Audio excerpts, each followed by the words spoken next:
I do love that intro. Hello, folks. Welcome back to our third Kiserai stream.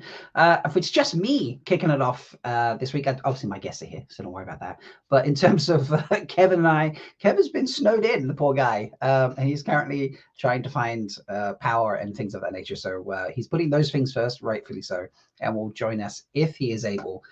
But in the meantime, it is just me hosting. But hopefully he'll still have some fun. And joining me today, it seems to be tradition now, these two join us, but also we have someone else joining us for the first hour. So please welcome Jen, Meg, and Rita as well. How's everybody doing? Yay, Rita! Great! So Jen and Meg, you've been here before, although Meg is feeling the need for extra cheer today because she's struggling to find motivation. For Perrin, specifically. For Perrin. For Perrin. No other reason, just for Perrin. And Rita, this is your first time here. I've never had you on a stream with me before, so welcome. Thanks. Thank you so much for having me. No, honestly, it's a pleasure. 1/6 of the Dragon Mount social media team with Kev and a few other folks. That's me. Yep. Nice. Very excited for that too. Yeah. Anna's in chat saying my favorite reader. Yay! Let's go. Yeah, I love that. So yeah, as I said, folks, Kev will join us when he can. Poor guy. But we can have fun, and we are going to talk about Perrin today. We know that Meg is not thrilled, but Jen, Rita, are you excited to talk about Perrin? You're trying. Oh, I love Perrin. I do think he's boring sometimes, but I love Perrin. Oh, this is glory to the stars. And I don't mean our new show Perrin. Our new show Perrin is not boring. And our mom loves Perrin. Mm-hmm. Yes. Perrin is interesting. Yeah, he's interesting. Sometimes you didn't sound very sure about that. He has some amazing moments. Honestly, the Wolf brother aspect of Perrin is one of the coolest things in the entire series, and that he's always been a favorite of mine because of that. He's my husband's favorite because of that, and So glory to the Perrin. This is true. Kev's in chat. I'm head with the electric company using emoji, and he says, "Oh, Kev, dude. Don't worry, Kev. We'll rep Perrin. Okay, we promise. I don't promise anything. Of course, Meg doesn't promise anything. Jeez.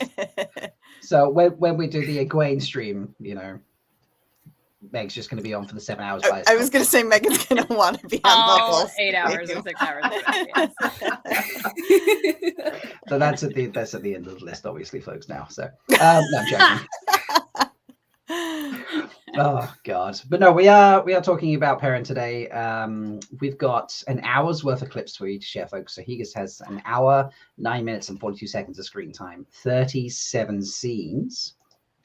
Remind me how that plays out with Lan and Elaine. So Elaine had 33 scenes and a total screen time of 41 minutes and 11 seconds. Okay. And Lan has 35 scenes with an hour and 3 minutes and 17 seconds of screen time.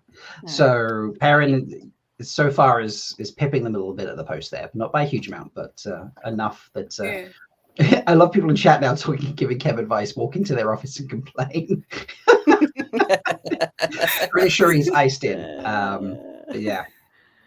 So 37 scenes to go through. That's the most we've done so far, but as we go through other characters, maybe we'll get more scenes. Who knows? But yeah, we'll just kick it off with his first scene, which is in episode 1, and it is. 1 second, if I'm on the right screen, that would help. So episode 1, he's about 20 minutes in, and we come across him writing a letter to Egwene and Nynaeve. And we'll just play the scene, and then we'll talk about it. So, can everybody hear that okay? Oh my God, really? We got the ad. I had skipped those. Not skipped them, but I'd watched them, so I could not do that. I haven't seen that footage or is that like some deleted scene or something? What's that? There's trains. Trains. It's the Age of Legends. I was just gonna say we've gone back in age or two. Yeah, like. Oh my god, Kev, like, I've got tennis rackets to attach to my shoes if I got it. Kev, no! Safety, dude, Kevin. safety. Oh my god. Kevin, if this were Elaine, is...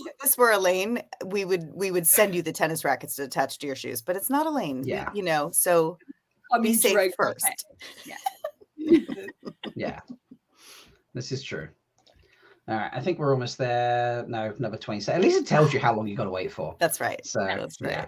Well, I wish we had just hung on that shot of Alana because that was a great shot. Oh, so when is the Alana live stream? Because I may be here for all 7 hours of that. I mean, the Alana live stream, I feel like we need to play like after dark, half of it. Yeah, that's true. Yeah. All right. I think, fingers crossed. Here we go. Whew. They are saddling the horses. I'll be right there. Another letter from Mistresses Almira and Alvear. Nynaeve and Egwene are all I have. And I've ran. Oh. And who knows what matters? I keep asking back home about it.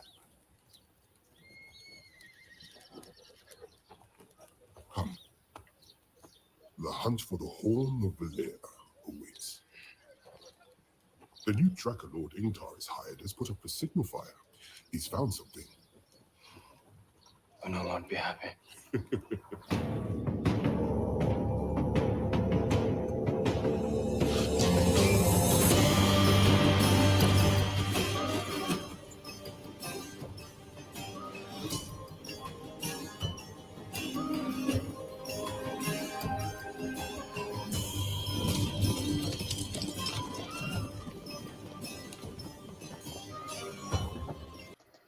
So I'm just going to stop it there because like this scene actually goes on for a fair while. It's actually, so he's on screen in effect for like nearly 5 minutes. Oh, wow. Well, no, sorry, nearly 4 minutes. Sorry, consistently. But like, there's bits like that where it breaks it up in between. So we've broken up to those few moments there. I don't know about anybody else, but I remember this thinking, watching the scene and being the first thing that I realized was like, oh yeah, they think Rand's dead. I know. I always forget that. Yeah. Mm-hmm. Yeah. Absolutely. That was like, oh yeah, Dad. Forgot about that. Right. Yeah. There's to me, this is I feel like there's so many things that are for book fans in here, but there is a comment in the books where Egwene and Nynaeve talk about how they've been writing letters home to the Two Rivers the whole time. And I think it's even to Perrin that they say it. And he's like, oh, it never occurred to me to write a letter home. Like, and the boys are clearly like the idiots who've never written home, and the girls have. And I feel like this is just that moment of like, Perrin is a little above the rest of the boys. Like he's just a little more sensitive. All right. Of a gentleman. Watch yourself. That's blasphemy in present company. Yes. So I like that we see him doing it. I do think it's really sweet. It's sweet. Oh, Rob, did you freeze? You froze. Rob. Hello. Yeah, Rob's gone. And you're back. I'm back. Robbie's Nice. Yay. Okay. It was a good freeze frame though. Yeah, was it a good freeze frame? Was it? Yeah, it was no weird face. Yeah, you were like no. Oh right, okay. I think I was staring at Meg then when he was like, "Whoa, calm it down." I was just like, no. Well, no, I love the mail thing here. Yes, Kev, you're not the only frozen one. Who's delivering this mail? I want to know who is. I keep asking about him back home. So he's sending letters to Egwene and Nynaeve. He's sending letters to gotten letters back. If he's asking they're like chatting. Yeah. What kind of email? Family we've never met? I don't know. I would assume. Is he writing to his dead wife? Like. Well, who's he writing to? Who is he writing to? Like, there's no one in the show for him. It does set him up. Yeah. But it sets him up also for being the one to go back in season 3. It does set that up a little. Like he's actually so ready for that. I am so ready for that. Oh my god, I know. And it's I great. I just need to see him being like Perrin Golden Eyes and like Fail and everything. I need that. it's one of my favorite plot lines in the books. I just love it so much. Yeah. But yeah, I think the scene was like really exciting to like start off the season, especially when Loyal just says like, "Oh, the hunt for the Horn of Valir awaits." I immediately I watched that and I was like, "We are so on." Like, this is it. We are so on. And I think it was like a good first scene because it sets like the tone of like the season, you know?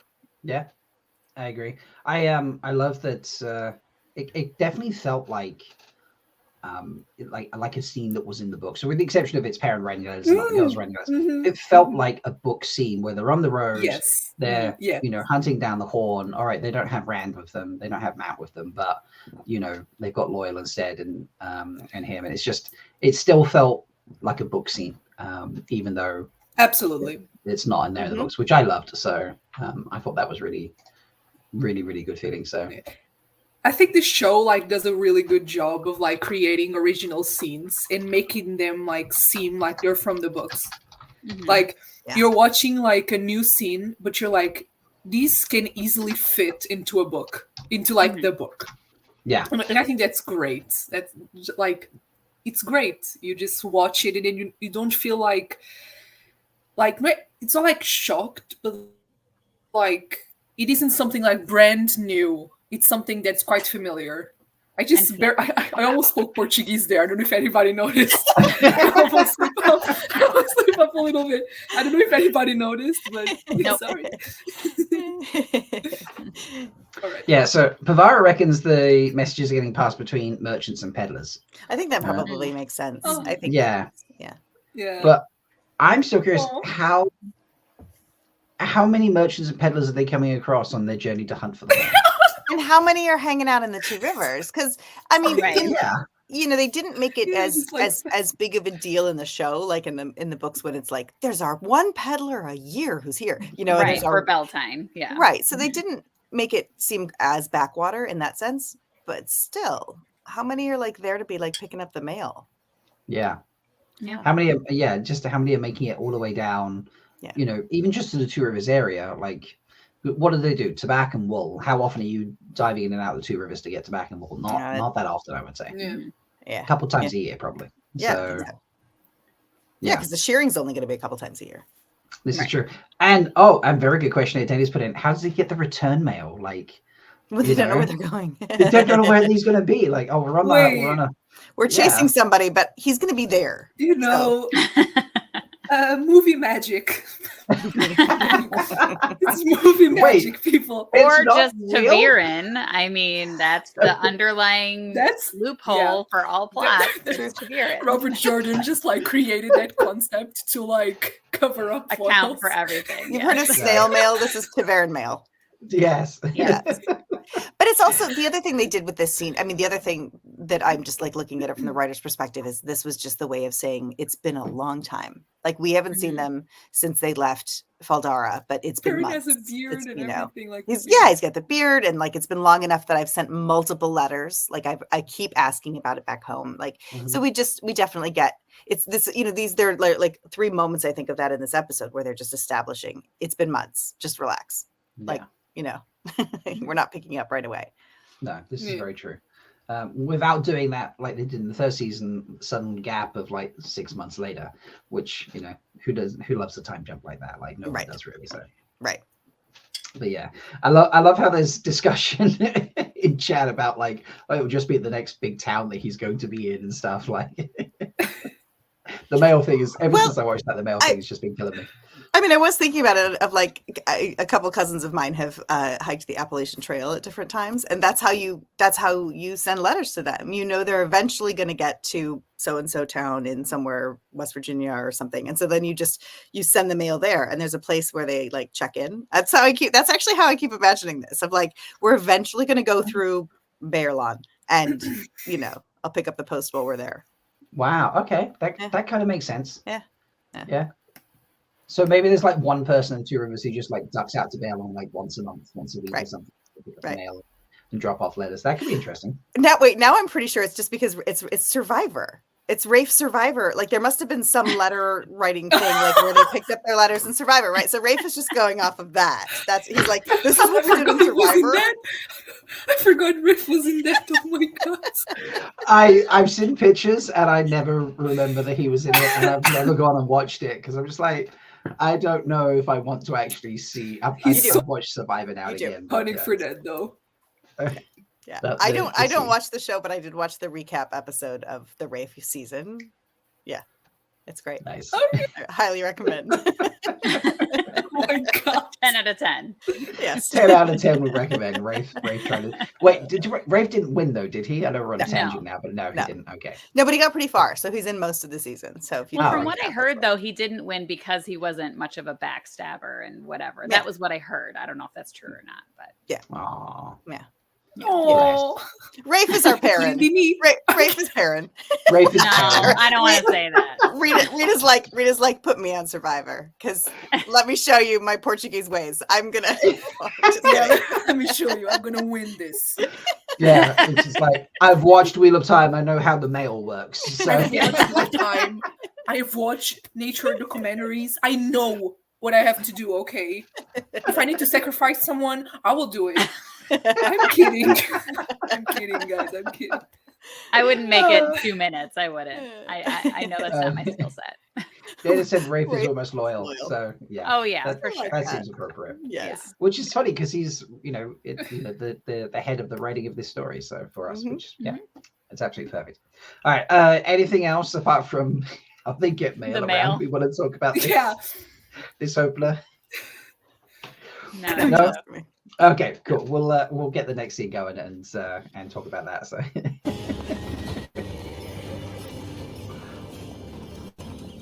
Some tracker, a bloody signal file that Perrin Fane and his dark friends know exactly where we are. I know very little about this new tracker, this sniffer, Lord Ingtar's hired. But I'm sure he's no match for you, Master Domestic. Though it's been weeks since we've seen trace of Fane, it always seems you're on the verge of a fresh discovery. Are you taking the piss? No, mate, he'd never. Tell us again of the near miss at Watch Hill. Mr. Perrin Fane, I could smell his light-forsaken arse. If you lot hadn't splashed across the stream like a herd of breastfed cattle, I'd be roasting his corpse on a spit and playing a tune on the horn of bloody Valir. You are taking the piss, you disrespectful goat. Who knows?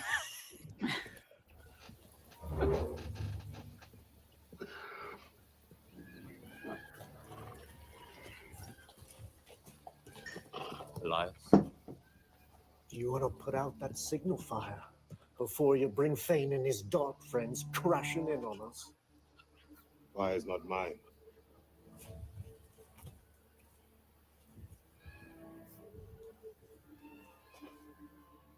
Down here.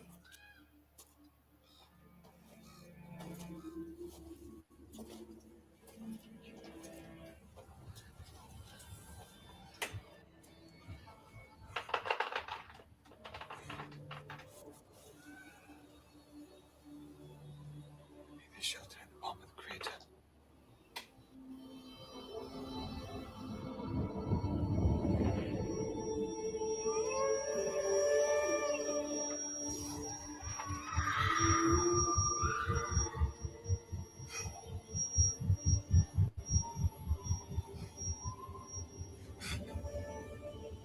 There was a child who made it out.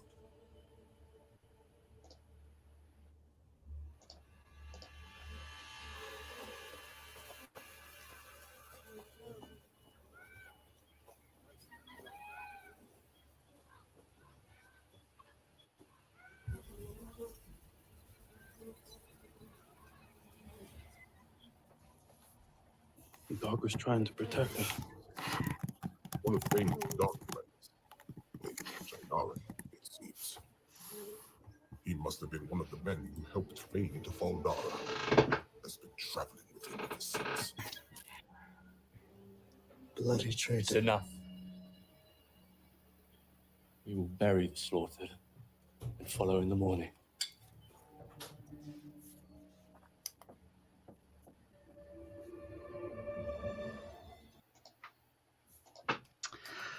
So much longer scene. Oh that my time. god, Rita.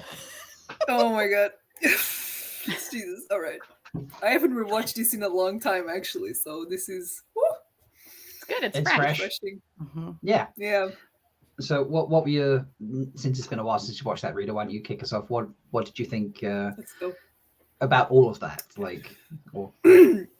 First of all, I am, I speechless because I think that each character has such an amazing characterization throughout this scene, and it's so like it's little details that book fans immediately pick on. For example, Ingtar like saying that's enough when Uno starts like saying bloody traitor, or Masema like instantly saying may he shelter in the palm of the creator. Like that whole like, you know, you can just see how each character like shines through like little lines, and you can immediately like connect that like those little things to later points. That's my first like impression, and I think they did a brilliant job with that. I absolutely love Guy Roberts. That man is a legend. I love him. I love him so much. Truthfully, he is a legend. Yes. Yes. Yeah. Oh my god. Yes. Yes. He is. Yeah, that's very true. I just remember that he wished me a happy birthday like 1 year ago, and that was like my Roman Empire, you know, like the whole thing of my life was that. Moving on. But yeah, okay, focusing on Perrin. I think I really liked how they showed like him seeing the things. Like I think I liked how they like portrayed that in like a television like medium. I think it was really well done because those scenes are a little bit difficult to translate on screen when you read the books. And when I remember when I first watched it,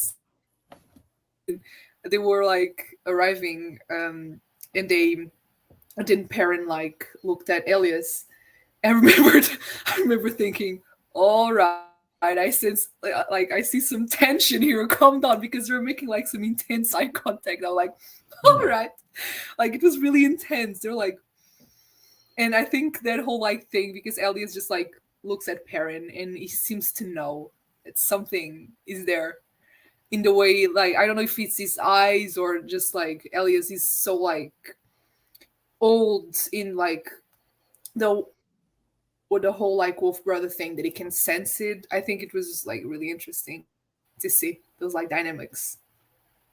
I had the same thought of watching it and seeing him look at him, and I was like, what does he see, or what does he know? And then I also remember there's the scene later when he says you've been essentially projecting your story of losing your she wolf, you know, to us for months. We all know the story, we've heard it. Like, so that he's already in his head a little bit. It's just that I think Perrin's not recognizing it, but Ellie's probably like, stop yammering, you cub. Like you're your pup. Yeah, like you're right. I also have to say that this is it's terrible. This is like a pulling everybody out of the story moment. But after we've seen the outtake scene with Elias and he can't see anything with the contacts in. Oh yeah. I was noticing how carefully he was walking. He's like walking very slowly. Just like, I feel so bad for you. Yeah. Hopefully they keep working on that. They're able to do something better, because not being able to see what you're doing is fine if you just stand somewhere and you're just talking. But if you're in a scene where you've got to move, you're screwed. Like, and there's an example of it somewhere else. Like, I mean, I'm sure there's a bazillion examples in filmmaking, but I remember like hearing another story of somebody who had contacts that were so bad they couldn't move around. I mean, I know Harry Potter was allergic to them. I think that was Game of Thrones, wasn't it? Maybe. It was Emilia Clarke. Oh, because they wanted to test the violet eyes of the Targaryen, but then Emilia, they shot the pilot with the lenses, but Emilia was like, I can't do this. It's so they cut it. The whole thing. Yeah, that makes sense. Yeah. There has been some discussion in chat. I mean, I think it's the contacts that make it happen, but just like guys, I can't see, guys. They're like, they're probably so thick that he can't physically close his eyes, perhaps. I don't know. But yeah, Anna's like, it makes my eyes itch. It does add a dynamic to Elias that really makes him stand apart from everybody else, doesn't it? That he just does not blink. Even if he didn't have golden eyes, I just think the fact he stood there not blinking would, you just notice after, I'd be like, wait, he's not blinking, like what's going on? Which makes me wonder if Perrin's going to end up in that golden and that not blinking, or if it's just going to, like it has, come and go. Right. I think actually that you mentioned it. I think Marcus said that watching Hopper die, like Perrin Hopper die at the end of the season, was like the moment that basically like is going to make him stay with the golden eyes for the rest of the show. I remember watching something like that, so I think it's permanent now. At least I think. Yeah, and I think after that point, his eyes are golden for the rest of the episode at that point. So. Oh right, oh right, they are golden all the way through. Gut-wrecking. Oh god, that scene was gut-wrecking. Oh yeah, I cried. That's going to be at the end of the stream, so we get spared to watch that. I need to do a quick shout out to Pavara, by the way, because Pavara got to checking all the timestamps for all the episodes pretty much before Kev and I could get around to sorting out. I think maybe Kev managed one before. Pavara just finished them off, and she adds notes or brief summaries for the scenes. Woo-hoo, and Pavara. some of them, which helps us obviously. But for example, there's one later on, like Hopper officially introduces himself, and I cry for the 30th time. And then obviously the moment later that gets everyone with Hopper, it's just like I cry for the 7th millionth time. So it's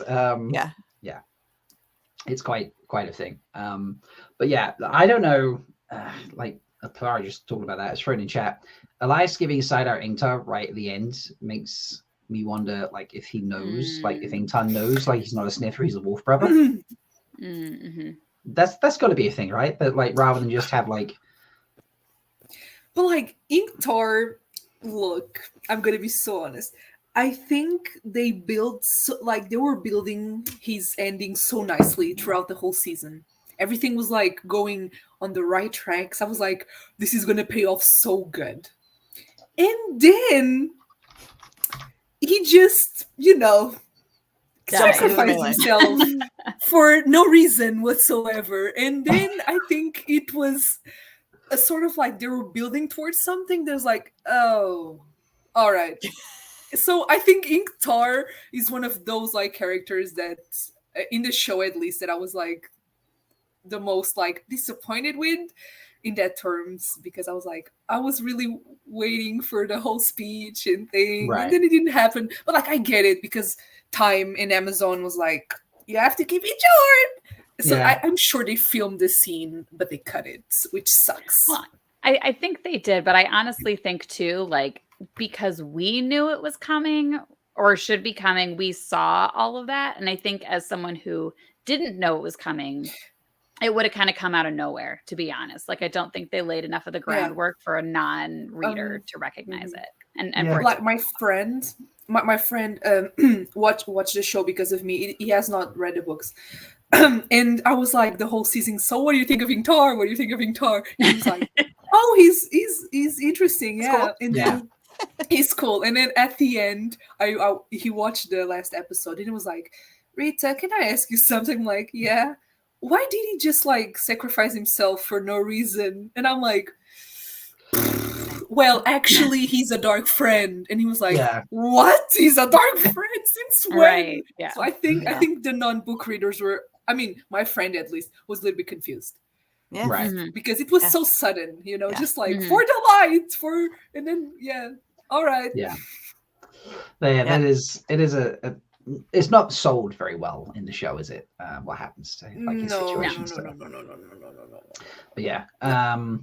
But to swing it back towards Perrin, I want to talk about the beginning of the scene where they're no, that's totally fine. We do tangents. It's not a problem. I don't think, no offense to Ingtar, I don't think we'll be doing a Kiserai stream about Ingtar. Yeah. So maybe we'll do one where we like mash a whole load of side characters together and he'll be in there. But to bring it back to Perrin, I love the dynamic that the three of them, Perrin, Loyal, and Uno have together, just like so where fun. they're just giving him shit. It's so much fun. And it's really nice to see that from Loyal, because typically he's just such like a genuine, earnest character, and then to see him totally trolling Uno is just fantastic. I love it. And then again, like, this establishes they've been hanging out for a while. They've been hanging out long enough that they've had time to create this dynamic in this relationship. And also, like, Perrin and Loyal, we know how important their relationship is going to be, but we haven't seen a lot of on-screen time with them, really. And so this again just like solidifies that, and it shows that camaraderie and that brothership. It's really sweet. Perrin's reactions during all of it are just delightful. Marcus is killing it. Yeah, he really is. Marcus is incredible. Absolutely. I do have to say that. Yeah. He is incredible. Absolutely. Well, now that you say nice things about Marcus, maybe I can. No, I don't have him backstage. So. Everyone said that to me earlier this week. They were like, "Rob, they finished filming season 3." I was like, "No, I'm not getting it. Yes, don't worry." I actually have the trailer, and then you just played the season 3 trailer. Oh my god! Can you imagine that? I have the trailer. The trailer, guys. I do have one thing to share because I feel like we've just covered this scene. So I have 10 behind the scenes images to share today that Amazon very kindly sent us. Thank you, Amazon. I've been sitting on these for a while actually, because they just sent them to me straight away, and I was like, it's like a month before I can show these. That's really like, So I've been waiting to share these for a while, and I was going to share them as we go through the scenes that they appear in or are relevant to. So here's the first one already, which is literally the scene where they're walking up to, I think, where they've like unhorsed and just, they're walking over to where, what is his name now? Elias is like, I found the other bodies and stuff. So again, as we just talked about Perrin and Loyal being buddies together, like, that's just a cute picture. It's great. It's great. Yeah. I love Interesting, though, because they're pretty much the same height, but the way that they're forcing the perspective while filming is really interesting. Yeah. It's a camera trick. It's really cool. Oh, yeah. Yeah. I mean, looking at it right now, it does look like they're next to each other. So there must be an angle from that camera we see on the right. Yeah. Where forces the perspective forward. Yeah, Loyal's forward. It looks like they're actually next to each other from this picture angle, but probably not. But it's such a cute picture. It's great. It just makes me think that Marcus and Tamar are just like besties in real life. Obviously. Well, they both appeared on What Idol together, right? They did. Yeah. What? Yeah. So What Idol, they were guests 2 years ago. 2 years ago, I think now. Yeah, coming up 2 years. And it happened to be when, I can't remember who it was, but someone did the song. I put this down so we can see us now. These will all be released post-stream as well, folks. Thrown out there with the old text. It's going to take us slightly longer than usual because we have 10 instead of like 1 or 5. But they came on stream, and then someone had written a song about Loyal. And it's like, he's got a book. And it was a really catchy song. And that's right. Mine was on screen at the time. The guy was in chat who wrote it. He's like, I'm dying. And then like he just came back after the song was playing. He's there just like, yes, this is the winner. This is the one, this is the best song in the world, And it was so cute. It really was so cute. And Mark was there just being like, well, what can I say? He's just said this is wonderful. They were like in the same house together or something. But yeah. It's very, very cute. So but yeah, as Alice pointed out, like it's got to be really hot for them because they're all here. If you look at the cast, they're obviously full costume, armor and various. I could never. Oh my god, that must be hell. Oh my god.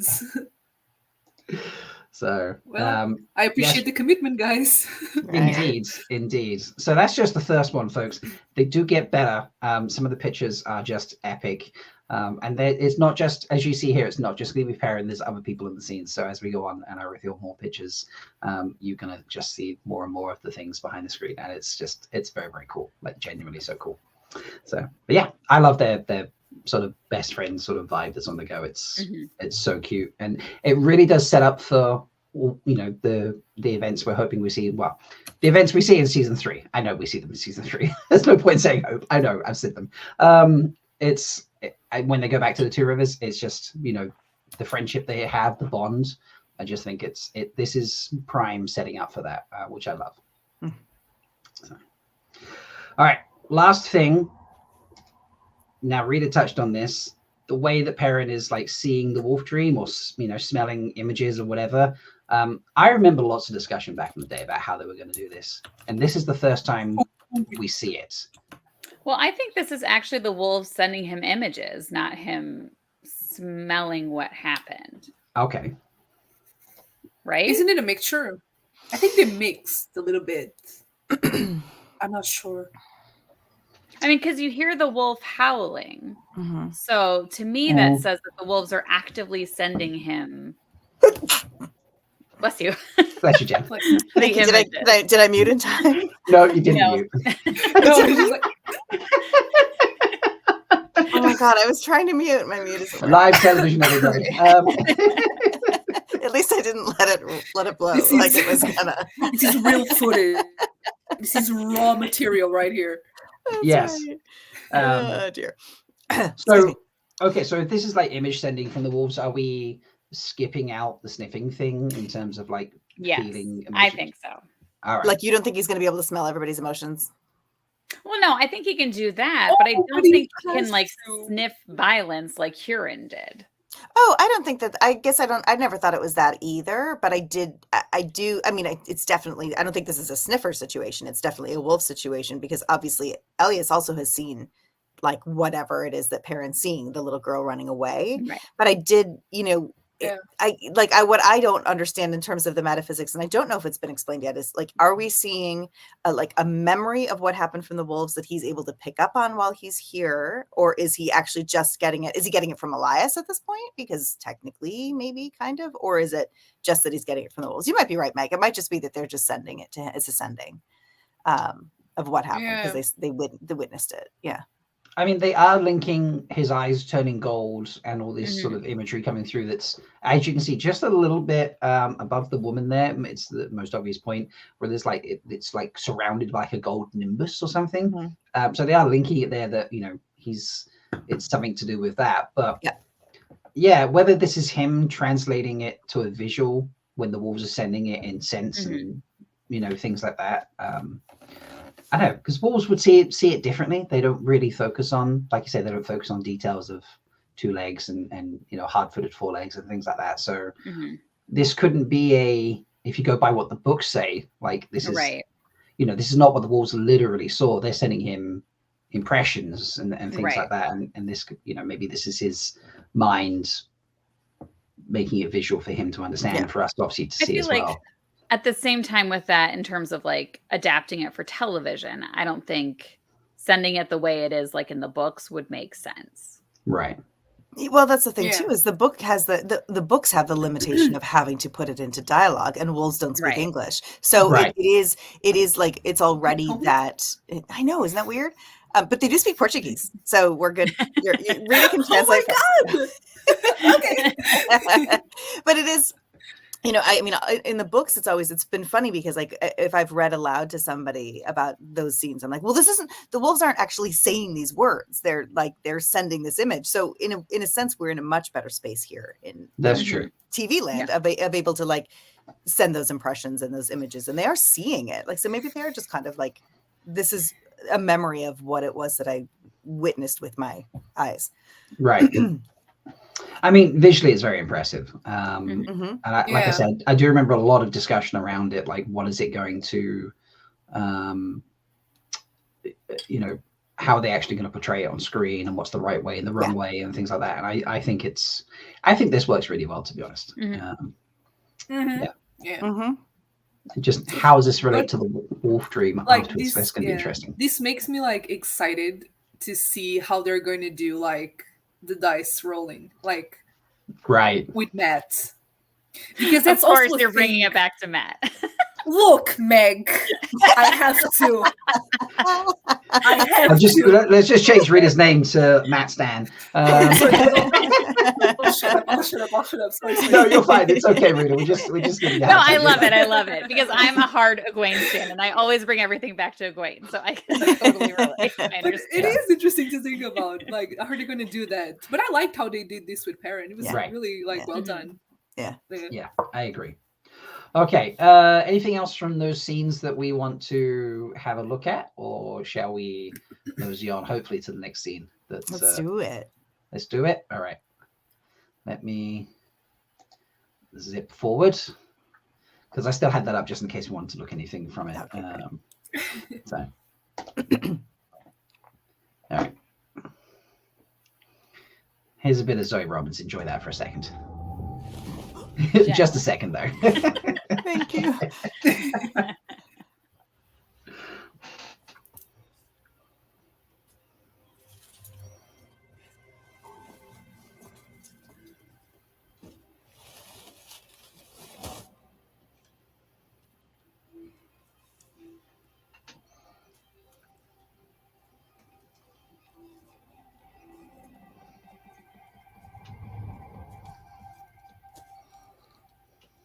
Why are you doing this for him? He betrayed you all. He was a dark friend. All men deserve a proper burial. If it was up to Uno, he would have left his corpse to the vultures. Which is why I'm in charge and Uno is not. Does it bother you that I've bestowed this small mercy on him? Hundreds of your people died in Fardara because that man opened the gates. And that doesn't make you angry. You don't want revenge. If Shai'naran sought revenge for all the wrongs done to us, there'd be no Shai'narans left in the borderlands. As for anger, I won't bring my men back. Folk in Two Rivers was so kind to Perrin Aybara. We'd always stop to chat. We'd offer him a pint and a warm meal, a place to sleep, myself included. I keep seeing this image of him waving to my wife. And Layla, big smile on her face, waving right back. And in return for all of that kindness, he brought the Trollocs to our door.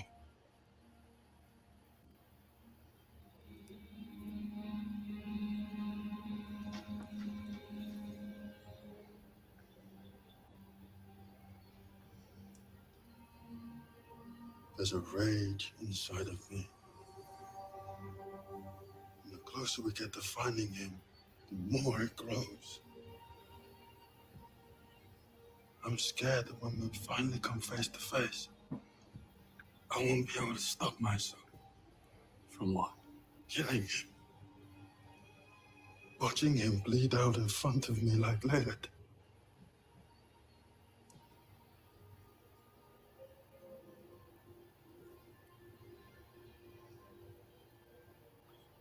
Perhaps Vane had a reason for doing what he did. Now, you may not like the answer, but you may find it worth asking the question.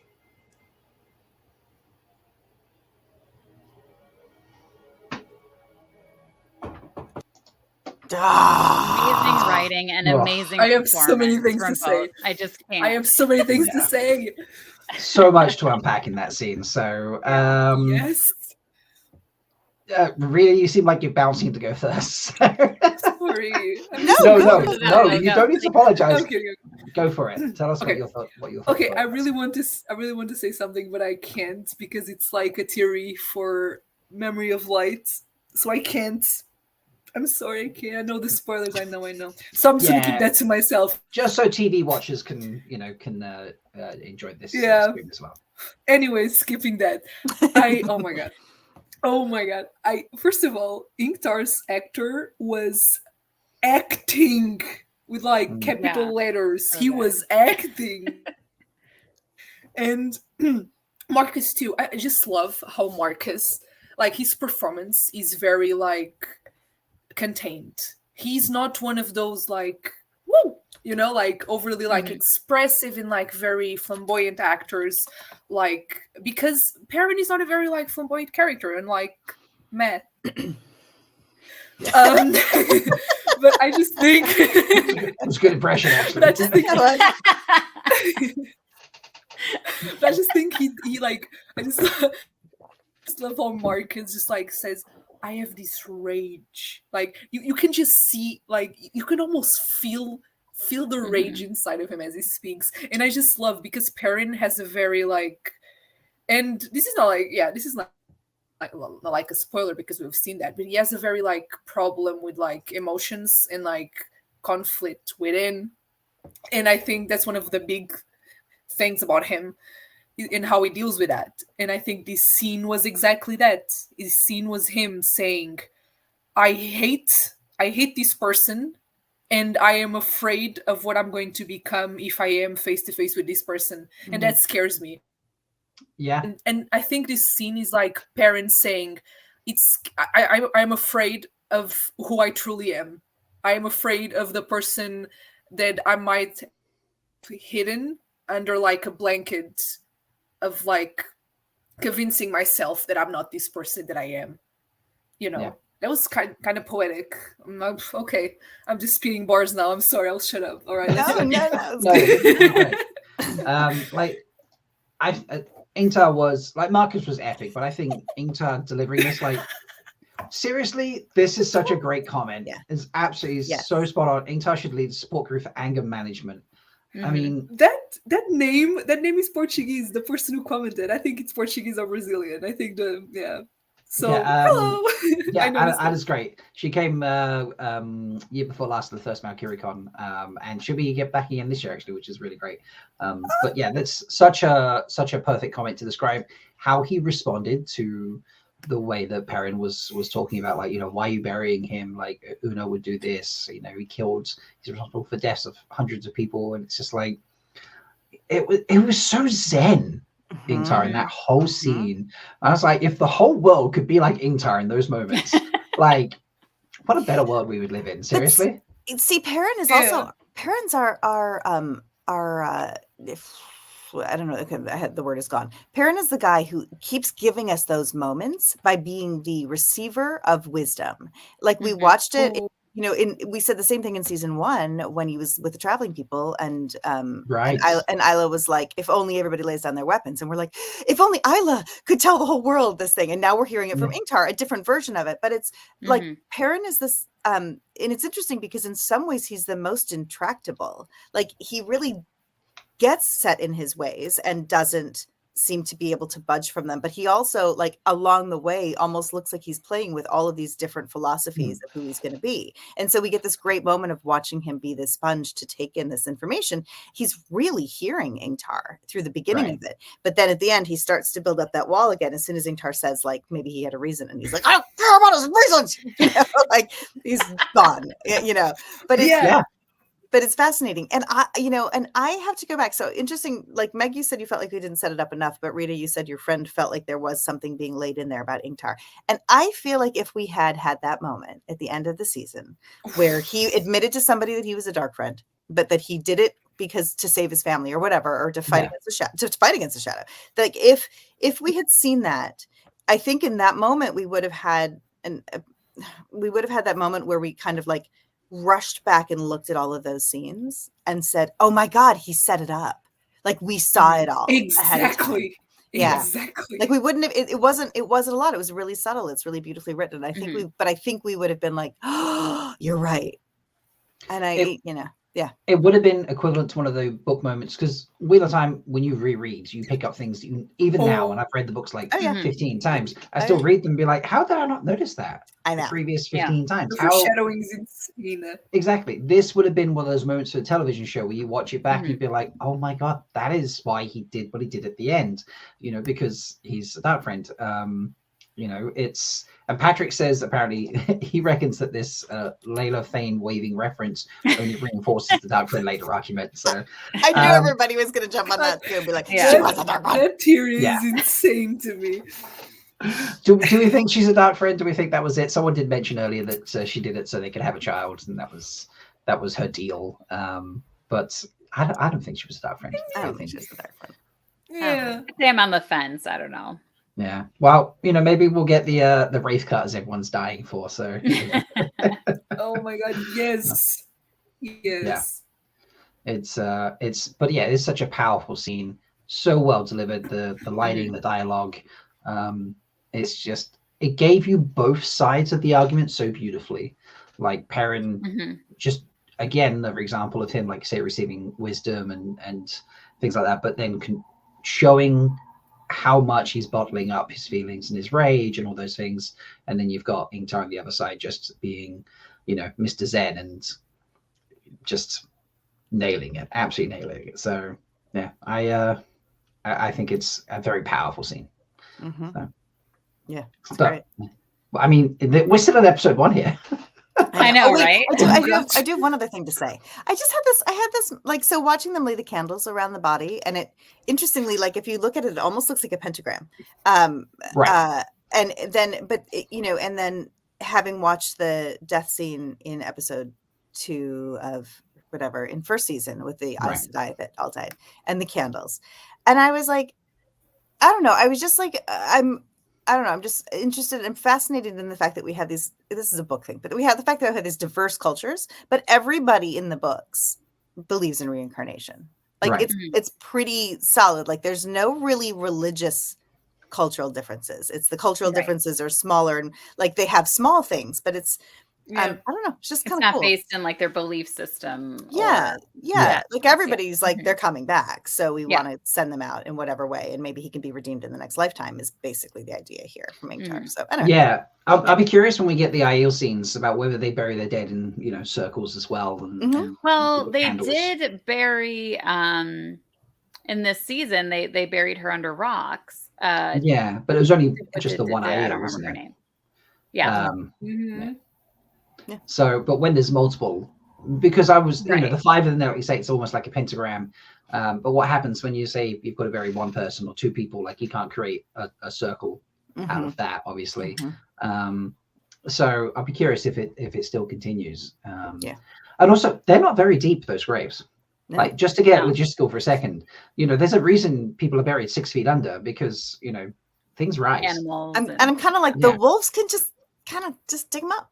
Yeah, dig them up. Yeah, so it doesn't seem very great. And where did they get the candles though?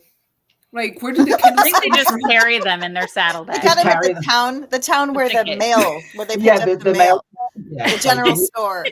Oh, okay. Funeral candles. Yeah. Funeral candles. Yeah. Elias is like, you got to spare one for the wolf that he buried in a hole that wasn't even deep enough for the wolf if you wanted to be level.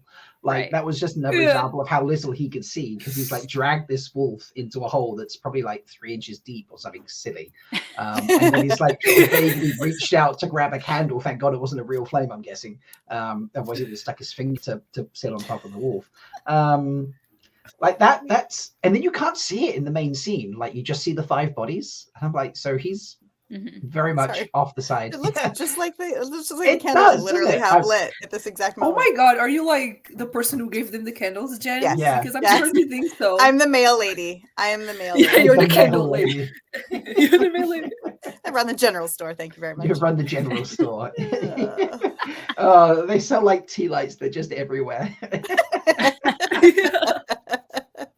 Oh, I love that. I'm gonna see if I can find an example of just like you can see he seems like he's really close when he's like putting the wolf in, but then he seems very far away. Oh, my screen share's disappeared. 1 second.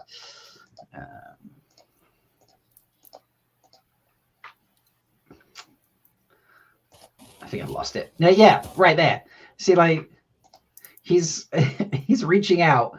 But the wolf is like barely under, and he's not that far away. But then, when it then plays again, you'll see, like he's nowhere to be seen in any of this. So it looked like he was really close.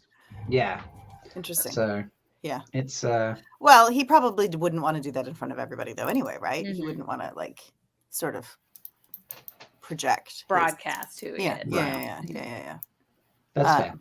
Yeah, but also Max just said, isn't there not Malkier? Isn't there a Borderlander thing about like a shallow grave is something because it helps you go back to nature? I think there is something to that. See there, you put it up there. I feel like there is something to that. I'm not sure, but I say I'm yes. Not familiar with that. I think it was like I feel like there was like it's the embrace of the mother. So I feel like it doesn't matter as long as it's even a small depression. Like you just essentially got to get somebody into the ground. Was the way I was remembering it. So I do remember they buried the two that they found when they crossed the ferry. Yeah. And they were just like thrown naked into a hole, weren't they, or something like that, and then buried. But it didn't specify. I don't remember if it specified how deep they were or anything of that nature. Yeah. So, but yeah. I'm just loving Kevin like commenting. Poor guy. Kevin, Kev's still in chat. In theory, according to his electrical company from the last update, he should be here within the hour, I hope. I believe that was the last thing I heard. Let me go look. 2 p.m. latest estimated restoration from what they've told him. So he's hoping it's sooner. So Kev will be on his way soon. But yeah, that's all of Perrin's scenes in episode 1. I don't know how that relates to some of his later scenes in terms of how much time he's got in the episode. That's all episode 1? That is all episode 1. Yes. Dang. And that all actually happens within a 20-minute period, in fact. So about 20 minutes, 33 seconds in, up to 41 and 52, all those scenes occur. In fact, between 20 and 40 minutes, he's only off screen for 13 minutes of that. Wow. So yeah, he's there. There's an episode that he doesn't show up, right? Episode 6. Episode doesn't show up. Yeah, so far everyone has had an episode where they've not appeared. Now, obviously, Elaine wasn't in episode 1 of season 2. She wasn't introduced to episode 2. Yeah. Lan skipped out on episode 5. There's not a single appearance of Lan in episode 5. And Perrin skips out episode 6. Yeah, I think Matt also skipped episode 5. Mm-hmm. Right. Yeah, that's very possible. Something like that. So yeah, so that was episode 1. Episode 2 has 6 scenes in episode 2. Ranging from these are quite long scenes actually. There's one where it's 4 minutes and 9 seconds, ranging, and there's like 2.5 minutes, 1 minute. So some nice long scenes. Before we get on to that, one last scene for the Beltane Lantern, right? No, that's. Oh wait, maybe. Oh yeah. Did we miss that? Yeah. I think Rob froze again.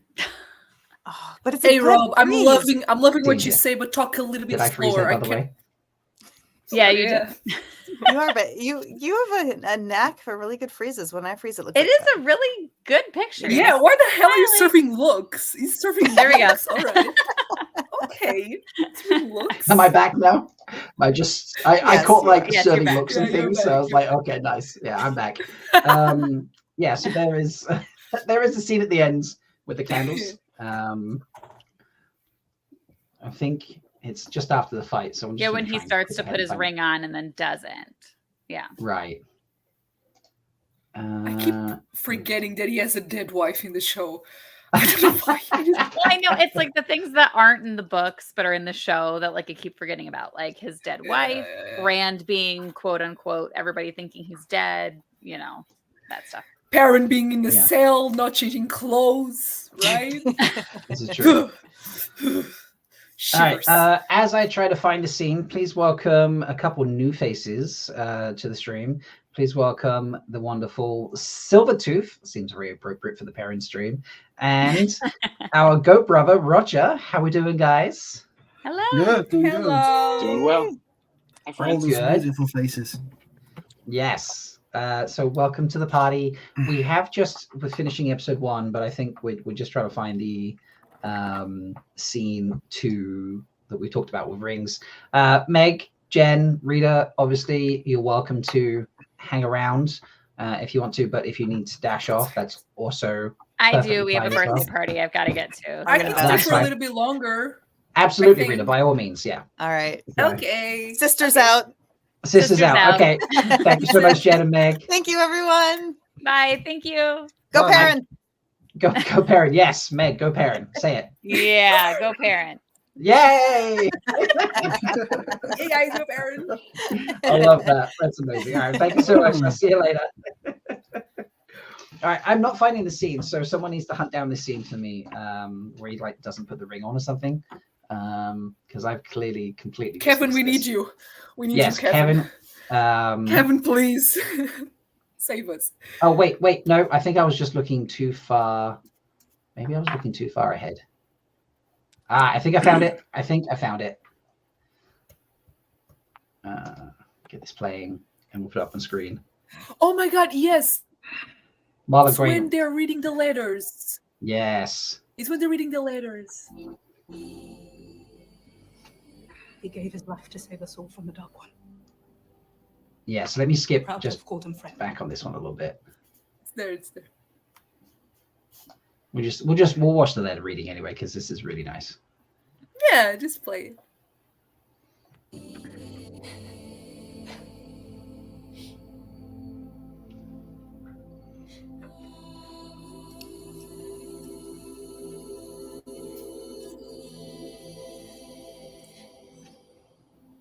For Rand, may his spirit find its way back to us, in this life or the next.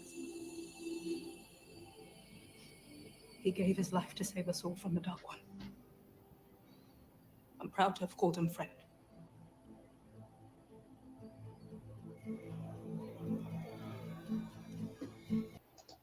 So I actually didn't play the right bit there at all, because we didn't play the bit where he doesn't put the ring on. So, but I think we all know what we're talking about there. He goes to put the lantern down, and he puts the ring on it, but then doesn't actually. There we go. Now I have actually found it. I think. So have you been watching Roger and Robbie? There's a lot of ours floating around the screen right now. I was not able to, no. I partied like a conger last night, so yes. With either one. So that's fair. I'm aware of said I didn't party. turn this on until now. Yeah, that's fair. Okay, here's the actual scene here. So bonus scene, everybody, that we forgot about and we've added back in.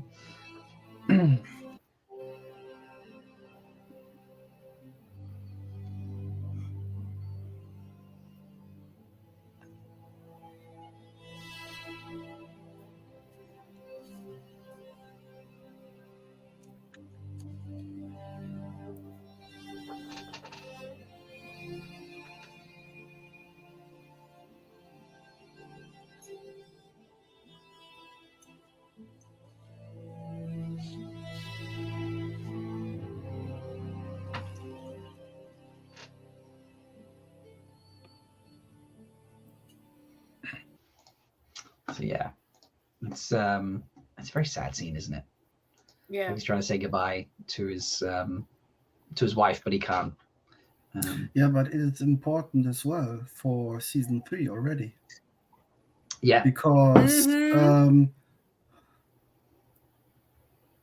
somebody noticed he's from the Two Rivers and will go there to get his payback for what Perrin does at the end of season 2. That's true. Yeah. It is. I love the shirt, by the way. Statistically the best. That's shirt. It's a Lights Work podcast shirt. It's a great shirt. But yeah, a lot of people that Dana's put in chat, like I was screaming at TV, no, not the ring. For me, it's another way of showing the time jump. Well, not the time jump, but like how much time has passed, because this is like an annual event they do. It's Beltane again. So it's just another reminder and a tie into the first season. You know, this is in the first episode. The lanterns are in the first episode, season 1. Like, are we getting lanterns episode 1 of every season? That would be interesting. Yeah. It would make sense. It would make sense because at the actual filming schedule, it would make all of our characters way older than in the books. So keeping them having a year each season, that would explain why they look that much older than in season 1 when they're in season 7 and 8, which we will definitely get. Yes, manifesting it. We got it. So a couple of big things we talked about when we looked at the scenes for episode 1. I just get your thoughts on the guys before we move to episode 2. Firstly, the relationship between Perrin, Loyal, and Uno. Like, I just love that buddy friendship going on the go there. And we also, I managed to share the first picture from the behind the scenes stuff, and it's this picture here, which again just shows their buddy friendship, which I love again. What did you two think of the way Loyal and Perrin were becoming like besties in effect? I love it. I mean, I think obviously it goes with the books too, to an extent, because I mean, Loyal's with Perrin for when they go to the Two Rivers. So you know, when they return, Loyal's with him. So you know, I think it makes a lot of sense for them to show that that friendship already starting. And yeah, just as a fan, I mean, it's awesome because you can tell. I mean, the whole cast is clearly pretty close, but I think that those two are definitely close as well. Yeah. And the other thing, sorry, go Roger. I love the buddy cop story that's going on there between those three. It's Mm-hmm. You see they're taunting each other, especially Uno. That's very funny, and just wind him up and listen to him curse, and they both enjoy it. It's really cute. I love it too. And what did you think of the way that we saw like the wolf vision? I suppose is the easiest way to describe that. Like, how did that compare with, I suppose, what you'd imagined when reading the books? It's definitely different to what I imagined, but I love how they do it. The way I envisioned it while reading the books, I thought of inner glimpses of what the inner eye flashes of pictures, but the way they do this, it's awesome, I think, because a lot of people can relate to it because it looks quite like a Patronus from Harry Potter. So that's nothing to them. They can relate to it. And it involves the world as well. Because the inner vision would separate it. And so it's more... and I love that we don't get moving wolf lips. Right. No talking wolves. No. Yeah. No talking wolves. No talking wolves, guys. Let's not do that. So they did a great job. So that's awesome. Yeah, I liked how they did it. Ultimately, it's a very difficult thing to try and portray. Like, absolutely. Honestly, everything with Perrin is going to be difficult to portray. Like, just in general, the wolf sibling, powers, if you will, are going to be very difficult to actually show. So I thought they did a really good job. Is about the best job that they could do given what it really is and how that would look on screen. So yeah. All right. Well, let's kick it off into episode 2. And we're going to start it here with learning how Elias tracks Padme Thane. And we'll just give you a little snippet of Daniel Henney while we're at it, because why not?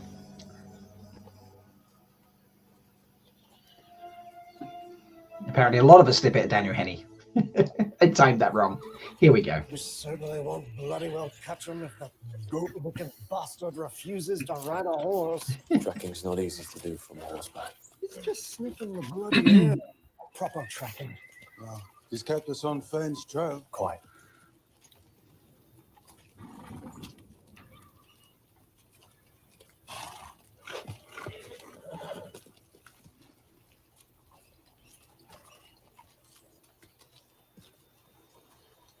They crossed here. Something doesn't feel right. Let's go over. Wherever we can find a crossing. Bill, do you stay with the horses? As you wish. Oh.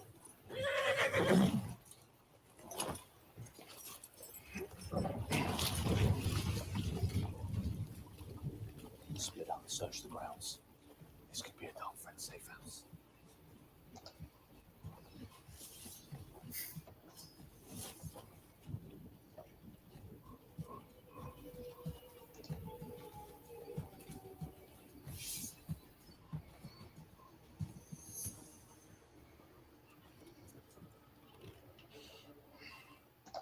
So I'm just going to pause it there. We'll talk about that bit. So again, that felt like a very sort of book moment, like the crossing, the ferry being on the other side.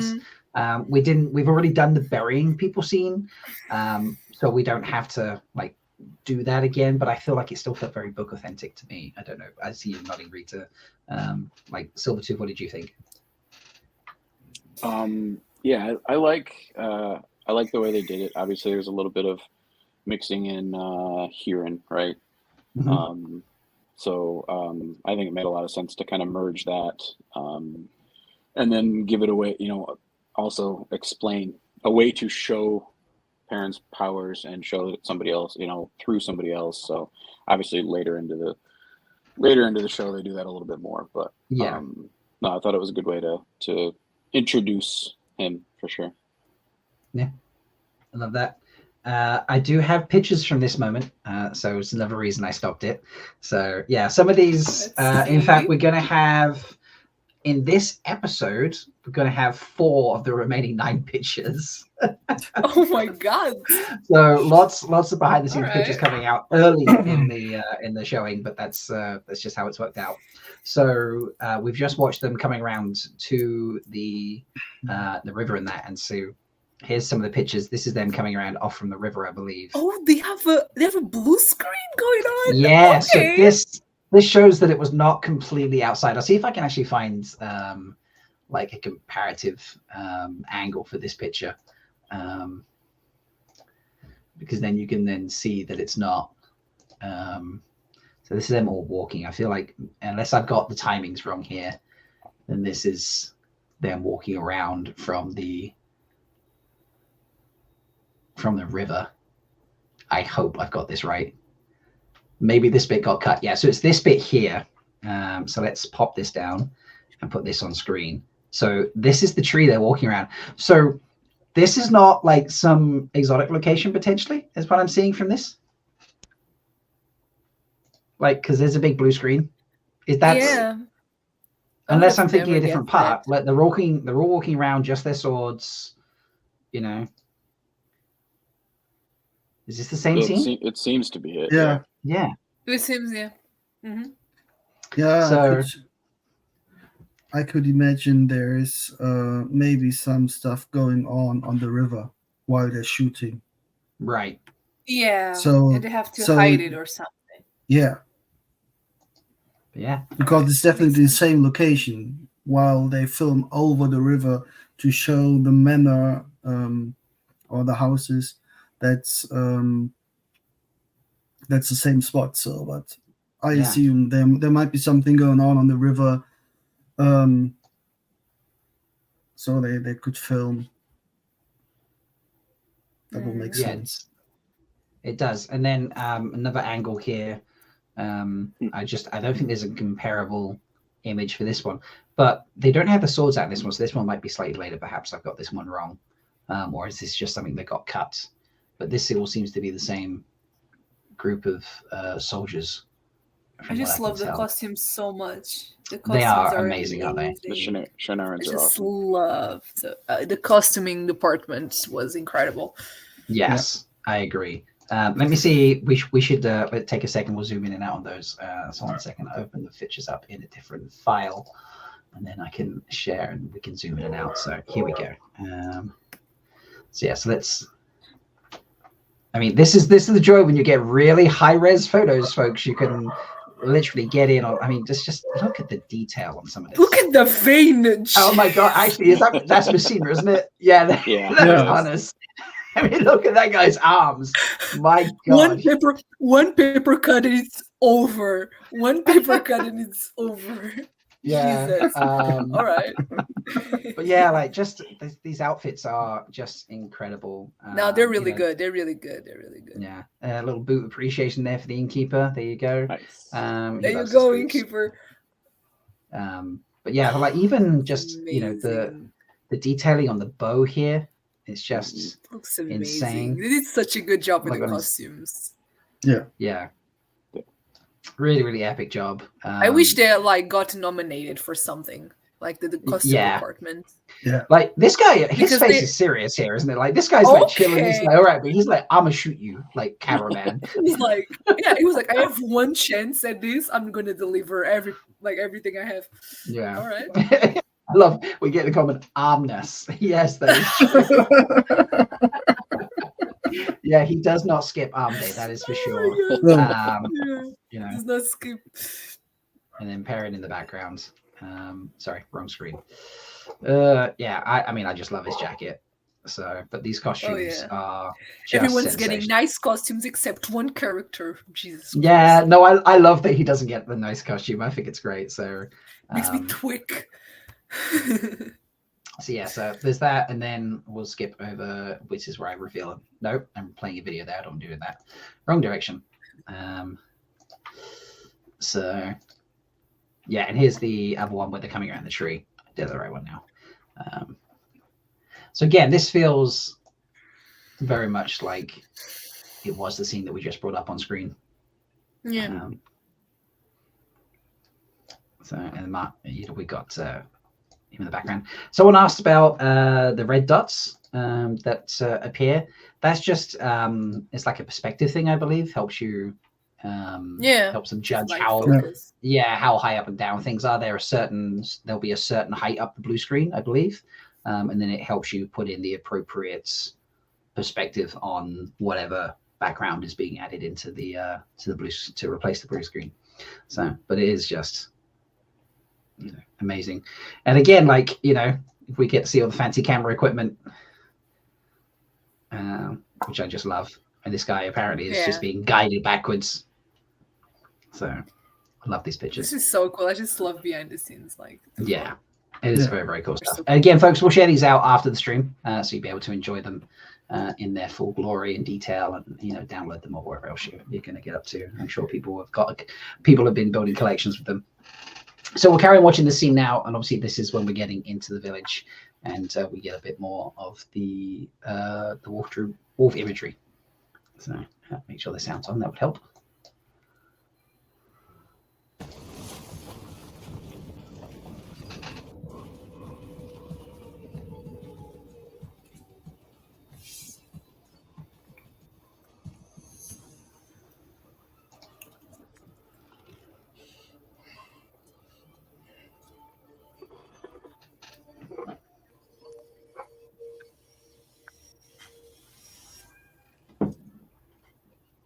There's a woman in that house.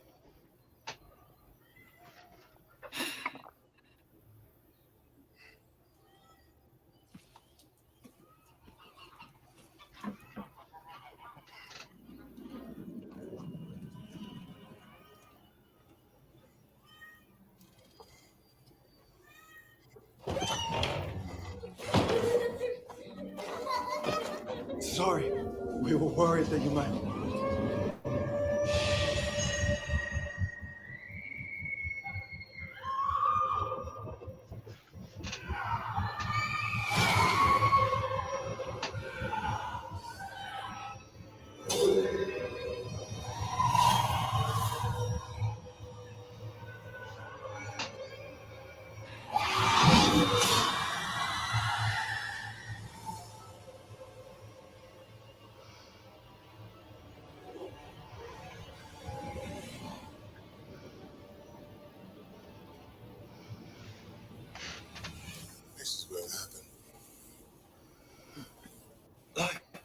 Perrin, you all right?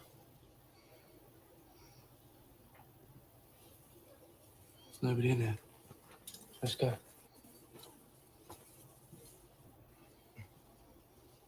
Useful to know the difference between vision and reality. You don't get lost so easily. Whatever you're doing to me, I want no part of it. Doesn't work that way.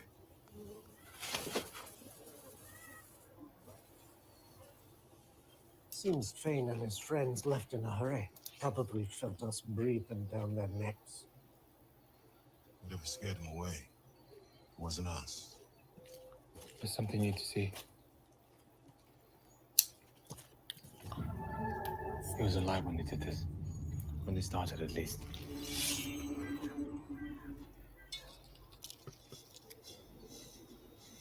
What could do this to a fade? I don't know.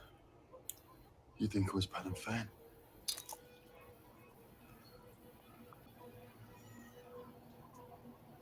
Back to the horses. We'll stay in that village by the river tonight.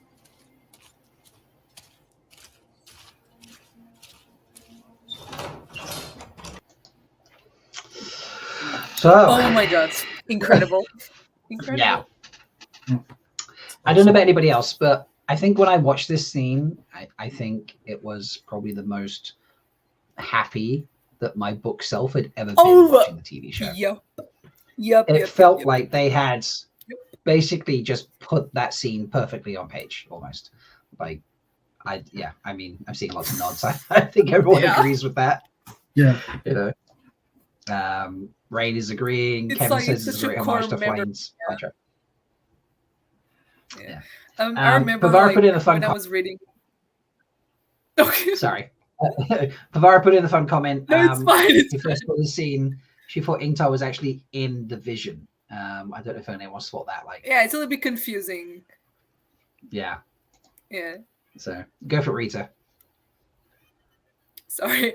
By the way, if you hear my cat like doing noises, I'm so sorry. He like yells a lot. So sorry about that. Okay. What was I gonna say? Let me think. Oh, I remember like when I was reading the book, The Great Hunt. I remember I used to like talk to my sister about it because she has read it first. And when I read that scene of like the flayed fate, I remember like, oh my god, this is like so brutal, and I wasn't expecting it because I thought The Wheel of Time was a little bit more like PG-13, and that was the first moment that I was like, whoa, all right.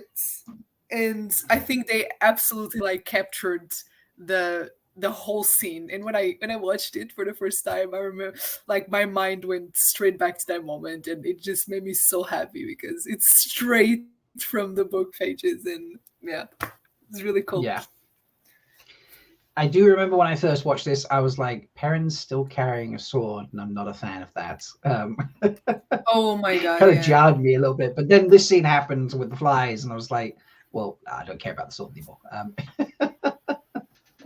So, Silvertooth, what did you think of this scene? You're muted, by the way. You're muted. You're muted.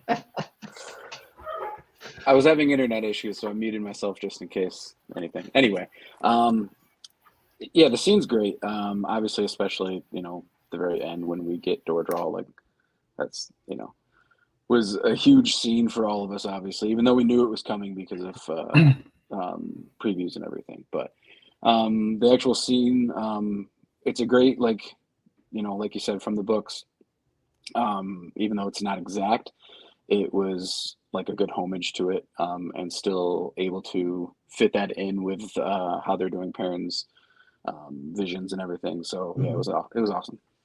Yeah, I loved it. Roger, what did you think? I really like how Elias stands in the back and watches Perrin. See, hey, I see you, brother. And then the work that Ingtar does, the acting work he does with his eyes when he looks at the fate at the very end, when he puts down the sword, those little tear that is swelling in his right eye. It's amazing. Acting. It's really, yeah. I love that actor. I really, I kind of wish he could have been somebody that was going to stick around a little bit longer. But. Yeah, he's absolutely. Very, very he's so good. He's really, really good. Yeah. But so is everybody in the show. That is true. Yeah, everyone's great. I mean, true. Madeline absolutely delivered. Like this season, her performance was so like. Yeah. Yeah, when we do the Egwene stream, that's going to be quite a stream to be doing there. Although we do have quite an emotional moment later in this stream where we, show what happens to Hopper. Now we have I did say there were 5. We'd gone through by the end of the episode 2. We'll have revealed 5 of the 10 behind the scenes photos. We've just hit 2 more already. Just finishing this scene. So like 4 of them were just like leading up to this village and then in this village. So the first one is the Perrin in the visions scene with the flies in that. And the second one is an interesting perspective on the Dordrel scene. So I'll bring up the first one. So you can see here, this is how they filmed him like moving around. Oh, that's so cool. Oh, that's cool. Yeah, and I love this because this is it's like how they overlap images over things. So when you see the camera moving and like things just fade in and out, it's often on fixed rails like this. So the camera films the exact thing over and over again, and then you can overlap the different images. So I love that that's how they've done that. But there's like it's just him, which you don't realize when you're actually watching it, do you? Mm-hmm. So no, it's really well done. Yeah, I have this so we can zoom in and out on it as well. Yeah, just a whole fixed rail thing. There's no flies on this table, which I have noticed. Yeah. Boots, obviously for the innkeeper. There you go. There's your boots, buddy. Here's oh, I've clicked over. Sorry, that's the one from earlier. Here's like worker boots as well. There we go. You have Everyone got boots. Everybody got boots. But yeah, just the way it's set up is so clever. You know, working on the rails and stuff, which just takes hours to put in the right place and then have it go around and work before Marcus can even do anything. And then the other picture, this is the Dordrel scene, folks. So let's have some fun with this one. Check out that for an angle. Oh my god. So I could never tell where Uno was in this scene until I saw this picture. Yeah. I was like, where is this guy? Like, where is he hiding? And yeah, it's because he's off to the right, which just does not appear on the camera. And that's why. So where is this picture so we can do the zoom in and outs? There it is. So bring this on screen and we can I love, again, just look at their outfits and that. So cool. So who is it? Uno that says what could do this to a fade? Yeah. That's so yeah, and it's because he's off to the side here, and on the camera angle we only see I think maybe we only see Mishima and Inta. We might not only see Perrin's in it for sure. Yeah. Yeah, he is in the scene, but was he in there when that's said? I'm not sure, but yeah. This is clearly, as you can see here, this is clearly that moment being filmed. So he hasn't actually stuck his sword in the Murderer's mouth, but just so cool. Yeah, it's really cool. That's awesome. I love that they take pictures while filming, in effect. Like, no, it's super cool. You know, yeah. I like to think it's Twitter of chaos, just like just hanging out, taking pictures. Yeah. You know? Oh, what's that? Yeah, they'll love this one. So, yeah, people are loving this. Rain saying it was really interesting to see the rails from the previous one. Yeah. Kev's still in chat. It's one of his favorite ones. Oh my god, Kevin. Yeah. So. And Kevin's like, it's interesting how the violence vision of the humans dying was sent to Perrin, but the Fade slaying wasn't. So, yeah, that's a good point, Kevin. That's a very good point, Kev. Yeah. So you would think that the wolves would be more interested in, you know, a Neverborn dying than you know, just the 2 legs. So that's a very good catch. I hadn't considered that. And Nerdy guys, just to answer, so Amazon are very, very kind. I say to them, be like, hey, we're going to do a stream next month. We're going to focus on Perrin. And they're like, here's some pictures. So that's where these pictures come from. These are the first time people are seeing them, with the exception of myself. With the exception of myself, Kevin, and Pavara. When we organize the streams, we don't share them out other than that. And then they get, we release them afterwards with old text. So I just asked my bestie guy. Your connections. No, I don't ask I should ask I. But yeah. That's hilarious. I mean, come on, you just gotta walk on one door over. Yeah, one door over, yeah. So that's half the pictures revealed already, which is crazy to think about. But yeah. That's but there's a great scene. I love that scene that we've just gone through. Again, like just the intensity between Marcus, when he talks to I forget the guy who's playing Elias, but when he's like, whatever you're doing, I want no part of it. Like, leave me alone. Just he's like scary without being, unrealistically scary. He seems very sincere when he's coming across and he's trying to be imposing, but he's not doing it like, some frat dude who's drunk on a Sunday night type thing. It's the Gary Beadle is a great casting for Elias. Yeah, absolutely. It is. Yeah. So it's definitely, like I say, one of my favorite scenes. Silvertoe, do you have anything else you wanted to add to that? I don't think so. Not on that scene. I mean, well, as far as I guess the behind the scenes pictures, those are awesome. Like, just for one, seeing a different angle of the door draw, and then I thought it was fascinating how they filmed that with the camera. On the track. That was really cool to see. Yeah. So we don't realize how much work there is behind the scenes. Mm-hmm. Like, we just assume they film and like they just move the camera, but there's much like production work and like setting up things, and it's crazy.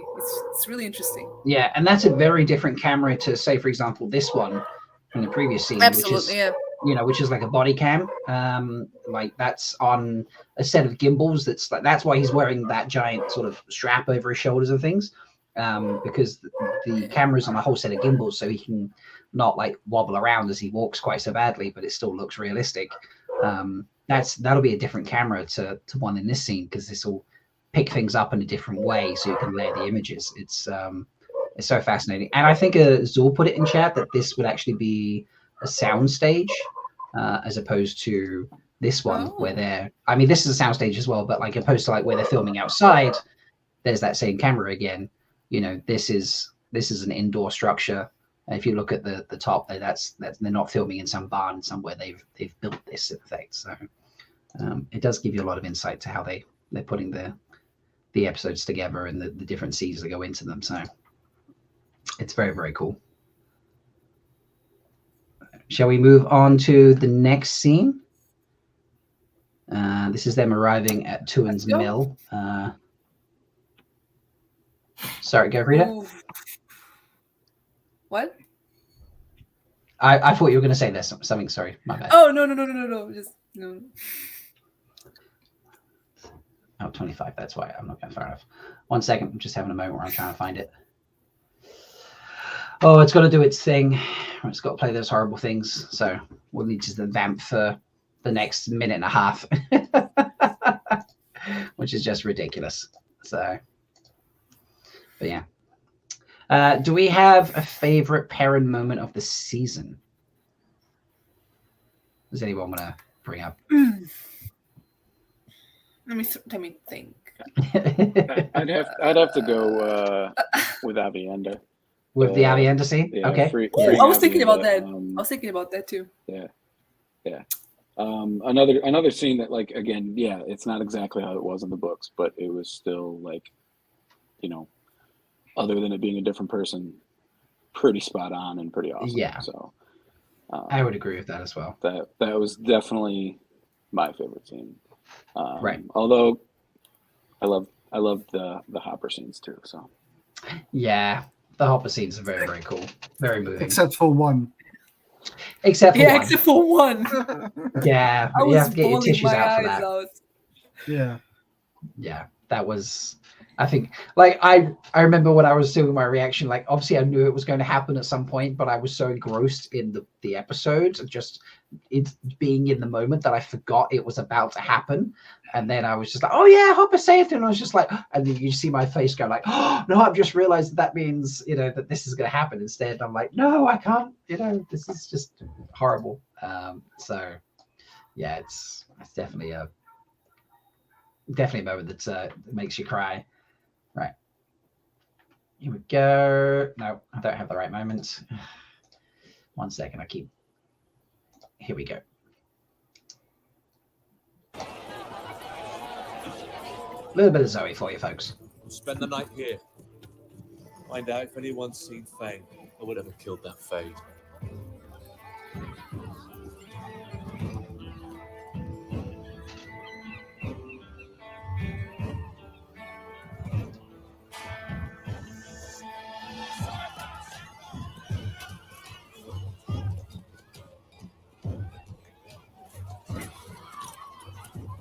Light, the smell. Tastes better than it smells. Go in. The first plate's on the house. Go in.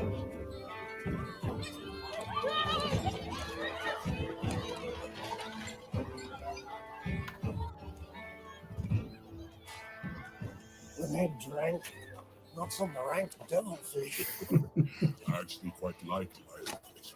There's a certain depth of flavor to fermentation that makes it quite delicious. Why am I not surprised? Aren't you coming? I prefer to sleep under the stars.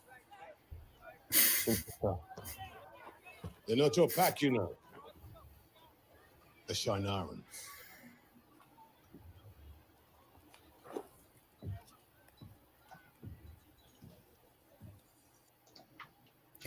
Elias is that like buddy who went like on a camping trip and then just made that his whole personality.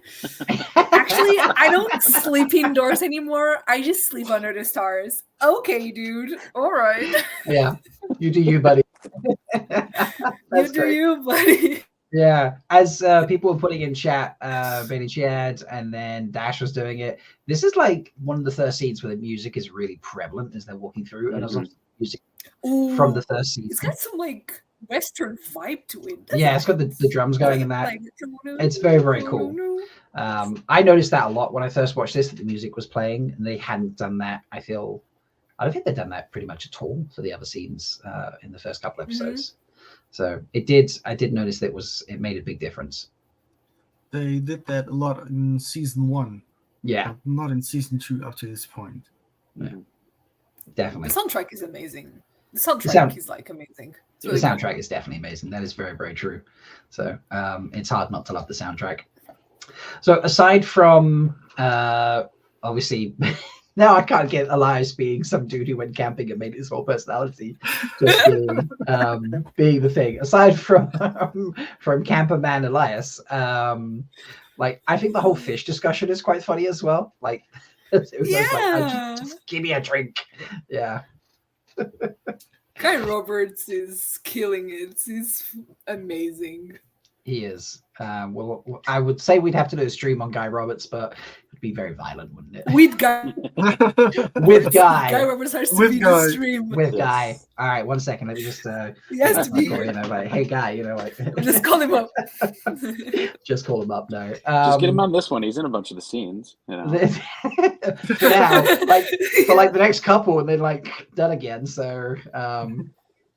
But yeah, Kevin is calling the music the entering a new shantytown tune. Oh, Kevin. That is amazing. I need Kevin in this stream. Oh my god. Yeah, Kev, he's always so funny with his comments. That's great. But yeah, we do get the whole pack discussion thing again. Bane and Share dropping in the information here. It's a variation of the Old Blood song, which is about Manethrin. So, okay, that's very cool. Ooh, okay. Right. So this is like is this some foreshadowing for other things that Perrin might get up to later on? Well, it's without throwing any spoilers. If you know, you know. Yeah. Keep that one quiet. So, But yeah, it's a nice little scene bringing into the village. I don't think there's a lot for Perrin. I think this is more like, you know, an Uno scene than anything else. But it does add.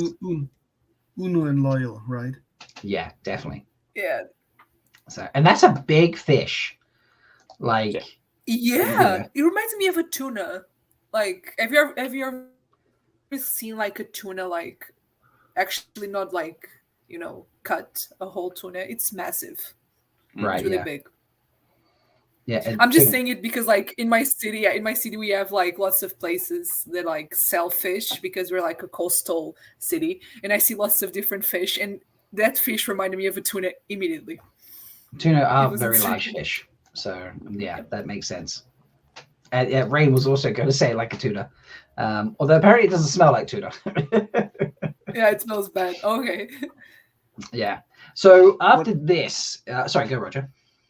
I just was wondering how the fermented fish they do in Sweden, I think. Those rotten fish. Yeah.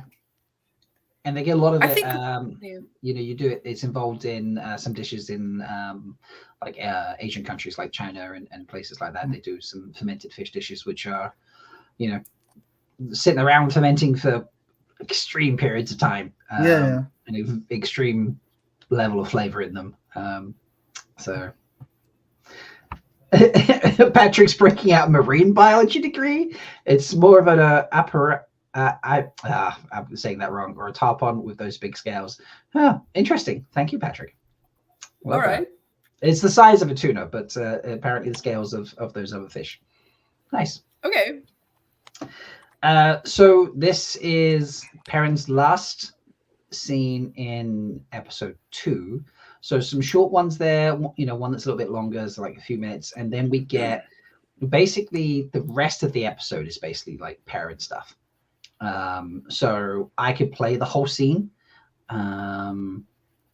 which would I think would be quite fun to watch, or we can play it in bits and pieces. Like, how do we feel? Because there's in essence there's about 5.5 minutes of footage now. I don't know. There was only one natural break. It was kind of like after the fight is done, and then like there's the following morning. So like that's like 4-ish minutes, and then there's like a minute and a bit. So we'll probably just have to break it up that way. Yeah. That makes sense. All right. So let's watch. This is at the end of episode 2, and enjoy this very, very creepy way to enter a village and attack people.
By Johnny!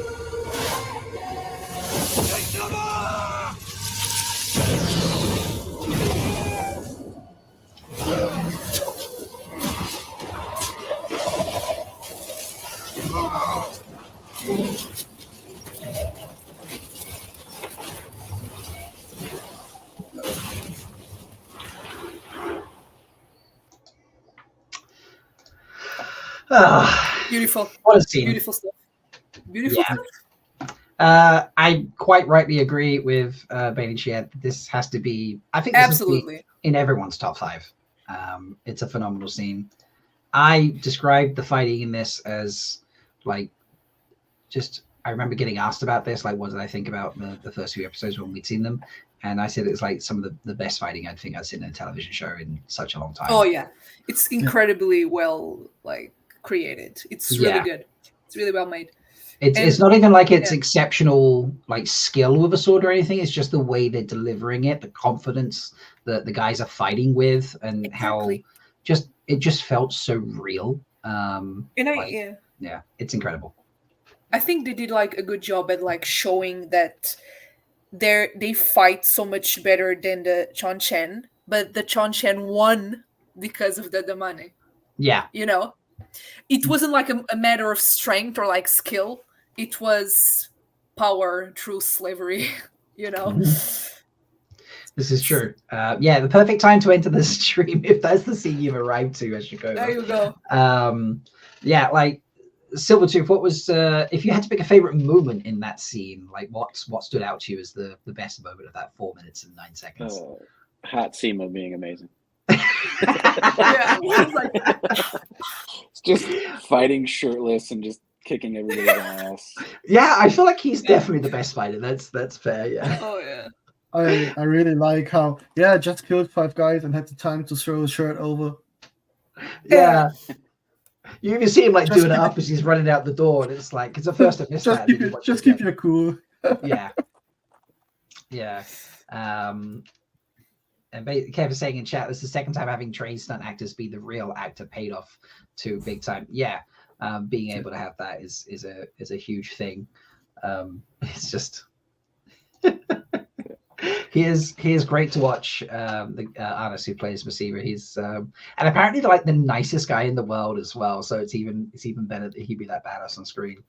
But yeah, there was somewhere, and I can't remember where I heard this.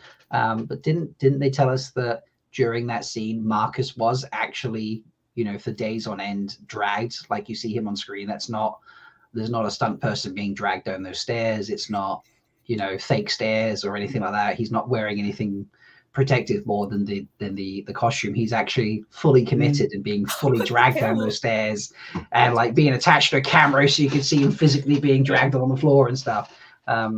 Just incredible dedication to doing it, because then you don't have to make those cuts. So you can, see it really close up.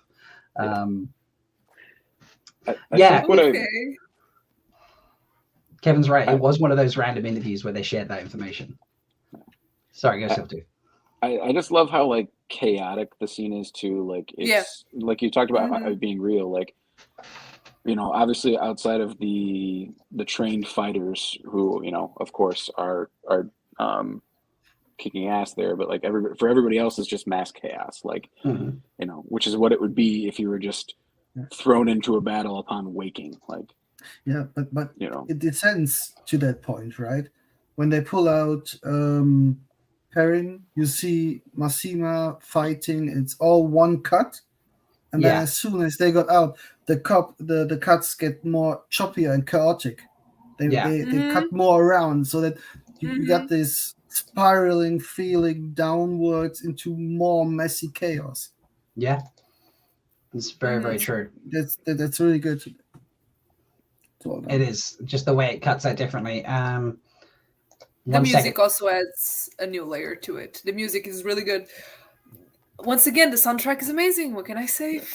Yeah, the soundtrack is pretty incredible. And yelling loyal is terrifying. Yes.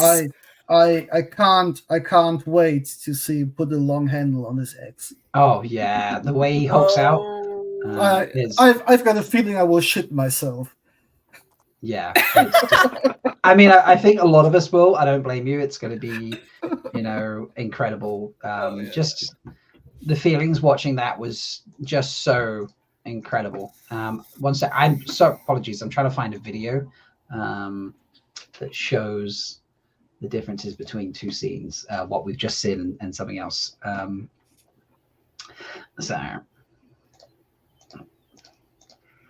But yeah, the Damane were amazing. I just wanted to point that out because I think the whole like music, when they show up, the music like changes, and then you like if you don't know what's going on, you're just like super confused. Like, who are these women with like gags over their mouth, and suddenly they can channel like what's going on, and it's incredible. I loved the Damane and everything like about how they showed that on the show. I think it was really, really well done. One of the like high points for me of season 2. It was that, absolutely. I agree. And the start of this scene is much like a horror movie. Yeah. You see the shadows of them at and then them standing next to Perrin and just watching him. It's so creepy. It's very, very creepy. It is very creepy. It is. Not come on, get him out and just look him sleep. Yeah, like the masks are so weird looking too. The masks are terrifying. Yeah. I know it's not amazing like costume. Yeah, it's not like our true introduction because we had seen them before, but it's like the first time you see them really do anything other than, you know, create a tidal wave. So it's like it's the real introduction, right? Like we finally get to see the soldiers and everything like that. So like it's an awesome introduction to, like, you know, for one, make them scary and everything else. So yeah, it does. It's a big difference. I have found the video, and I now have got to try and get it translated across to different devices. So bear with me while I'm working on this, because this is driving me crazy not being able to do this. So I welcome to everybody who's watching who has not joined. I have no pictures for this particular scene, but I think the scariest thing was definitely them standing over Perrin at the beginning. Like, that was just absolutely freaky to me, I've got to be honest. And then the sound where there's like that, like, just, you know, like a soft boom or something where they all attacked in one go was just really, there was something very organized about that made it more threatening, that they were all just ready to do that. So I really appreciate the Uno and Ingtar tech team move. Yes. Oh yeah. When they sent the Shanshan flying with the shield. Mm-hmm. Yeah, there were some amazing moments. There were some amazing moments in that fight. It was, I don't know, it's got to be, what would you put, can you think of any scenes that you would put higher than this? I'm struggling to think of some now. Fighting wise? Fighting scenes, yeah. For fighting scenes, yeah. I Avienda was good. Ooh, no, Avienda's scene for me is top 1. Right. That whole choreography was insane. That choreography was insane to me. And the music is so like ta, ta, ta, ta, ta. You know, the music is very like punch, punch, punch, punch, punch, punch. Really good. And every move she does in this choreography has a purpose. Either going out of a hit, avoiding a hit, or an attack. Yeah, that's true. Absolutely. And which is good as well is in Farm, when I hope your friends can fight, and then she gotta go. I think the great Aiel fighting is going to be season 3. I think we just got to tease. I think there's something more. Maybe it's because we've only seen like work in like small little bits or like Avienda work by herself, but there's something about this fighting that just feels, I don't know, more badass to me. But I have found the video that I was hunting for, folks, so apologies. This occurred to me in the moment, otherwise I would have prepped this earlier. So we've just watched Loyal do his Hulk out, the whole Hulk out thing, and I actually in Prague was lucky enough to see the stunt team show us like the previs for that fight scene of Loyal hulking out. So I thought we could like watch that and then compare. So it kicks off very quickly because I had to switch cameras while this happened. So it was very, very quick, and I missed the very, very beginning of it. And but it's just like a 20-second long video, and you can see how it was originally envisioned and then how they put it on screen. So 1 second, I'll put that up for us, folks.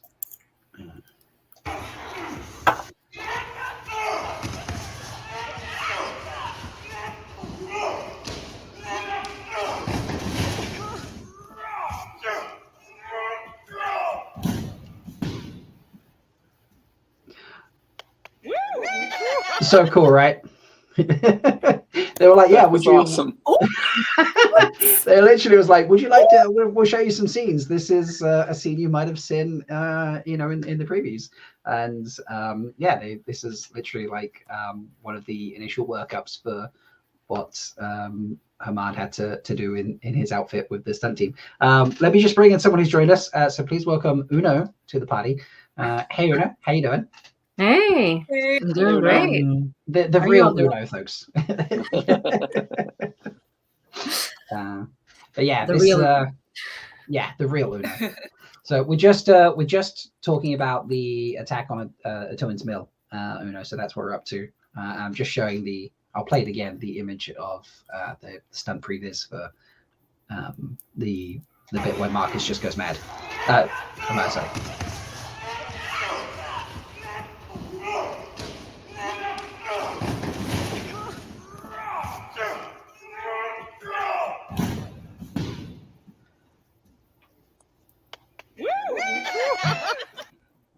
So yeah, just pretty crazy. That was insane to me. And then if you I'll flip over to the scene so we can do like a comparison. It'd just be, I think pretty cool to have we seen that and then to see this.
So yeah, just really cool to see the comparison between those two scenes. Absolutely, yeah, really cool.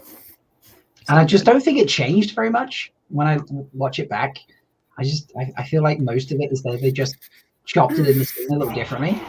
Yeah. If you look like throwing person one side, throwing them to another side and someone else, you know, that's into, you know, the side of the buildings, side of boats, you know. I feel like they just changed the order of it a little bit. I just love the moment of silence in the end before the woo starts. Like, to be honest, we weren't sure what was that it. We were kind of stunned as well. Yeah. So. Yeah, and there was Tigraine in it, right? Yeah, Tigraine is one of those stunts. Before we go, I actually have to go now. But it has been such a pleasure to be here. Thank you so much for joining us, Rita. Goodbye, Kevin. I'm sorry you couldn't make it. But kisses to you, Kevin. Kev will probably turn up like a nanosecond after you leave, I imagine. So, you know. Yeah, he just doesn't want to interact with me. Okay, Kevin. Okay. He's just messaging me. He's like, "Oh, the lights are now back on. I should be there before you start episode 3." So he is turning up now. So new theory, folks. Kevin and Rita are actually the same person. So you know, which means Kevin. Yeah, actually, I am Kevin. Kevin, Tweeter of Chaos, Rita. You know, they're just different versions of one person. So you know. We're all the same. Yeah, we're all the same people. You know. But yeah. Thank you so much, I have Rita. to go, so really appreciate it. Kisses. Hopefully you'll come join us again. Of course, I've had so much fun. It'll be my pleasure. Wonderful. Have you guys done a Matt's stream yet? I don't remember. No, Matt's like the bottom of the list. You know, I'm joking. Okay, so maybe I won't come back. Maybe I won't There come back will be a after Matt that. stream at some point. We have a special. We have an extra special stream next time. But Matt is on the list. I did discuss actually today when we were talking about what we would do in the next stream. I was like, you know, should we do like Matt or Rand? We haven't really got many of their scenes out yet. And then there was the suggestion for something else that we previously talked about. I was like, "Hey, we're doing that." So Matt is in the consideration list. So yeah, Okay. it will happen. So. I'll definitely want to be in that stream because I have so much to say. I'm sure people will be dying to But get yeah. on that stream. So the behind the scenes photos will just be crazy for like Dodal in like one outfit over and over and over and over and over and over. So yeah. Look, we don't talk about that. I just focus on his face and I stay here. I just stay here. Yeah. I love it. Oh, thank you, Rita, and I look forward to seeing you again soon. Thank you. So take care. Bye. Thank you. Oh, that was wonderful. Yeah, Kev, folks, after having all the snow issues, is apparently got power and is in the process of making sure everything's all right, and then he'll be joining us. But yeah, let's round out episode 3. Is that episode 3 you're on that I was just talking about? Okay, 2. So yeah, 2. Before we start episode 3, let's round out episode 2. Let me just finish off them getting their asses handed to them.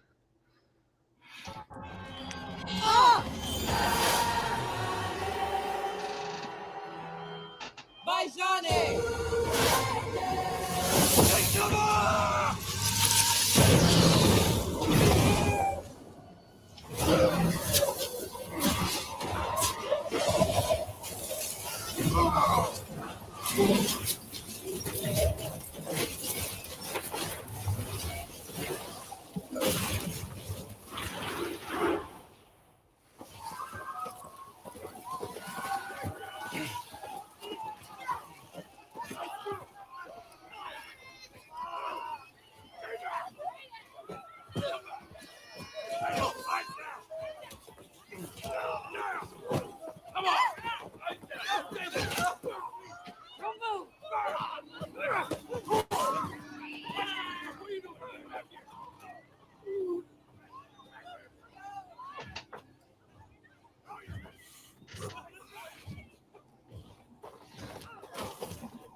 they ready?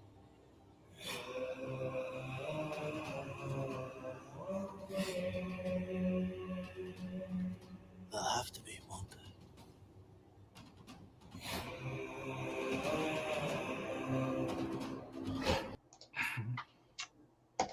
And that is how we round out episode 2 from just the Perrin scenes, obviously. I love this bit in chat, like Mr. Stovey sleeping through the battle, typical. And then Yellow Fringe Shawl comes in. Yeah, the way Perrin starts and ends the fight in exactly the same way. He's asleep when it begins, and he's asleep when it ends. That's soldiers, they take every opportunity to sleep. So hey, yeah, you get those naps in when you can, people. You never know when you get a good night's rest. So yeah, welcome Uno to the party. Do you understand the point at which you've joined is going to be quite a point to have joined? It feels like, oh, let's just jump into the trauma. Yeah, hooray! It feels like you saved a slot specifically for me. I mean, I might have, when you suggested your availability, I might have picked this one for a reason. But yeah. But I brought my the appropriate hoodie. Shirt. Yeah, which I love. On point. So something about that scene with Perrin that really interests me is how Ishi focuses on Perrin so much at the end there. Like it really, there's like the first half of this season, there is like an Ishi Perrin focus that I feel like is setting up for later seasons, because it doesn't really pay off in this season. I don't know. Yeah, like Ishi with that fixed creepy stare at the end, like this. What is this paying out for? I'm curious. Does anyone have any ideas what this might be, as opposed to what we see in the season, what it might play for future? Because it doesn't, by the end of the season, he's not interested in the Perrin in the slightest. So it's quite an interesting focus at the beginning for me that I'm still not sure what it's for. It feels a bit like they're building up to Perrin's like aversion for like embracing the wolf, and Ishi keeps like, oh, this is like something of the dark, and okay, Perrin maybe even more like not wanting to lean into those powers, perhaps. Yeah, it felt like he was trying to scare Perrin away from it. Okay. I mean, so Ishi should know that that's not like a power that comes from the dark in any way. Yeah, he knows something of like Wolf Brothers. Wolf siblings. Right. Yeah, I suppose, yeah, just that. I don't know. Just watching it back has made me think, like, is there more to this? Yellow Fringe Shawl is putting in chat. At this point, he still thinks he can break Rand by breaking his friends. So that's obviously a reasonable point there. And then by the end of the season, he realizes that won't work. Ladies and gents, the event has finally been fulfilled.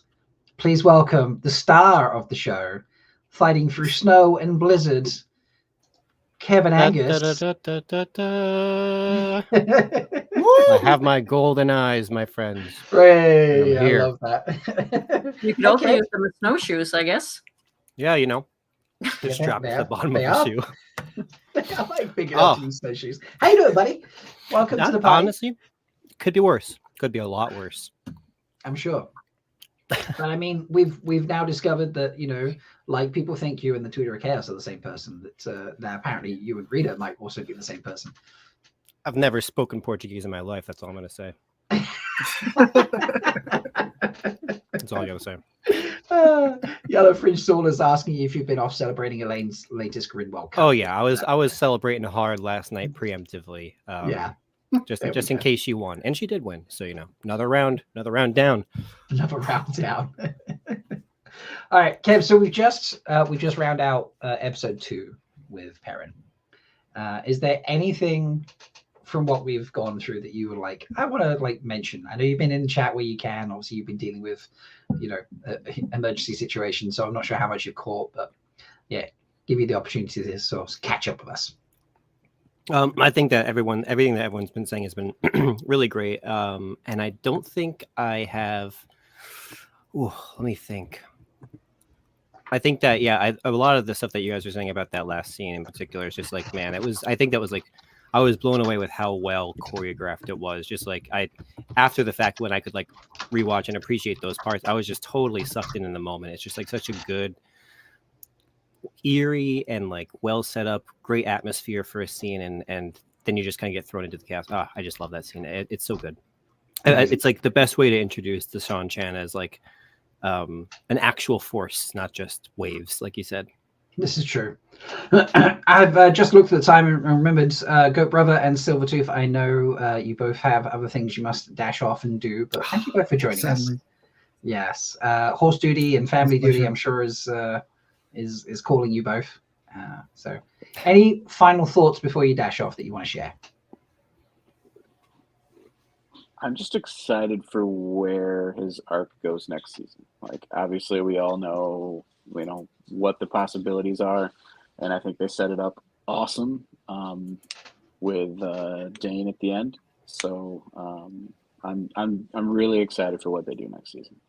All right, love that. Yeah, that's very true. Roger, anything you want to add before you disappear? I'm just very excited that we get Fail and Perrin next season. Yeah, I'm also looking forward to that. So, all right, guys, thank you so much for hopping on. I think it's the first one for both of you that you joined. So I love that you've been able to make it, and hopefully we see you again. So, see you later, fellas. Bye. Bye. Thank you so much. Right, also, it's a pleasure to have you here, Uno. Yeah. Happy to be here. Just in time for the trauma. Just in time for the trauma. Oh, that's right. Oh no. Why did we do I might this? do this for a bit. Here's the question: do we actually show the traumatic scene? Like, is Perrin visible there, or is it just a pure focus on Uno in that moment? I feel like it just focuses on Uno. Well, it cuts to him going, oh, like the. Oh, that's true. It does, yeah. But okay. We'll maybe it depends how much we want to traumatize people. Content warning. Content warning. Yes. And by people, you mean me. Oh god, I love it. But yeah, it's been great. Kev, I know you've seen these, but Uno hasn't, so we'll just show them up there. We've gone through managed to show half the photos already from the behind the scenes footage that we got. That's crazy. So which is just amazing. And it's been really insightful, some of it, because this is clearly filmed outside when we're just first turning up to some of the bodies. And then here we are at the village, and now it's like soundstage material, so which is cool. And then here's the table scene with the flies and everything, and that's clearly a soundstage as well. And then here we are, what seems to be back outside again with an alternative view to the Thade. It's just it's incredible. So these will all be shared out again. But I love these. Yeah, I really should. I feel like I've heard them talk about how a lot of the stuff that you can do to help VFX work go smoother is planning for it in the way you shoot the scenes, and it really feels like they do their best to plan so far ahead for all the stuff they're going to need in the post-production. And I think that it's really cool to see that with the veil drop too. This is all the stuff they're planning for that they're not going to see happen for maybe a year plus, but they're just really putting the time and detail into it so that they don't have to cut corners or do a shoddy job. Yeah, absolutely, I agree. It's just and the fact that these are such high resolution. That we can, I love the fact that we've been zooming in and out on some of the pictures. So let's do this one, and I'll share this screen. We can just sit here and we can just zoom in. So Uno, I know you make the outfits. If you want, look at the level of detail here. I could share. It's just ridiculous. Yes, please. And then what was the other picture? It was Angus. This was so. Oh funny. yeah, his arms. The first thing Rita said, here we go. Look, no, it wasn't this one, but I mean, look at his arms.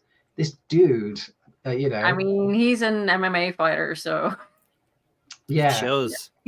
Oh my god! Look at that vein. Look at that! That's gold. That's. Wow. Just the dude is unreal. I didn't realize he was an MMA fighter in real life. That explains a lot. If I'm honest, it plays why he's so good. All right. So we're gonna kick off now. This is we talked about scenes here, folks. So Perrin gets, as I said at the beginning, 38 scenes as we've broken them up. 1 minute and 10 or just over 1:10 of total scene time throughout the season. Doesn't appear in episode 6. But this is almost, I think this is his longest scene. 5 minutes and 52 seconds. I'm looking through. No, there is one that's slightly longer. Okay, so there's one that's 7 minutes long. So these, comparative to the longest scenes that Lan and Elaine got, I think Lan had 4.5 minutes on one occasion, 3 minutes on another. Elaine got, I think her longest scene, we've got like 2.5-ish, somewhere in that ballpark. Yeah. So these, Perrin gets a lot of screen time compared to Lan and Elaine. Not too surprising with Lan, he's not like a main character, but Elaine is one of the 5. So interesting that he gets so much time there. But yeah, this is his second longest scene at just under 6 minutes. So we'll watch the full scene until we can't take any more, and then we'll have some discussion around it. So tell me when I go look again. But yeah, content warning, folks, because it does get a bit grim. Who are they? What do they want? I have never read or heard anything of these people.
People of Atuan's Mill, you have forgotten your history. You squat on stolen land, land which once belonged to us and will be ours once again.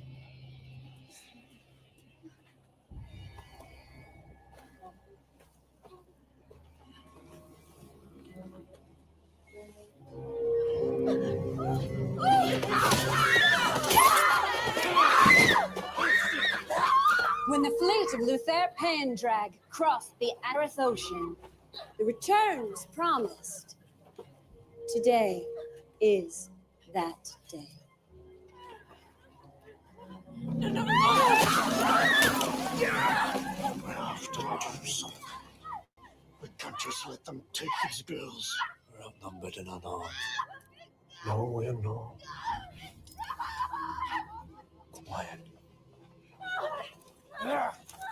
When you swear the oaths and bow before the High Lady Surah, the debt of your forefathers shall be forgiven. You will share in the prosperity of the Shanchan's return, from Atuan's Mill to Falm to our great empire across the sea.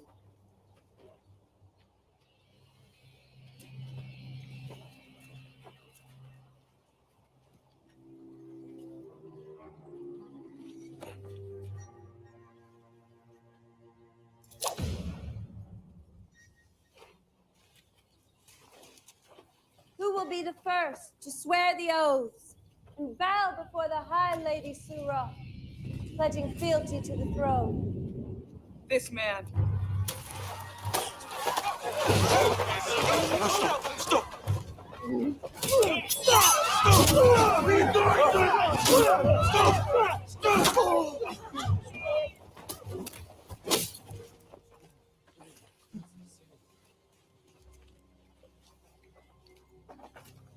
Avert your eyes and kneel. You bloody well like that, wouldn't you? Bend the knee and swear the oath.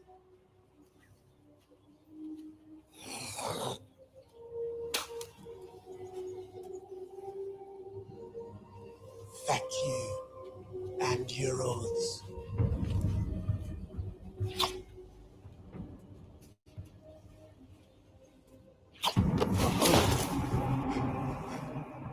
who will not swear the oath will have the oaths sworn for them.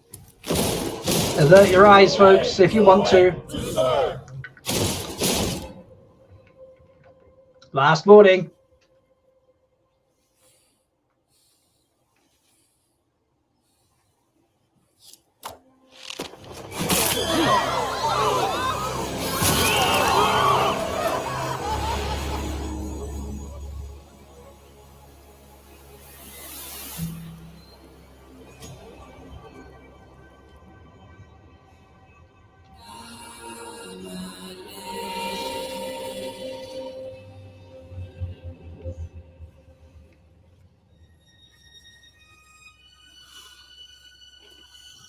All will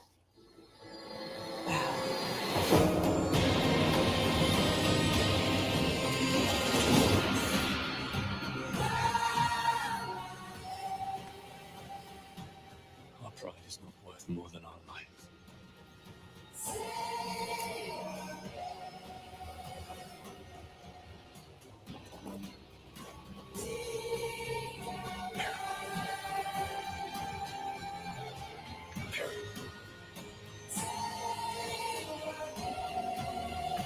I swear to obey, to await, and to serve.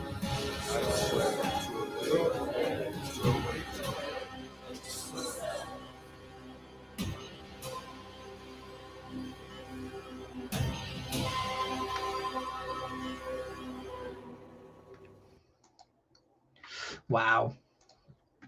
What a scene. It's like, Mr. I love it Golden and I hate it. It's an amazing scene. Oh, it's incredible. I loved Patrick. This scene either caused giggles or fights at the Robert Spoon's home.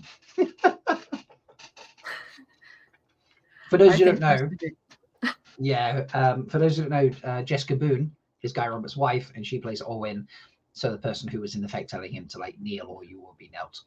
And this was their first scene together. It was their very first scene together, and first day of shooting. Jessica's first day of shooting, and they that was quite fun. I also love Pavara's comment here. I've got one knife and a whole lot of attitude. What could go wrong? Oh God. Kev, you've missed the first couple hours due to storm excitement. I'll let you go first. Your thoughts on how Perrin is in this scene? Can't hear you, but I muted myself. Yep. I love how Perrin and obviously the other Shinarans had this moment with Uno that I feel like I've been the Uno in this a lot of cases where I think I'm whispering and that no one else can hear me, but everybody can hear me because they're like, dude, they're like, that's why she picks him out. They hear him say, "Oh, I've got a fucking knife over here," like it's it's very funny because like you could see like He's they not both that know. subtle. No, they know something's coming. They know that they've already been singled out. And Perrin then too, like if Ishii hadn't seen him before that point, he definitely saw him after he was the last person to kneel and just stood up for an extra minute. So it's I think it's a strong scene for Perrin because now it's like the second time he's had a massive loss of a close person to him, but this time it's obviously not his fault. It's not at his hands. And I think that it's kind of like a tangible vengeance in a way, because like obviously he can't get vengeance on himself. He's kind of pushing that onto Fane, but now he has a real vendetta against the Shanshan for a different reason entirely. So it's I think it's a shove towards the violent decisions that he's going to make. Is witnessing this was like a good way to say why, oh, he should be afraid of violence. He should be like being even more hesitant to do it than ever. But when you see this happen to your friend, it just kind of inflames those emotions, and obviously we see it come again later. But I think it was as hard as it was to watch the scene, because I think my mouth didn't close, no pun intended, for like a minute. I was just like I was literally like him. I was just like, until they did the cut, and it was wow. It was just very pause the episode. What the fuck just happened? Yeah. It was because I know Una will agree with me here, and I don't think Guy will care that we say this. but Guy led both of us to believe that he survived, didn't he? Yes. You know, and then I got the message before I had seen the episode that I'm so sorry. Oh, I was like, yeah. what do you mean? What do you mean? Oh, and then I had to wait like the entire day, and then this happened. It's like, oh, yeah. Are you? Yeah, you should be sorry. Yeah. To be clear, Guy wasn't like, oh, I make it, I don't die or anything like that. Guy was just like, you know, he would talk about vague things. He wouldn't tell us things, obviously, but you know, he'd be like, oh, the finale's amazing and stuff like that. And the way he spoke and made it felt like he survived the whole time, didn't it, Uno? You know? Yeah. So just to be very clear, he's not breaking NDAs or anything like that, but you know, he very good misdirection. Yeah, he would be like, give amazing misdirection with like how he would imply things. It was just like, I messaged him, I was like, you liar, you died. And he just went, oh, me? You know, like, damn you. Fucking mad. What a guy. So, yeah. No, but it's an amazing scene. And what you were saying, Kevin, it's like for Perrin, it's very hard, I think, to keep being like thinking about pacifism at that moment and the way of belief or anything. It's like, oh, these, of course, I would have wished to live in a world where nobody hurts anyone, but they just murdered my buddy here. Yeah, they just proved it's not possible right now. So he's already written it off as like not even possible anymore, which, you know, Perrin's very absolutionist. He's very like, things have to be this one thing and they can't be anything else for a very long time. And I think that's what I love about him, is that he kind of goes through that journey of like finding the gray area a little bit. Sorry, this just totally caught me off guard. Did Guy tweet about having a sore throat one time, apparently? He did. Yes. He did. Oh, I missed that.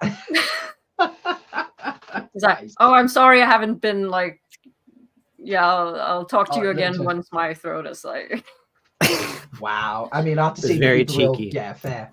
Very cheeky. But yeah, it does set up how like laser focused Perrin is about things. He's almost not to cross fandoms here, but he's almost sort of like Sith-like in how, you know, it's this or it's that. You know, it's one thing or another. It can't be. You know, there's very little gray for Perrin, it feels like, and this really does set that up. You know, it's like I just can't be anything other than going for vengeance right now. Yeah, it's interesting because like you'd think that Matt would be the one that would maybe seem the easiest to turn, but I feel like Perrin comes pretty close. Perrin's probably the closest one because he is so like yes or no. That if he flipped, he'd be a nightmare. Like he would be like, you'd never like, he would have been a huge win for the Dark if they had succeeded. It's kind of scary that way. Yeah, I would agree with that, absolutely. And also he's in a similar way to Nynaeve, very, very protective. So if like the Shadow could convince him that this is the only way to save your friends and to protect them, then he could turn that way. Yeah, I reckon he would do that. I mean, like Ingtar, it's like, oh no, we're doomed unless we give ourselves over to the Shadow, and that's the only way we can survive. Yeah, that is very much how Ingtar got there. So it does make sense, and I could see Perrin almost being like convinced with some form of logic or something that, you know, you have to do this, and he would be the guy who see it as a sacrifice play to like help his friends, and it just obviously, you know, because it's the Dark, would not be the case. So yeah, tough. So much trauma in that scene. And I think Uno dying in it overshadows what's happening to Perrin in that moment. It's hard to focus on Perrin at that point. It is, yeah. It is, yeah. But it does, like him being last to kneel down, kind of does, like the Shinarans are, you know, out of all the regular folks, the Shinarans stay standing much longer, and then they eventually kneel, and then like Loyal kneels as well, and then like Perrin's last. It emphasizes like how stubborn two of his folk are, and how he just won't bow for anybody. So, but I mean, what Ingtar says, it makes sense. Like, your pride is not worth your life. I mean, yeah. Personally, I would just okay. I wouldn't in that situation. In that moment, I was like, oh no. Yeah, live to fight another day. Mm-hmm. And thank God Matt wasn't there. Thank God Matt left to go to Tarvalin at his season 1, because if he was there, he would have been done. Oh my gosh. Matt, I do love how many people it took to hold Perrin back. Yeah. Because like Matt would like sneak out there. He'd be like, "Oh no, here's a second knife." You know. But Perrin's like physically trying to get out there. It took like 4 guys to hold him back. So that was, but yeah, Matt would be trouble in that scene. I think he'd be running his mouth. So I don't know if anybody else. Well, I think. Yeah. Like, all of Yeah. them. He would. Yeah. There was a small part of me that thought the scene would end with Perrin still standing. I could have seen that. Like that he just wouldn't, no matter what. But again, that wisdom coming from Ingtar, as we said earlier. Ingtar just needs to be. Do I still have it starred? Yeah, Ingtar should lead a support group for anger management. You know, which is so true, especially with the whole burying of the Dark Friends earlier in the episodes. So, but yeah, mad. So that is rounding out episode 3, I believe. No, sorry, 2 more scenes. Sorry, that's beginning. Oh. I'm getting ahead of myself here. 2 more scenes. I'm just jumping ahead. It does feel like the end of the episode, and because that was the hard cut. Yeah, I think. Yeah, that was like the hard cut, and also adverts appeared on the stream. I just dragged it off, and the adverts started. I was like, well, at least I got them out of the way this time. So we are going to flip over to carriage time, where he keeps having these terrible wake-ups. So in the previous episode, he got woken up by 2 Shopchan soldiers grabbing his feet and physically dragging him out of bed and out of the house and across the ground. And now he gets to wake up opposite a wonderful, beautiful-looking man who is sadly of the evil variety. So just get the sound up and enjoy a little smidge of Matt right at the end until we see Perrin.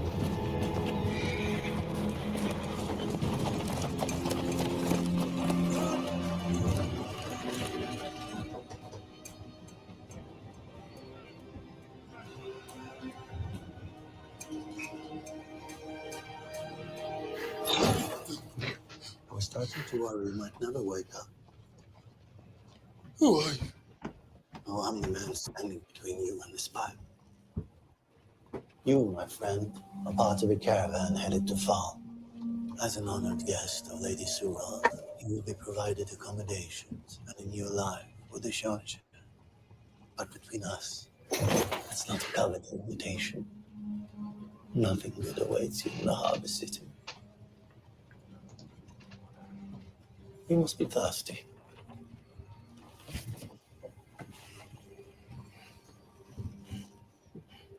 It's all right. It's just water.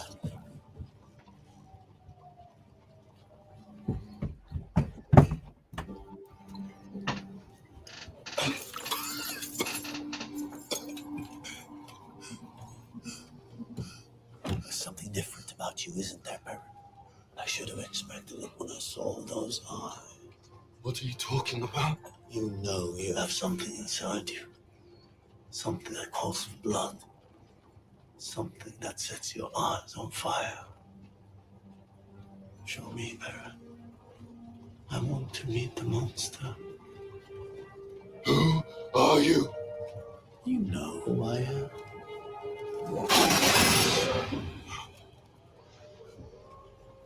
You're dead. Rand killed you.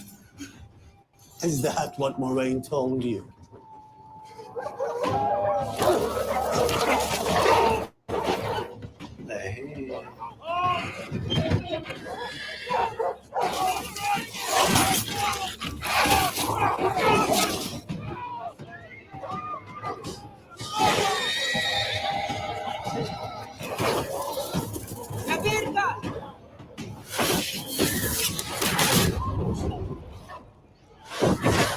What do you want from me?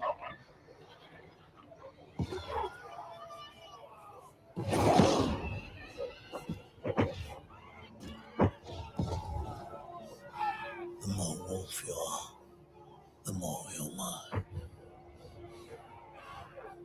I'll be watching your progress with great interest.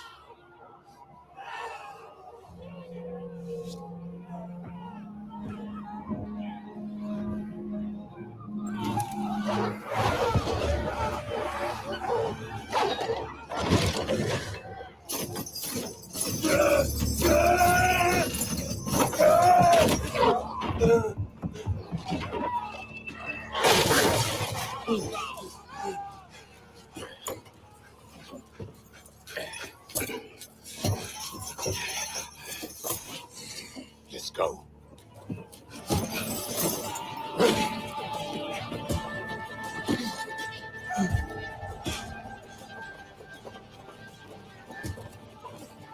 Run!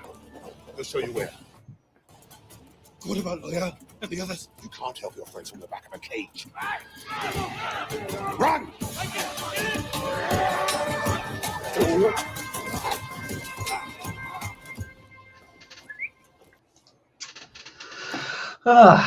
So another great scene. Another great scene. Yeah. The way Ishii touches him is like just, oh, stay away. Yeah. Like Brigitte says, who's thirsty? Yeah. Does not consent. No. Yeah. There's some love for your glasses, by the way, Kev. The best part about thank glasses, you absolutely didn't buy them this occasion.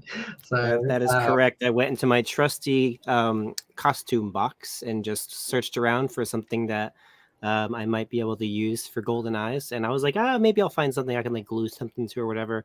And then I found those babies, and the rest is history. Perfect. And I just got that. Oh, did you not realize that before? They're my golden eyes. Yes. Is it? Okay. He's Kevin. He's got fancy glasses. Okay. Yeah. Well, I usually wear a hat. I try to find a hat or something to put me in the mind of the character. Different than like my regular state. So yeah. It's just Kevin, so of course he's going to wear something weird. Exactly. Yeah. You know. Yeah. Wait till you hear Kevin doing his best Elaine impression whilst discussing classic American foods. That's a secret treat that Kevin pulls out on the odd occasion for folks. Yeah, happens at times. Yeah. Happens now and again. But yeah, that is a great scene. As Ashkov has put in the chat, obviously the end of the scene where like they run out of the carriage was in the bloopers, where Gary Beadle just couldn't get the mark right, and he's like, "Nope, sorry, look in the wrong direction. Can we do that again?" Which is just so funny because he can't see anything through those contacts, so he's like running blind, which is just so tough for him. But a very creepy wake up. Kev, I think I'd be freaked out if I woke up and Ishii was just casually sat there staring at me like that, and then like, "Here, are you thirsty? Here, have some water." And he'd just be like, yeah. It's a shame, he didn't remember him from all the previous dreams until that moment, because I'm sure that wasn't the first time he's offered him a drink in his dreams, right. Yeah, it's just the way he's working him to be like, the more wolf you are, the more you're mine. He knows that it's not that case, and it's just stunting his powers, I suppose. Because the White Cloaks say as much too, especially in the books. They're like, oh, wolves are like even. I think it's like Jeff from Bornhold in the camp when they have Perrin and Egwene captured. He's like, wolves, they work for the dark. They're like they're the Dark One's puppets or whatever. So it's very that probably got seeded through Ishii's kind of manipulation in a way. Common knowledge. Yeah. Like because Trollocs have wolf faces, sometimes it means that wolves are of the dark. That's what it was. Right. Yeah. So it's it is creepy. It's very clever of Ishii though to keep him so hindered just using his feet. Yeah, he knows how to manipulate them. Yeah. But then this is almost the last time that we see the two of them together, I think. I'm thinking trying through the rest of the season. Like he kind of like ignores Perrin after this. Oh yeah, because he gets away. Obviously he wants him to get away, but he doesn't really like mess with it. He probably can't get into his dreams because of the wolves. I'm sure that's probably still a factor. So this was like his one chance to kind of plant some seeds a little bit. Right. Yeah, hopefully they sort of come to fruition later. Max is saying in there, oh, hey, is that Buddha? Yeah, it's Buddha. Hey, Buddha. Max is saying, like, he's not fully wrong. Elias demonstrates that if you go too wolf, you stop caring about the struggles of your human peers. That's also very possible. I feel like, I still like the Elias vibe of, he's that guy who went camping one time and was like, well, this is now my personality. I sleep under the stars. I feel like he found a way to live life away from people. It was just like, oh, thank God. I don't need to be around other human beings. Very nice. I mean, and for him, I was going to say, for him, human beings left him behind. They didn't Yeah. want to be around him, so it was like a mutual exchange in that regard. But yeah, it is. If I could be a wolf sibling, I'd do the same. I get it. Yeah, he has reasons. Fuck people, I'm gonna live in the woods now with my furry friends. Don't Reds try to gentle him in the books too before he runs off? Before he has to kill a warder and run away. Yeah. So wild. But going back to the scene, I just love the Perrin's face when he just comes out of the carriage and he sees the Shanshan's shoulder with his throat ripped out, and he just kind of looks at Elias and is like, blood on his face. What did you do? It's what's wrong, dude? How did you tell him? Did you? Was that you? I mean, I'm assuming it's the implication is that it's Elias that's done that. I feel like it fits with Elias's character a little bit, or at least how he's being played in the show. But I suppose there is a possibility it could have been a random wolf on passing. Could have been. And also more evidence of how crappy soldiers the Shanshan are, because they were getting their asses handed to them by a bunch of wolves, and it took the Damane popping out and blowing shit up to stop them, I suppose. They didn't send their best. Yeah. Pavara. So let's be mad about Rez trying to gentle him. It's not like it hurt him. If they try, nothing happens. Twitch is her ritual. Aww. Look, you're still Rafe's favorite. Don't worry. So one day, Pavara will be able to do a Pavara KCI stream, and then you can just be on for the entire 8 hours with us. And we just knock it out of the park that way. So yeah. But yeah, a very good manipulation scene, and carrying on this whole.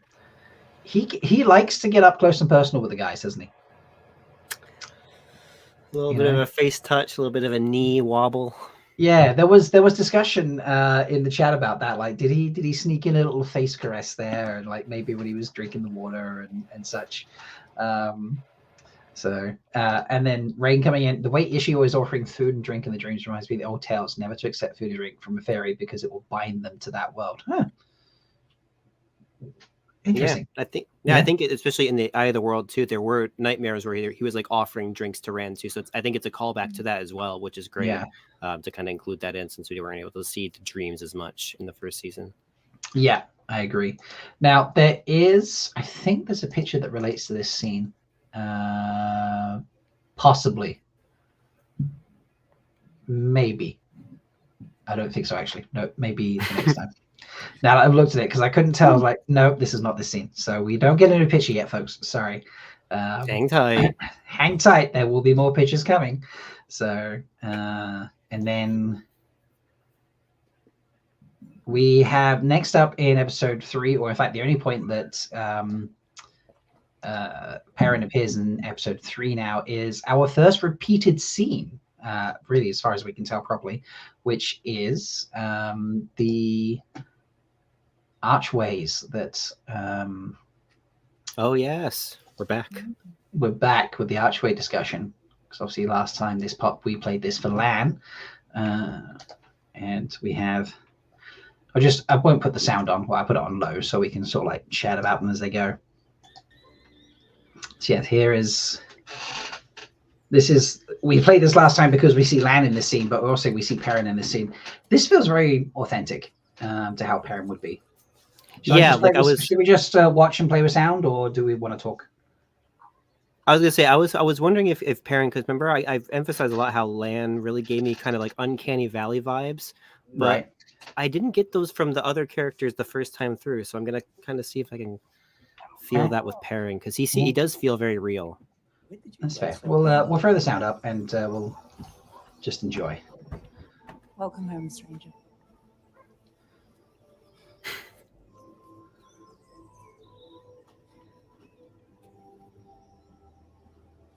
How about we see if your father needs any help with the honey cake? Yes? Come on, off you go. Honey cake? All right, come on then.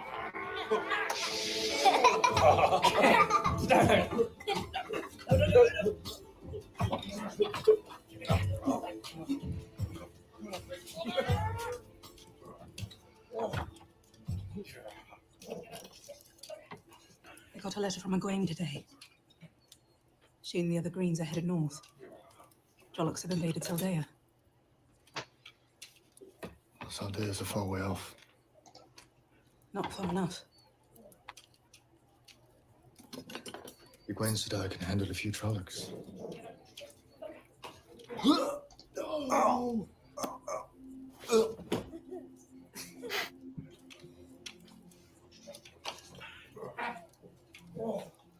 Do you regret leaving the tower?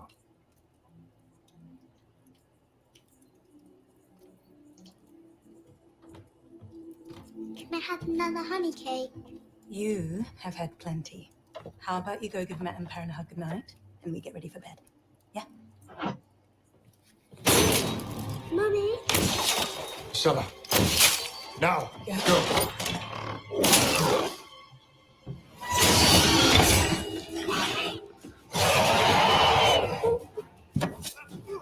We need you to be a brave girl. Just stay here and wait for me to come back. Can you do that?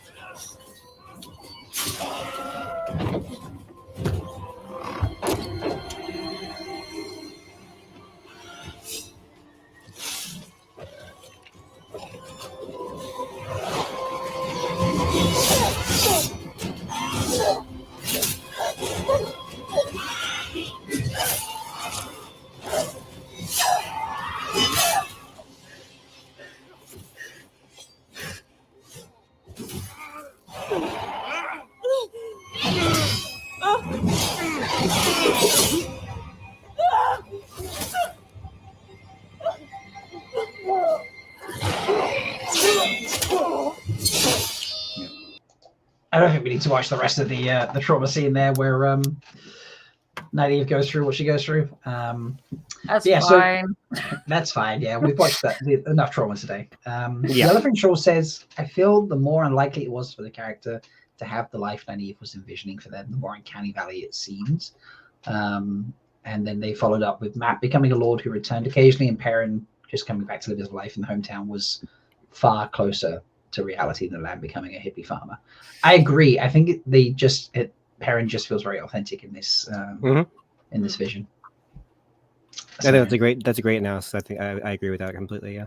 Yeah, definitely. But I don't think it adds a lot. Excuse me. So I don't think there's too much we can take away from this. This is more like a Nynaeve discussion. But that does round out episode 3 for us. He was fighting with a hammer and was killed by an axe, which is noteworthy. I did miss that actually. Yeah, he was. I looked. It was a sledgehammer on the ground next to him.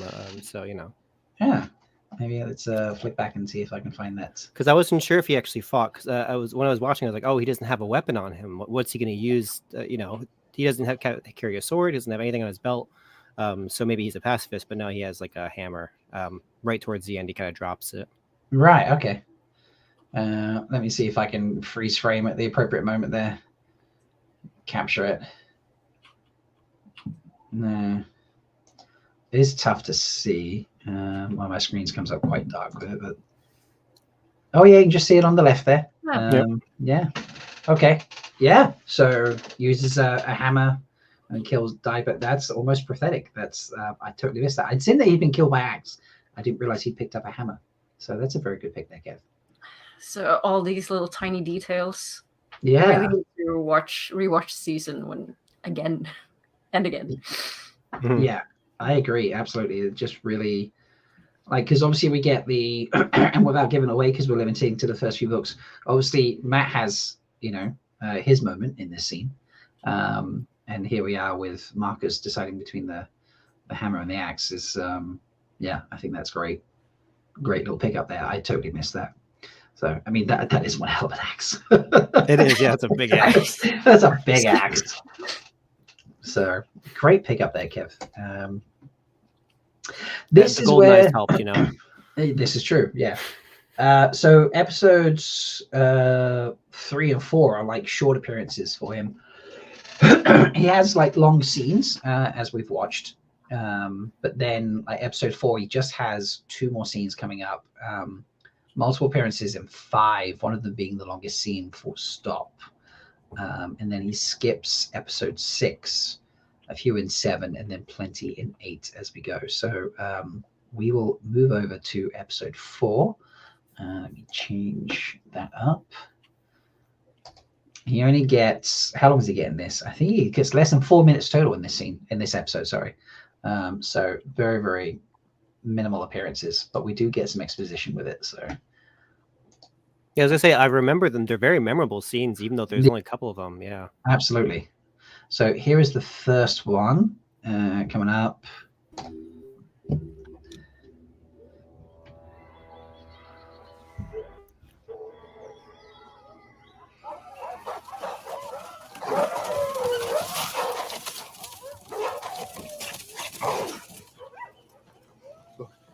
You haven't seen any sign of the caravan for hours now. I need to find my friends. Are you sure we're even going the right way? Wolves don't get lost. You're the one leading us, not them. Look at me, boy.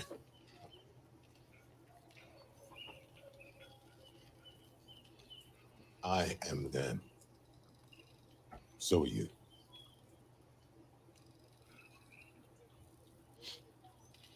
What are we?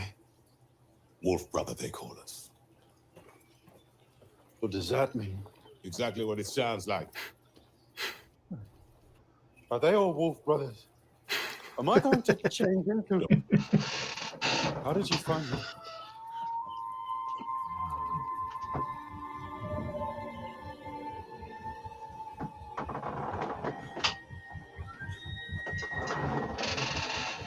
It's our language. One of our scouts spotted a buck. Send that vision to lead us to it. How does it work? Instinct. You'll learn what they mean, how to send them. Did the wolves warn you those warriors were coming for us? Is that why you didn't stay in the village? You could have warned us. You could have helped. Are you in chains? Time to eat.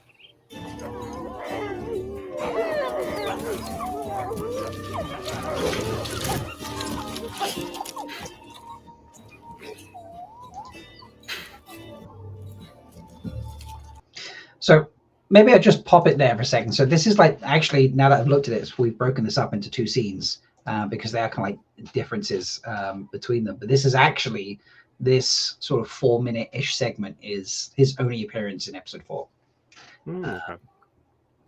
So I've just looked at the timings there and realized they crossed over. It is a great scene though. I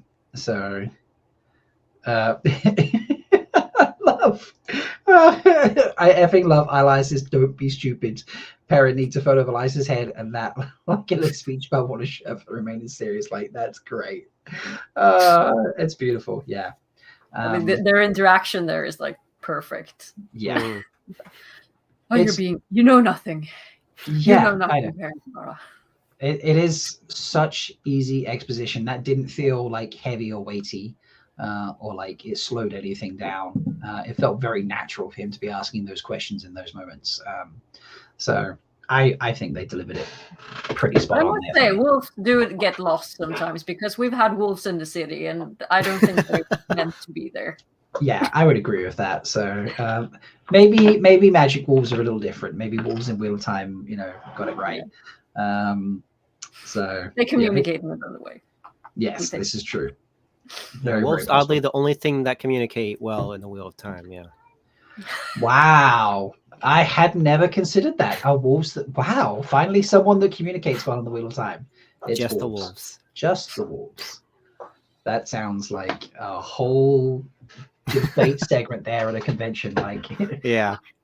Is there actually effective communication in Wheel of Time? And secretly, it's a wolf brother panel.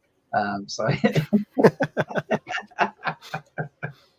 But yeah, that's how do people feel about how Gary's playing Elias? Like, what do we feel about that? Like, for how we I love it. You like it? Yeah. Yeah, he's very like standoffish, like especially like when Perrin and Egwene first meet him and they're on that fire. He's just happy to just sit in silence. He doesn't have to have a conversation or small talk. And I feel like that's captured so well, just like short answers to the point. No, you're wrong. Exactly what it sounds like. Like he's just being like, use your brain, think about it for a minute. Wolf brother, it means what it says, you know. Right. Kind of read it. It says what it does on the box, kind of thing. And the whole like, this is my pack. I don't care about these other people. I'm gonna help the people that or animals, beings that I care about. Right. Yeah. No, I would agree with that. He definitely gives me vibes of someone who's not been around people very much for large chunks of his life. So, given that Perrin is a character that doesn't talk a lot, likes to think about what he says before he says it typically. Now that I've said that, I feel like Marcus is not actually playing him that way so much. Maybe by comparison to Elias, like if compared to other characters, he's pretty quiet. You know? Yeah, this is true. Yeah, it's just it feels, you know, kind of like perfect. Like here's a wolf brother in the extreme, and Perrin is a wolf brother in training, and he's like not a chatty Cathy. And then, you know, you've got Elias who's like, you know, talking is the last possible use of my language capabilities. So, yeah, it's a fun pairing, I think, of the two of them. And again, just the visions. So the visions are like communication as well as, you know, showing things. Because we talked about how it, like the fly trap earlier and things where he was seeing visions and the fights. Like that was saying like what had been seen. But we were discussing like had a wolf witnessed that, or had a wolf figured out what happened, and that they were communicating what happened, because it was quite like a lot of detail in some of that. So like, what do we feel? A bit of both? Is it one? Is it the other? It's interesting because like the visions, like they don't have to be shot for shot exactly what did happen unless they saw it that way. Because like maybe they're sending the deer that they saw as it was galloping before they chased it down and killed it, and then they're using that vision of what they saw to lead them to it. So it's like a mixed message in a way, like, hey, we found a deer, follow the path of this vision of the deer to come to where we killed it, kind of thing. So it's kind of like the visions don't have to be exact, but if they're like basically more or less a vibe of like, here's how we kind of recreated it in our minds of what happened based on what we've observed. And maybe, I don't know if they communicate with other animals, that I doubt it, but yeah, it's not like I don't think there was a wolf peering in through the window while the Fade was like killing the family, just like, yeah, because it was, you know, that's what I'm saying. Like sometimes it felt like they were replaying exactly what happened. Like, can you do that without having witnessed it? So interesting. As we continue the discussion, please welcome another guest to the stream, folks. This is Perrin Subara. So please welcome. Hello, Perrin Subara. Welcome. How are you? Good.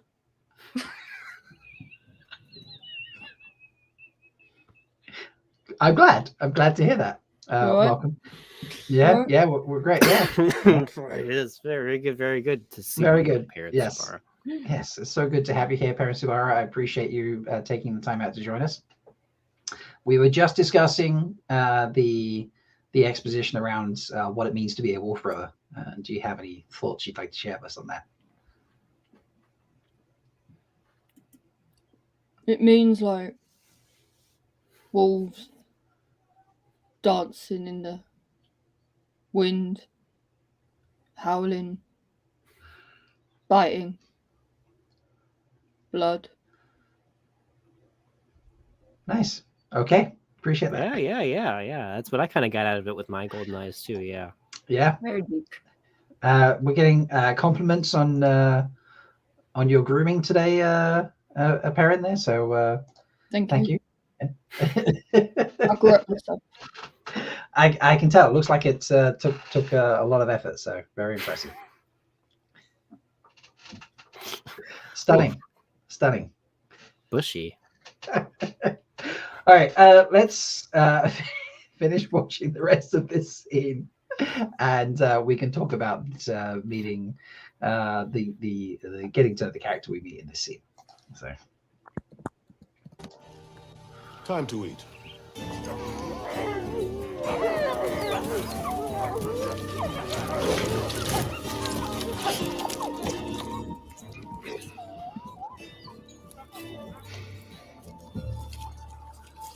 You'll lose the taste for cooked flesh soon enough.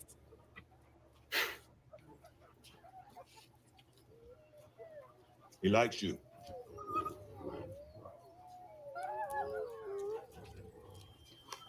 What's his name? He'll show you when he's ready.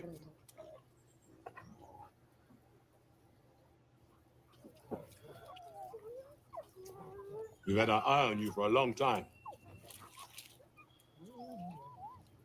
You're lucky we were there to save you and that girl from the White Cloaks. And was you? Huh. You've been sending us images for months now.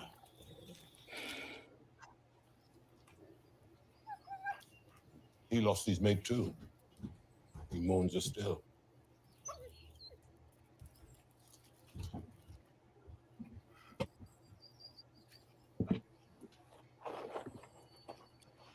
We all see her when you sleep.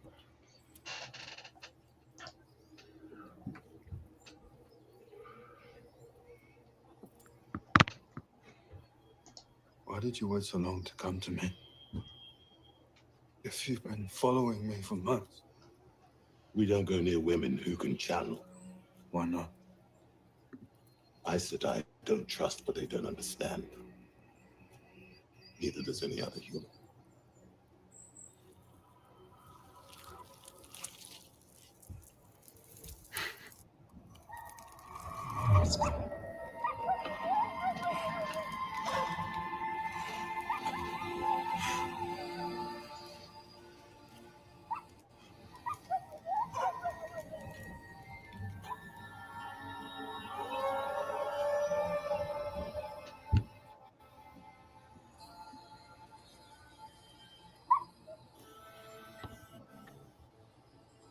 Papa. That's his name. Close enough.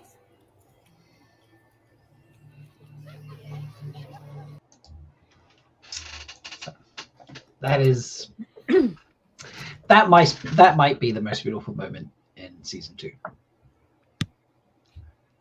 So we don't get happy moments like that on the often. couch when we watched that the first time. He's like, no. Yeah, I don't think I've ever seen a character introduced so beautifully that we've all been dying to meet and know when they're on the screen. Like, that's Hopper, but like there's no like name introduction till then, and it's just stunning. I love Nils' description of him sending images like Perrin accidentally tagged at all in the Wolf Discord. You know, he replied all. Oh no! I just love Marcus's face there. Or Perrin's face is just going like, oh my god, I sent that out. What else did I? Send out to the wolves? That is so true. What else have I been sending? How much do you know about me? Yeah. I had a dream about Ram the other night. You're not meant to know about that, you know. So it was just a dream. The wolves are like, so what's going on between you, Rand, and Egwene? What's this? Yeah. What's this triangle about? Yeah. It's it's disturbing what you might have given out without control. Yeah, this is just so beautiful. This whole moment here, like I love how it feels like flaked with just gold and visions and, you know, dream states and stuff. It's stunning. Yeah, and this is kind of the scene I was thinking of when I was like, they don't have to be like things that literally happen. Like Hopper doesn't have to have at some point in his wolfy life jumped up and down and kind of flown like that a little bit to send that vision. You can send that vision in your head. Like it doesn't have to be a one-to-one. Like when Perrin sends out the dreams or the memories of Layla, he might not be sending it out exactly the same way every time, but it's the same vibe. It's all about vibes, really.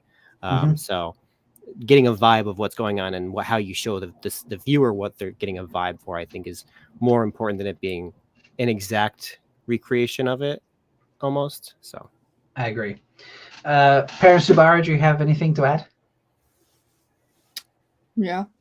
First of all, IP to my homegirl Dapple. Pouring one out. Pour one out. Yeah, pour one out.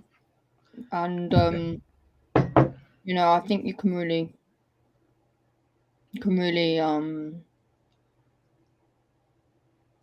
see, you know, with could see when Perrin was, you know, upset when Elias was like, we came to save you. And he's like, well, what took you so long? Like, you've been listening to me for ages, and it took you until this far into season 2 to come and actually reveal yourselves. He looked a bit miffed. Like, I don't think that is the most cordial of relationships between him and Elias, which is a change. Not quite as friendly, a little bit more hostile, bit more potentially wolfy, if I do say so myself. Fair. I think there must be a deleted scene where Hopper sends Perrin a vision of there being only 8 episodes per season, and that's why he wasn't in season 1. So I think that, but they probably cut that, like, to say like, oh, we would have came to you sooner, but there were only 8 episodes in the first season, so there just wasn't time. We just couldn't make it work out. But I heard that Hopper was on strike until until he got better kibble. Better kibble, yeah, that's fair. Speaking of deleted scenes and things, I need to apologize. We've gone past the scene where I should have shared a behind-the-scenes photo. I was looking at the wrong photo. So we have another behind-the-scenes photo to share, folks. So please enjoy the post-rescue from the previous episode of Gary rescuing Marcus and them hanging out in... This is like huge puffy jackets moment, isn't it? It is. I love the puffy jackets because they had it in the same one with Elaine and with Kiera and Maddie and Rafe and Zoe. They're always just in those big puffy jackets. Exactly. Marcus has a real catwalk pose. He does. He's like, let me I'm showing off the spring collection. Yeah, let me trade it over to this one. I've got it here so we can zoom in and out. Yeah, he is giving you catwalk vibes right now. What's he holding? It's like, look. That's a hot water bottle.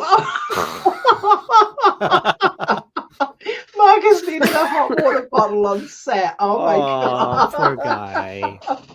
What's that called? Can you zoom in on that moon?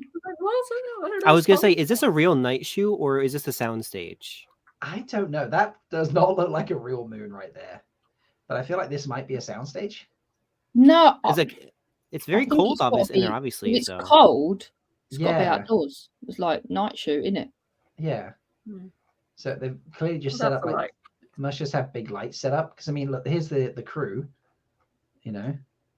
wrapped up. Black Veil Eel.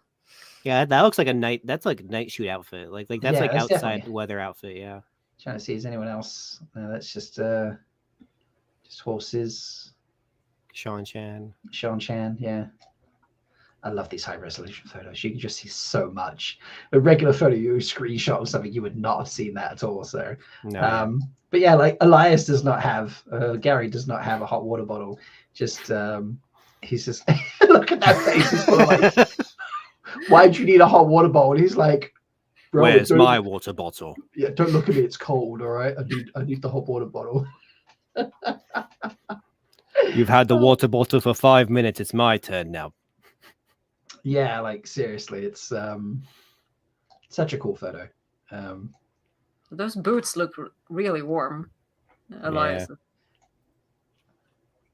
Oh, look at those. Those are some nice boots. Those are nice boots. Is this where you find a secret zip on the boots or something now? Oh, yeah. Hidden in the inseam, yeah. Probably hidden in this little bit here, yeah. We know that all the fans are here to zoom in on the inseams. Yeah. Yes. It's all about the boots. Is someone stood with the horses? There's secret boots in the background. Those are some secret boots, yeah. Yeah. And there must be someone that looks like a sleeve of someone on this side. Or is that the coat? That's the coat Marcus is wearing, isn't it? Okay. Oh yeah. That's the coat Marcus has on. So Marcus must have got really cold, but that's definitely another pair of boots back here. Are those Ishi's boots? Is that Ishi's? Yeah, Ishi hanging out with the horses, maybe. So, but yeah, very very cool photo. It's definitely got to be just some kind of big light that's kind of trying to be the moon, I suppose. Yeah, because in the blooper reel, like obviously it was so dark. In addition to the contacts, that he just couldn't see at all, and he was like looking at the wrong camera. So it's got to be. It's got to be. Yeah. I just wasn't sure because I wouldn't have ever expected that river scene to be a sound stage either. So that's why I was very curious to see if that's true. Yeah, because that but... other river one was a sound stage. I love people like Pavara, the WoT fandom, just zooming in and out on every time there are boots on screen. Callie, I came for the inseams. Rain, we know. Zooming on boots, Wes and keep a bat. Like he's on sabbatical. We're doing this for him. Yeah, and then Mill's like, no, not the hole. There's a person next to the horse debacle. It turns out one of the horses was actually like two people in horse costumes the whole time. Yeah. Like look at those boots, Nils. I feel like I'm on much safer ground here. Look, clearly horse feet, clearly not horse feet. Or what if the horse is wearing boots? Maybe the horse is wearing boots. Who knows? Horse boots. Horse boots. They can get cold. They can get cold. Yeah, I'll give you that one. So, right, I am fully confident that we have. I think I've got a pitch here that just didn't make it into the show. So, Color me intrigued. Yeah, but I feel like this is the appropriate moment to show it anyway. So we'll put it on screen. We'll have a look. I don't recognize this moment from the episodes. This might be when he goes into Atuan's mill to get Uno's body, and he says, "Stay here." That might be that moment. Yeah. In episode 5. Yeah. Oh, right. Yes. Okay. Well, then we'll examine that closer. We'll come back to that one, friends. Don't worry. Come back to that. Don't worry. But it is a good one. You just got a little sneak peek. Yeah, you got a sneak peek. That's it. Okay. Thank you for clarification on that, because I was like, where does this one come in? It's tough, sometimes when you have this many pictures, which I'm not complaining about, Amazon. Thank you so much. Like literally every time they keep sending us more. Like they sent us one for Kira, then we got I think we got 6 or 7 for Lan, but obviously 3 or 4 of them were just various moments from a single scene. This time it's like 10 different scenes, which is just so amazing. So I really, really appreciate it, Amazon. Thank you so much that we can absolutely share these out with folks. Okay, unless there's anything else to add, I think it might be time to hop over to episode 5 and play some more scenes. So we're all good with that? Absolutely. Yeah. Okay. Brilliant. 1 second. At 9:14. These timestamps are always so helpful because I would never find them otherwise.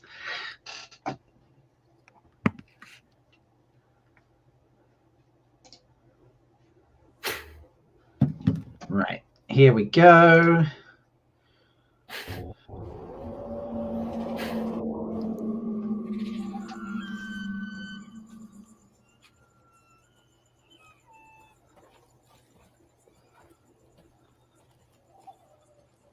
My eyes, will they change like yours permanently? In time. Soon if you're lucky. Man eyes can't pick out deer in tall grass. Can't see cliffs ahead at night. Useless. Like everything else we're born with. You must miss civilization sometimes. I miss beer. Not much fun drinking alone. I'm never alone. Now neither are you.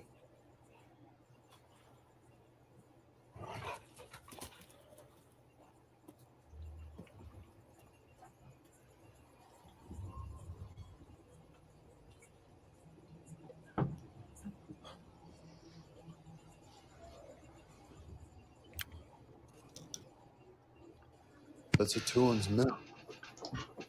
That's where we were when those soldiers came. We're not following the caravan. We're going the opposite way. You lied to me. Better than being dead. Or a slave. Oh, like my friends. They're not your pack.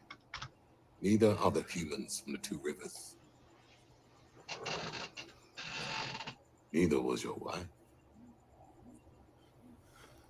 No. You don't know anything about my pack!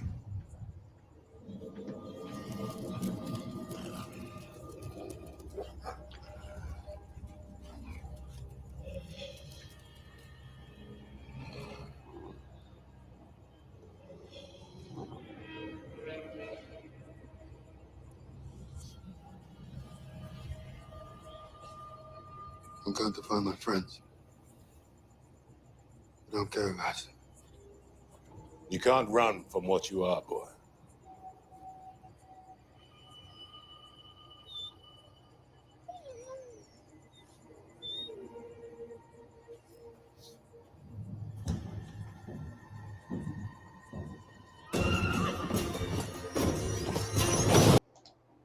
All right. Showdown scene. You really need your golden eyes on to see in that scene, so that's why I put mine back on.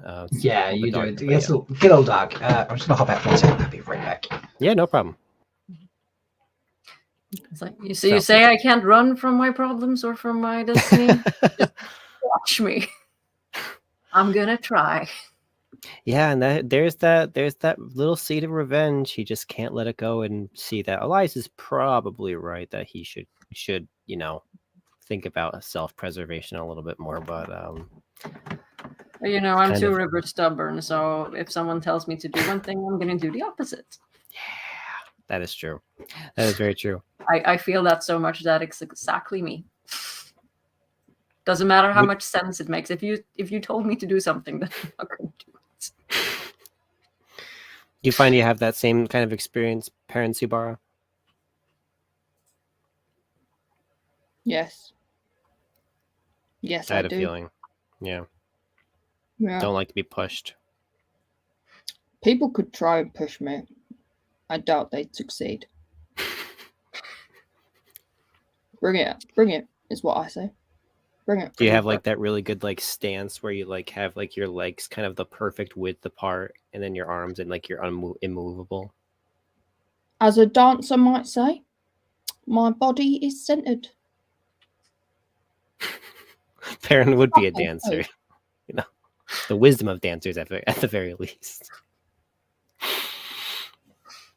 Yeah. Did you ever think about, obviously we learned very early on that Elias used to be a Walder, and you think Walders get enhanced senses, and so he's still got that Walder bond, plus he's got the enhanced senses from the wolves. So is he like super wolf bro? Like, do they double up the senses? Like, can he see stuff even better? Do they cancel each other out? Like, I don't know. Explain, yeah. We don't really talk about that much in the books, but I mean, he should be maybe better at sensing like shadow spawn and things like that, maybe. So both sensing in some sort of one power way and sensing like through smell or whatever. Oh yeah, maybe he's using that in a way to help them track beyond just the sniffing is in a sense that like kind of shadow spawn detecting thing, because I don't think they lose that, because in the they haven't mentioned the bond explicitly, but when it's masked, they don't lose their abilities from while it's masked. They just lose like the brain connection stuff. So yeah, he would definitely still have them. It's interesting. Yeah, it's probably why he survived as long as he has, kind of out in the wilderness as well. He's got that extra endurance. If he has the wolves around him, it's not like shadow spawn are gonna creep up or like get anywhere close. Like he'd be the best hide and seek champion, because no one would ever be able to sneak up on him. That's a good point. And technically, that's literally his life. He is a hide and seek champion from his Aes Sedai. And why he can probably, fight so well with his mouth with the Shan Chen soldiers as well. So we can actually, take away some of the heat off of those Shan Chen soldiers. They're not as like, low grade as maybe we thought. They were just, up against a surprise attack from Wolves of the Night and basically a jacked up Wolverine man with like water powers and a bite. Be like a level above Stormtrooper. Yeah. So they're still relatively confident in the grand scheme of like generic baddies in armor. But yeah, I'd say that even then they probably still met their match, and he's got to be pretty tough in that regard. Yeah. Yeah. And I mean, initiative. They were surprised. They couldn't act for like an entire.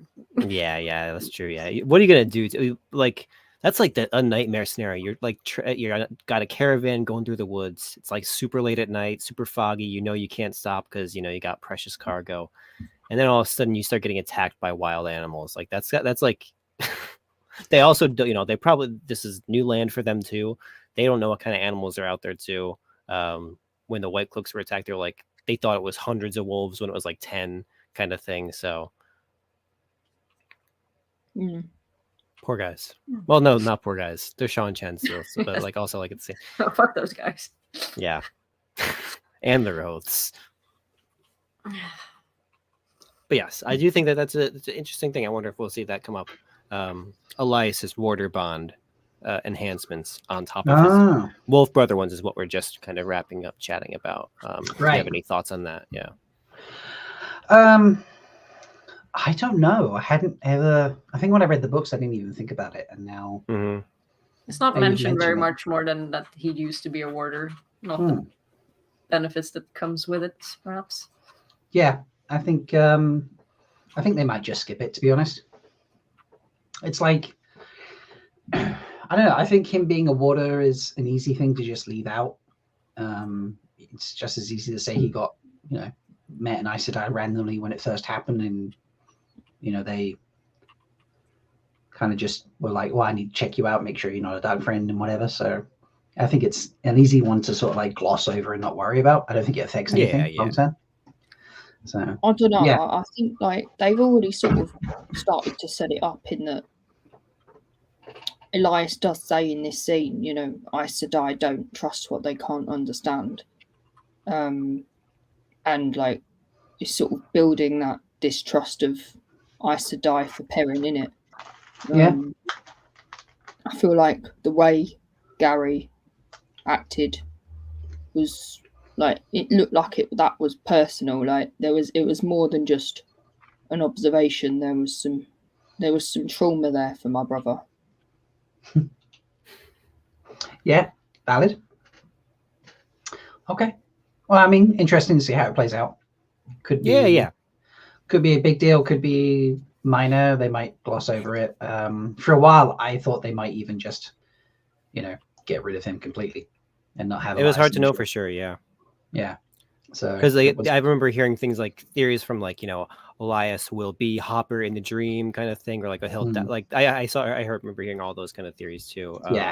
But at the very least, we were using also to say that if he does have some kind of those benefits, we'll give a little bit of credit back to those Sean Chen soldiers, for being surprised by a dozen wolves and a warder effectively with super teeth. So,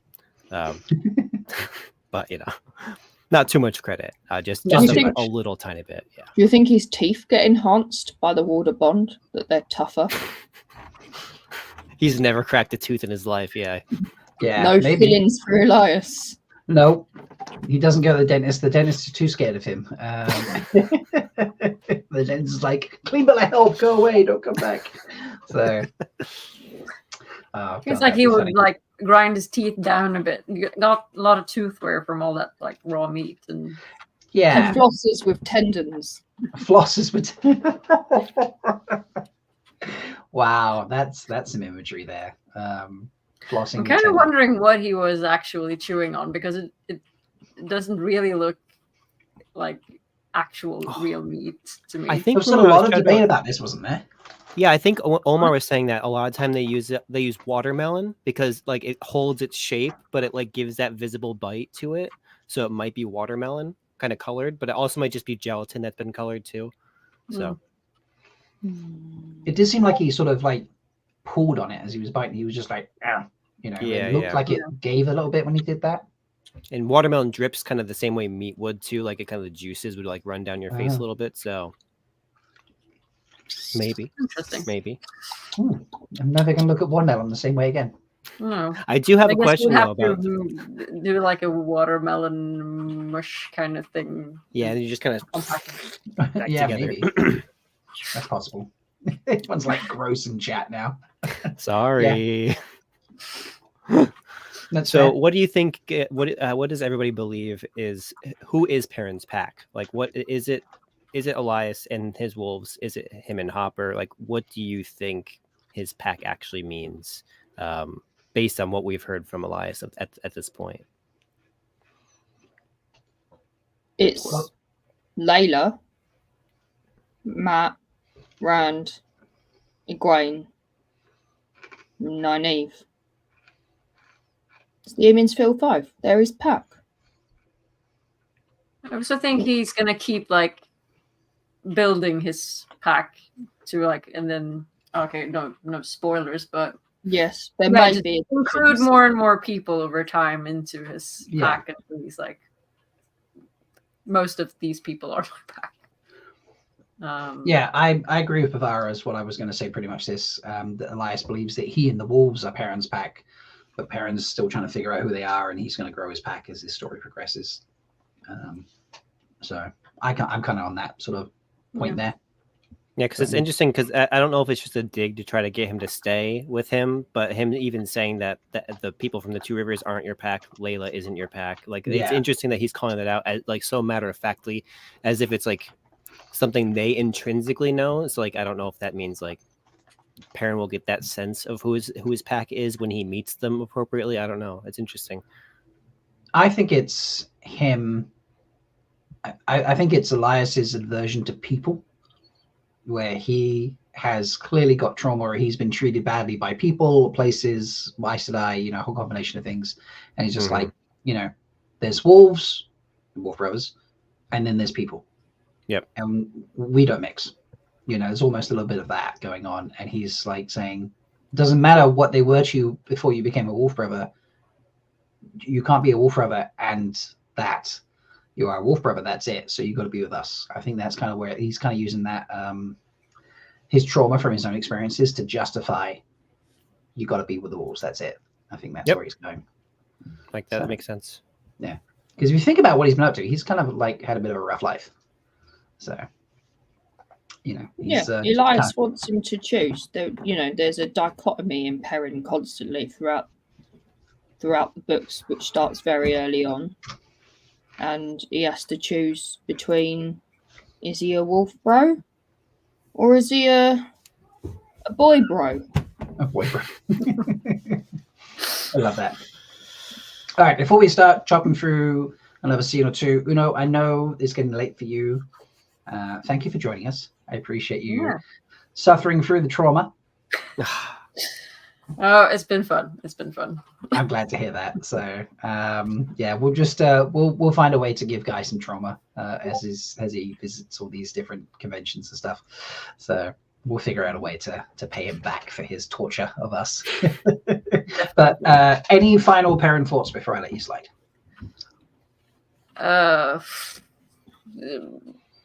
I love Marcus' portrayal of Perrin. He's doing great. I'm really looking forward to his arc in season 3. I think it's going to be flaming epic. So, and see him sort of embracing more of the wolf, maybe, hopefully. Nice. So, yeah. Mm-hmm. Love that.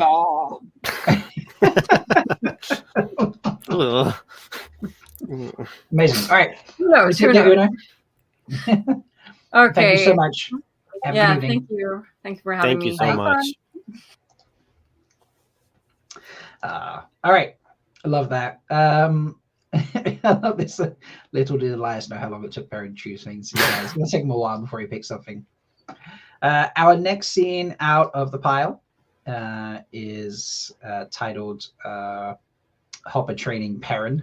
Hopper leads Perrin back to a Toonsville and shows him in his body, and Perrin agrees to go back with him. So we'll watch that. Nice little 1.5-minute clip. And then we will examine that photo. So, and here's a little splash of Rosamund for you and Yosha.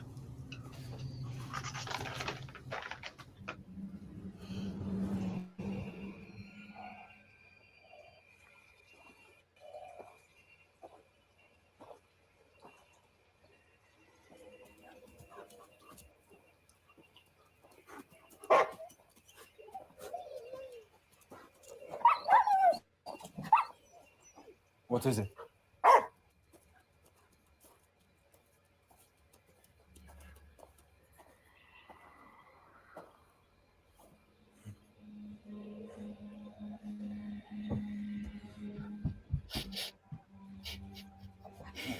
told you. We're not going back to that town. We need to work out where they took Loyal and Ingtar. And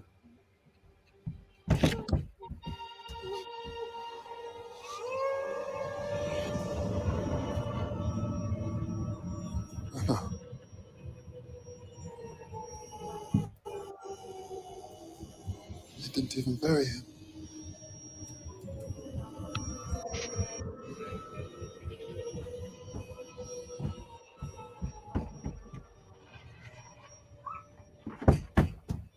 Would you wait for me here?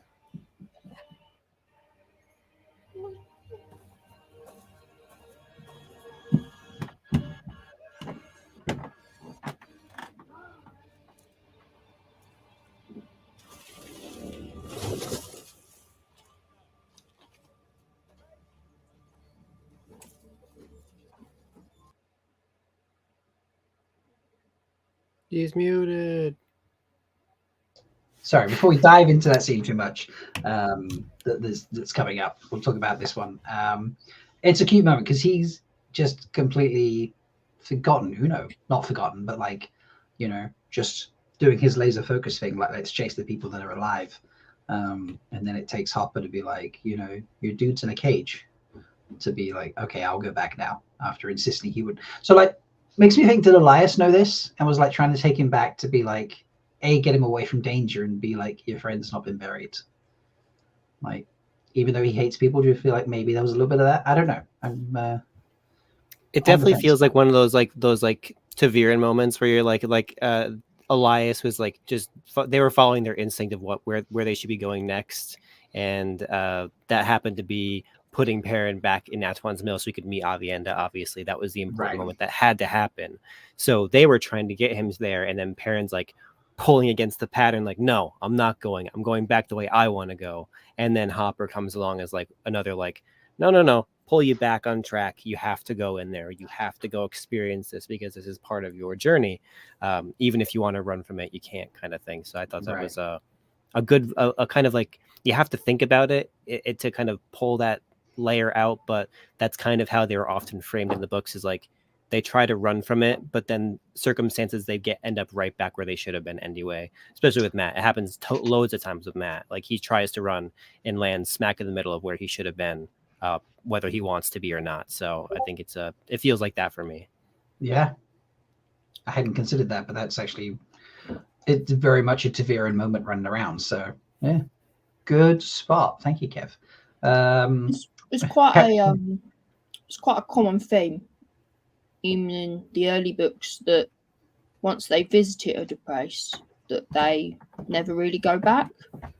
You know, there's lots of places that they come across, not naming any spoilers, but they go there, they do their business, and then that's it. They just leave it to get on with things, and they never really go back to see what the damage is after.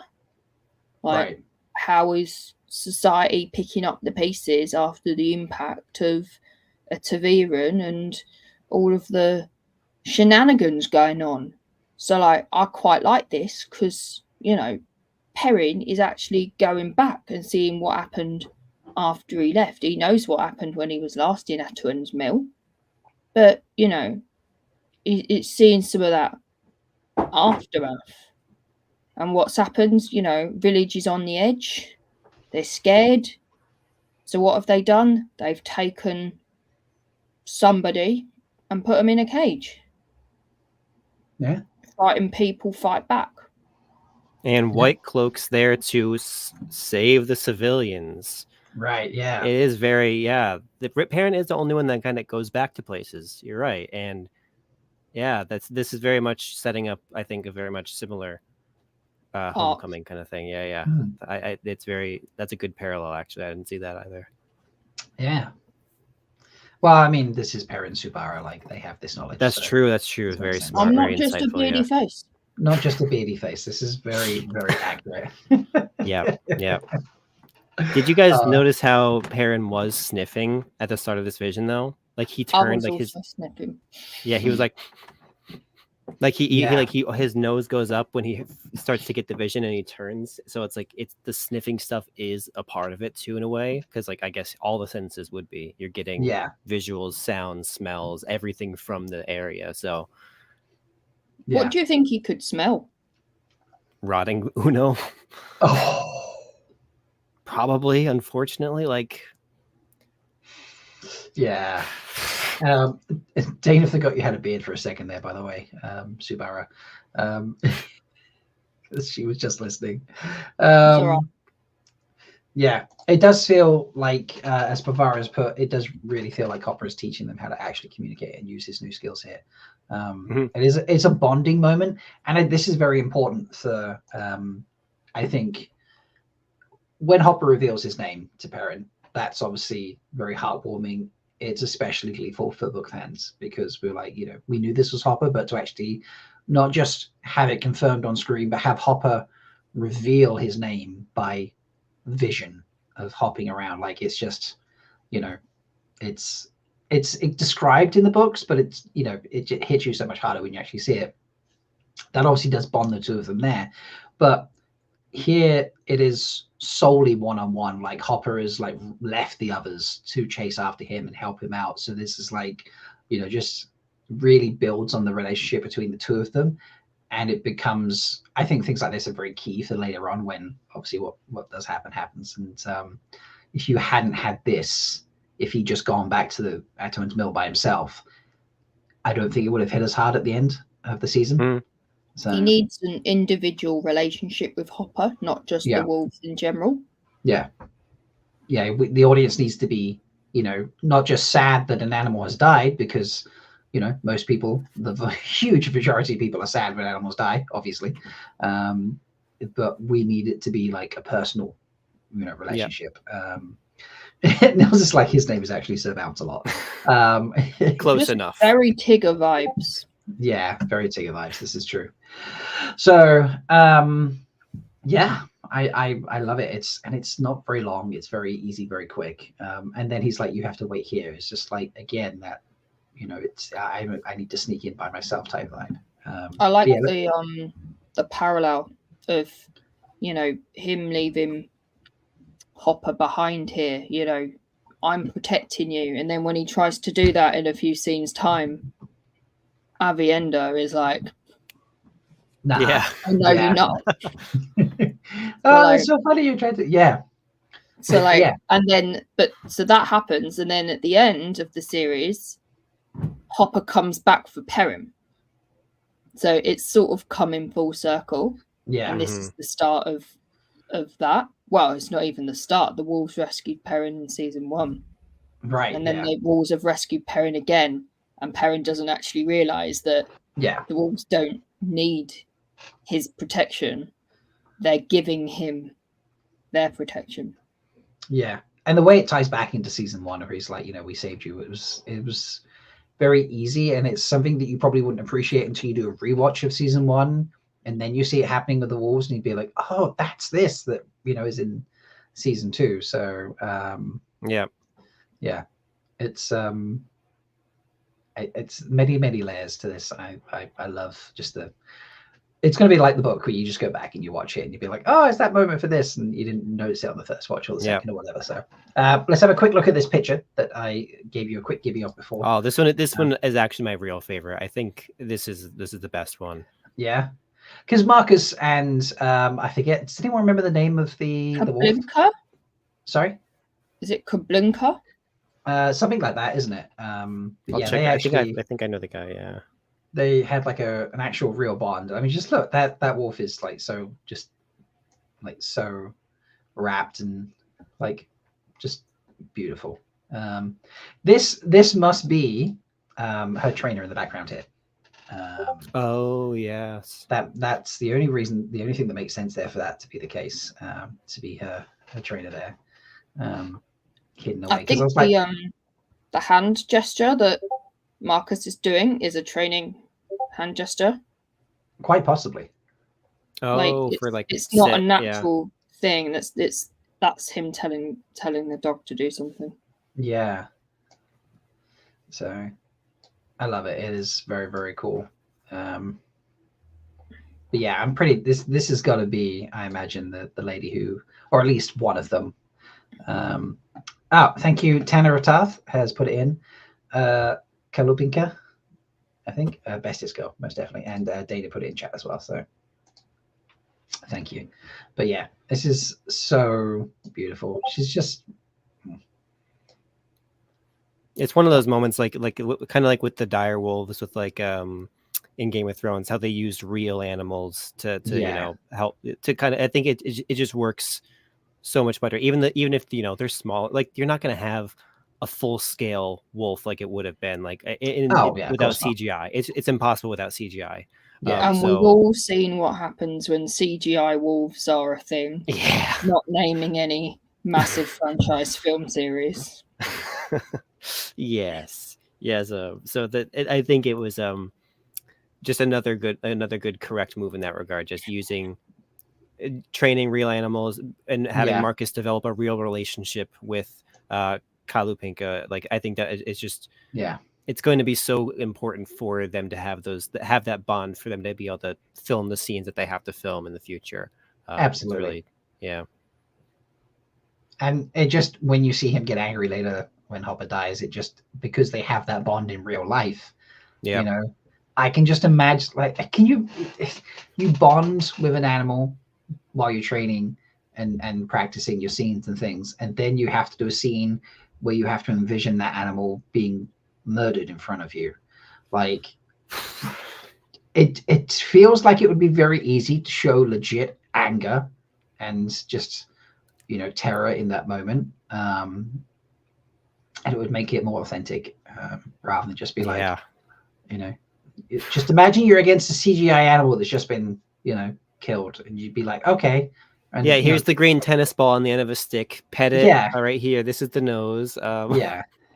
It just wouldn't it wouldn't be as authentic when he gets angry and upset and sad at the end. So yeah, it is a beautiful picture of the two of them. So, and the fancy camera gear as well. All that, all like the 500 gimbals it's on and stuff, and I love nowadays that they don't actually look through the camera. Oh yeah, they don't have to. They don't have to anymore because they have little viewing screens. So that's what he's watching instead.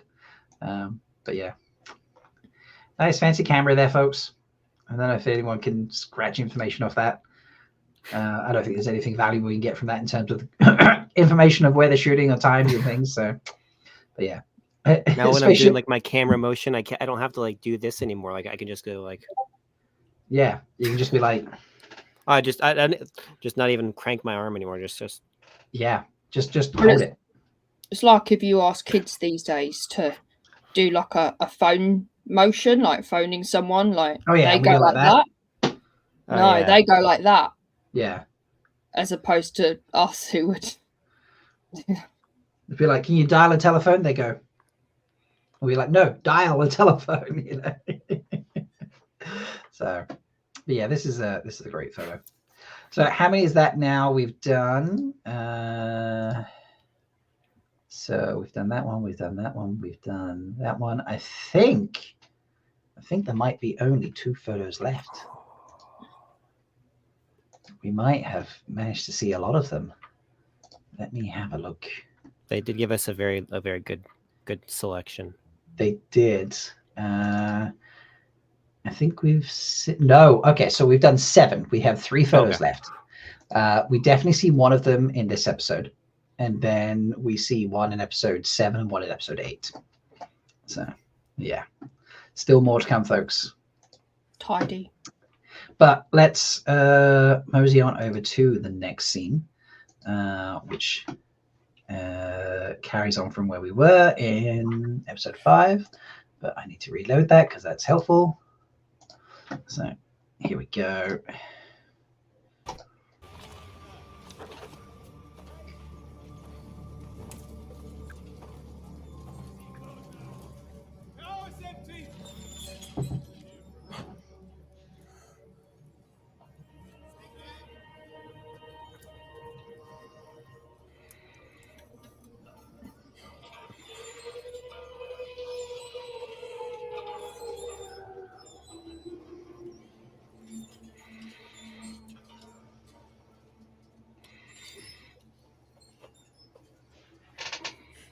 It will be loud, Bystander. I want them to hear you.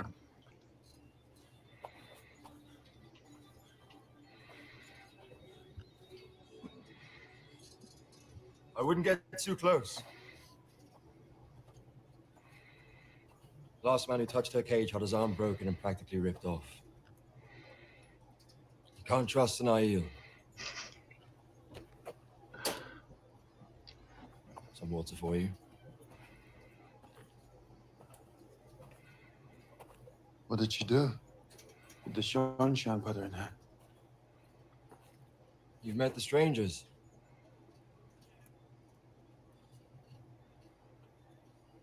There's a curfew.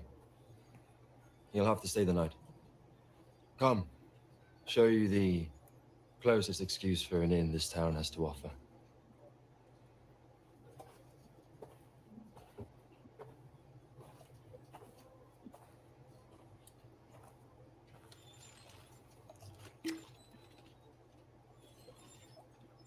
The Tombs Mill doesn't see too many visitors.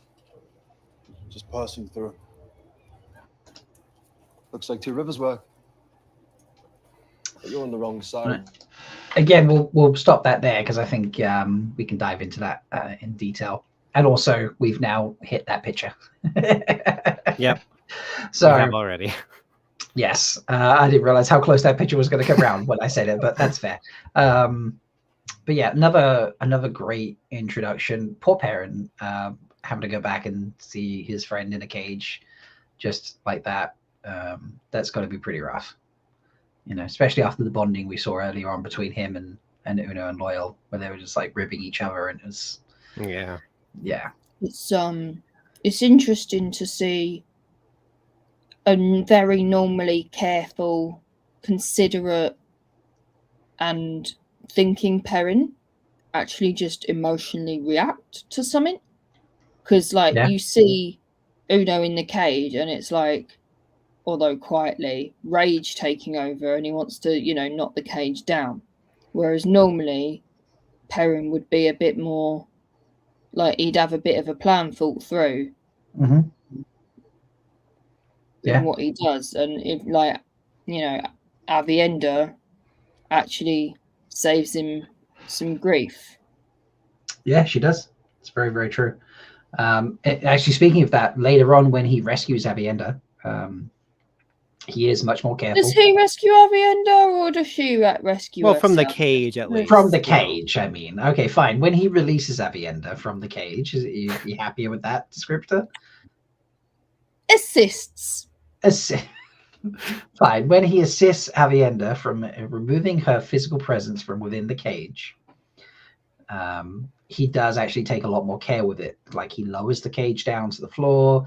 He, like, all right, and so he's so gentle you can be, but, you know, he doesn't just like slam straight into the hinge. He pries the hinge apart to remove the gate. You know, which is reflective of the scene in the book. Yes, absolutely. Yep. But he's much more meticulous and careful with it, like you say. But, you know, when he sees Uno, he's just like, grab a hammer and go for it. And had it not been for Avienda, you know, he would have had Jay Duffy chasing him down instantly for a dead person. You know, no offense to Uno, but, you know, really terrible. Yeah, really terrible for him. I think we all would like really be disgusted if Jay Duffy chased us down. Like, we'd be horrified by that, obviously. I would hate to roll around in the mud with him.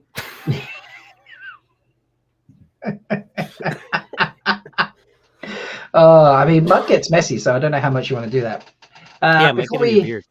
Yeah, get stuck in your beard and that. So, you know, let's see if anyone else would like to roll around the mud with him. Let's ask Tanner of Tarth. How are we doing, Tanner of Tarth? Welcome to the party. We're discussing the joys of possibly having Jay Duffy chase us down. Perrin Subara would like to roll around in the mud. How are you feeling about that? You know what? I heard that comment and I was like, you know what? I just had to chime in at this point. Just felt like it was right up my alley. Yeah. All I can say is that I agree. I just want to make sure that, you know, like, I keep myself, you know, appropriate. But yeah, I'll just say that I agree heavily. we can respectful thirsting is fine here, so don't okay, perfect. Yeah. But thank you so much for having me. It's great to be here. Welcome. Kev put you on the recommended list of people to have on because of your thoughts on Perrin. So hopefully you've been able to hang out and catch some of it. We're up to Perrin meeting. I keep want to say Jay Duffy, but Dane Bornhold, obviously. Dane Bornhold, yes. Yeah. So what did you think of this little scene here where he like rushes in to save Udo, but gets stopped by Avienda? Yeah, I thought it was great. I mean, clearly it's a change from the books as well. I know we're allowed to discuss up through The Dragon Reborn. Yeah, it's kind of where we're going to, yeah. Yeah, so I mean, definitely is a change from the books. You know, like obviously Avian is replacing Gaul in the original in the book, but I thought they played it off really well. I really enjoyed the characterization between all three of them, between Dane Bornhold, Avienda, and Perrin. Exploring that dynamic just kind of right off the bat, I thought was really, really interesting. I thought showing Dane as kind of this less, not quite as like zealous maybe as he comes across in the book, and maybe a little bit more like even keel, a little bit more maybe we'll say moderate at this point, and just showing that like he is being friendly to Perrin, he's showing him like kindness.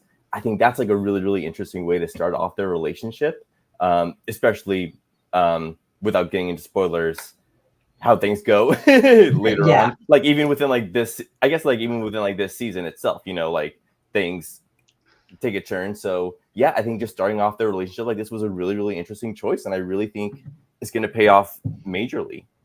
Yeah. Yeah. I Definitely. It sets up quite a lot, this scene. Like, oh, that looks like Two Rivers work. Yeah. Like that's setting up stuff immediately. Right. Exactly. It really does. Like, and it's just tiny offhander comment. Yeah.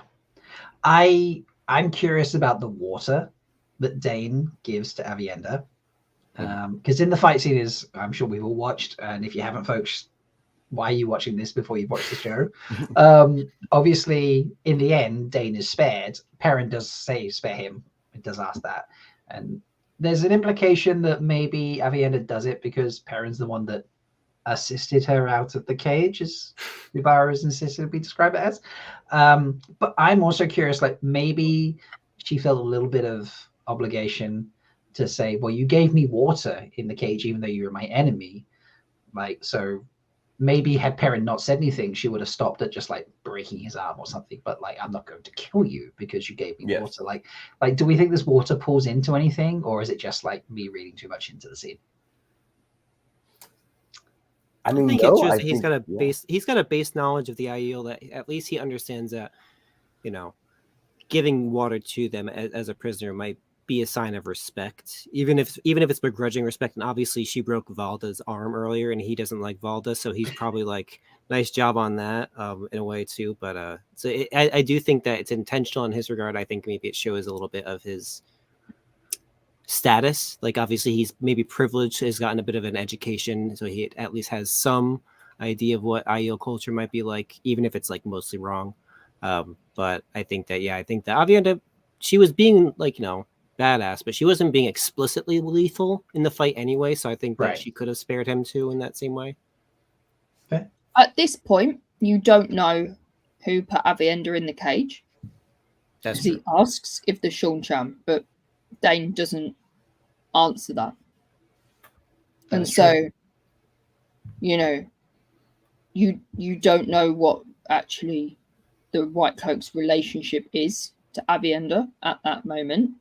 Now, he's not taken her out of the cage, so obviously not best buds, but he has given her water even though he knows that she is dangerous. So that's like, it's something, it's showing a modicum of basic human decency, which is really pivotal for Dane Bornhold and his future arcs. Even the arc in this series alone. Yeah, it also is just an interesting way to like, because we already have an expectation of like how White Cloaks should behave, and we've also been shown like examples of like, okay, there's one or two White Cloaks who maybe are a little bit more respectful or a little bit more humane. And you know, in season 1 we had Jeffrey Bornhold, in season 2 now we're seeing Dane Bornhold also is kind of like, he's not quite like your typical White Cloak. He has that kind of humanity that seems to be lacking in someone like a Valda and all the other people who seem to follow him and follow his orders. So I think that's like a very interesting thing to also like set up like from the beginning. Yeah. Yeah. Moderate white cloaks is a scary sentence. Bit of an oxymoron, but we'll. Yeah. So, all right, cool. We will let's finish watching this the rest of the scene between Perrin and Dane meeting up, and maybe they could have been friends in another turning. So, looks like Two Rivers work. But you're on the wrong side of the mountains of mist. What was that you said earlier about strangers?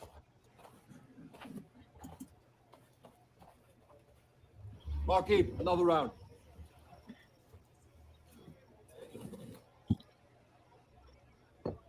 What did she do? The Aiel woman. She wandered into the wrong town at the wrong time. Don't try to help her, Two Rivers. She's passed out now. You understand me? Come here, lady. Lady, come here. Sorry, sir. She's never like this.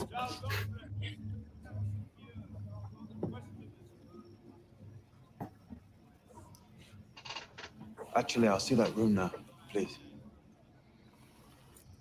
Barkeep, make up a room for our new friend. Yes, of course, Charlie Portholt. Thank you. Lady, come. I hope you find your way back home, Two Rivers.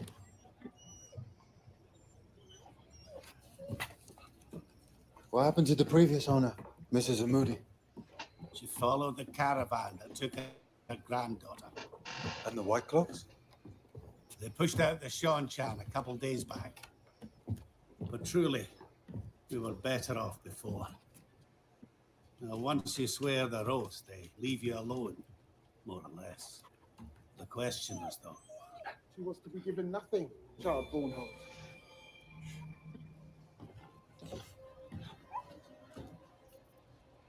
It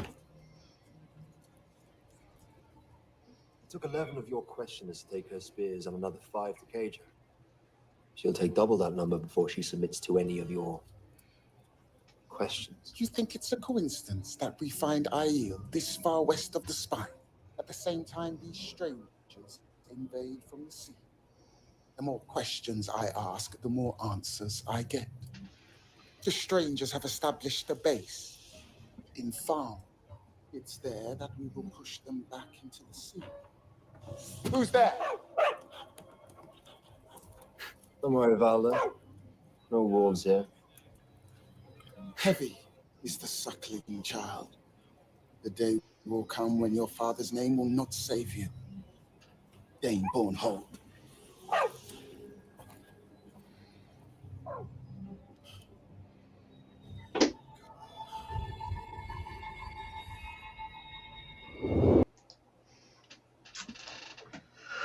Okay. Lots in that last piece there. I want to kick it off with the line of him recognizing Perrin's ring as being Two Rivers' work feels a little bit like when Rand meets Gawain and Elaine, and they start talking about like principal exports of like the Two Rivers and things like that. It felt like a little nudge that, you know, he's got the training that Gawain got, for example. Just a small thing that I noticed there, and I was just like, "Oh, that feels like Gawain recognizing something on Rand." You know, I think you're right in the sense that it's a tie to that, but I think what I think it actually is I think it's the patterning of his clothes, and Perrin instinctively is touching his ring because he's being reminded of home, but because like how Elena recognizes the stitching on Egwene's like shawl or like on her bed, she's like, oh, that's Two Rivers stitching. I think it's actually the clothes he's recognizing as Two Rivers work, which I think still ties into their exports, like the wool, the distinct, you know, patterns that they have for each culture. But I think the framing of the scene makes you think that he's talking about the ring, so I could be wrong also as well. But No, I think I always thought it was a misdirection in that way. I agree. I think it's the it's the stitching from on, he's wearing like a woolen jacket, and we know that principal export is woolen to back. Right. Good Two Rivers woolens. Yeah. Dane doesn't look at the ring at all. Dane glances back at him. Perrin looks at the ring and touches it. I mean, how are you going to look at someone's ring on their hand? Personally, Dane, I'm just saying. Yeah. I'm also open to being open about it. Yeah. Let me see that finger there real quick. It would feel weird for a teeny tiny town in the middle of nowhere to produce finely wrought metal jewelry that gets exported. That is also fair. That's also fair. It makes more sense for it to be also, why would you in that town have a fine artisan craft as an export when there's not a huge market, whereas something like farming it makes a lot more sense. Mm-hmm. Yeah. And I think from what we saw on the show, at least, it doesn't seem like there are that many artisans in the Two Rivers. It seems like Perrin and Layla were the only blacksmiths, so it's not like Perrin is like this worldwide blacksmith where like his work would be known like far and wide, so I think it does like make more sense that like the more recognizable thing would be like clothing. And of course we know, just based on like Robert Orton's description, clothing is always something that he like goes back to as a way to like center culture and identify culture. So yeah, I think that's most likely. I think because we're seeing it through Perrin's perspective, and like Kevin said, he is thinking of home at that moment, I think maybe that's why he's focusing on the ring. But I do think it's unlikely that Dane would just be like, oh wow, like that ring, like it looks like something from Perrin of the Two Rivers, the only blacksmith in a tiny village. Like I think that's a little unlikely. But to recognize like the patterns of the clothing, I think that's more likely. I'm saying, Dana Lou, that he packed an extra sweater, unlike Matt. That's what I'm saying. He packed a change of clothes, and Matt didn't. So that's what I'm saying. They had it bespoke. They had blanket rolls and stuff. Yeah. Like, on the backs of the horses. Matt just chose not. Well, Matt let the probably doesn't horses own go. anything. Yeah. And then carried the things, but then Matt didn't go with either the horses or the group. So they have Matt's clothes. They've had his clothes the whole time. Oh, that's why Matt can't change. They've had his clothes since season 1. Yeah, there we go. that's your. I'm going to be really mean now. That's your penance. That's your toe for changing actors. We keep your clothes until the end of season 2. That was really mean, but I couldn't resist it. Yeah, I mean, I also think like maybe they could have been, if Two Rivers Wolves is that, sort of renowned, and known about, like there's every chance that he could have, found some in big cities. Yeah, random market. He's like, oh, that reminds me of home. I know that pattern. Or yeah. So, and he could have looked down at his arm and seen some of the stitching on some of the clothing potentially there, like an undershirt or something. Yeah, it's possible. So, like you say, Perrin really seems to be the only blacksmith in town. God knows what they're doing about him now. So hopefully one of the other villages has a blacksmith that they could go visit. But yeah, unless there's something the about Luhans had to come out of retirement. Yeah, the Luhans had to come out of retirement. They're all in their little villa outside town, sitting pretty, and then the two blacksmiths just vanished. Yeah. Well, gotta do what you gotta do. So, but yeah, it's a good scene. I like that they're set up. They could almost be friends initially. Where they're just chatting away. They are wary of each other. He's, there's no way he didn't see him almost trying to free free Udo, sorry. Of course. So he's already dubious of Perrin, this guy who's just turned up and taking a sledgehammer to the cage. But he's still being polite and, have a drink, let's chat, blah, blah, blah. And, you do feel that you could have been friends if the situation had been different. If you weren't a white cloak, if you had snuck in a town and, tried to release your corpse of a friend, like you feel like they could have met under regular circumstances and actually probably been buddies. And I think that's a fun dynamic to give them, given how, even in this season, where their story goes. It's the line, she walked into the wrong town at the wrong time, is interesting. Like, I feel like actually that line is a little tropey, of all the bars and all the whatever, it's a repeat beat that you see quite a lot in media. But then what, I don't know, something in it makes me think it's actually like a Taviran thing, and Perrin needs to meet her. The two of them, that's really, what's yeah. like brought her to that wrong town. Yeah. Oh, interesting. Like, because like how else is Niall gonna get very caught? interesting. Yeah. Yeah, I mean, well, they say it takes 11 questioners and 5 normal white cloaks to get her in. So like, she fought hard, and it feels like, if you think, you know, constantly it is said that an Aiel will not be spotted unless they want to be spotted. So why did Avienda get caught in the first place? Right. And it's like Taviran. Interesting. I wonder if it's like this for other characters, because this definitely feels like Taviran course correction episode for Perrin. Like he was trying to pull away, and it's like, no, we're like forcing you. You're gonna meet Dane right now. You're gonna meet Avienda right now. You have no choice in the matter. Get in there now. It's very much Yeah, I mean, what Perrin is our first, our first Taviran focused stream. Because we did Elaine and then we did Lan, neither of them being Taviran even in the show. So it's there's potential that when we delve into the other characters that are Taviran, that we might find or identify scenes where like, yeah, this is clearly them just being like, just spun around to like, no, you have to do this, despite the fact they've tried to do something else. Yeah, very interesting. One other thing I noticed too, this is kind of a minor thing, but the dog lady that was kind of like acting up around Perrin, you know, like everything is going to be intentional that they decide to include in the final cut. You know, there's so much that they film. So to include like that scene of just like the dog kind of, you know, acting up around Perrin, I thought that was like a good little hint that like, oh, you know, like they know something's up. Again, like very small, very minor. I just thought it was nice that they included that. The dog is warning him about Eamon Volda. Yeah. Is that what it is?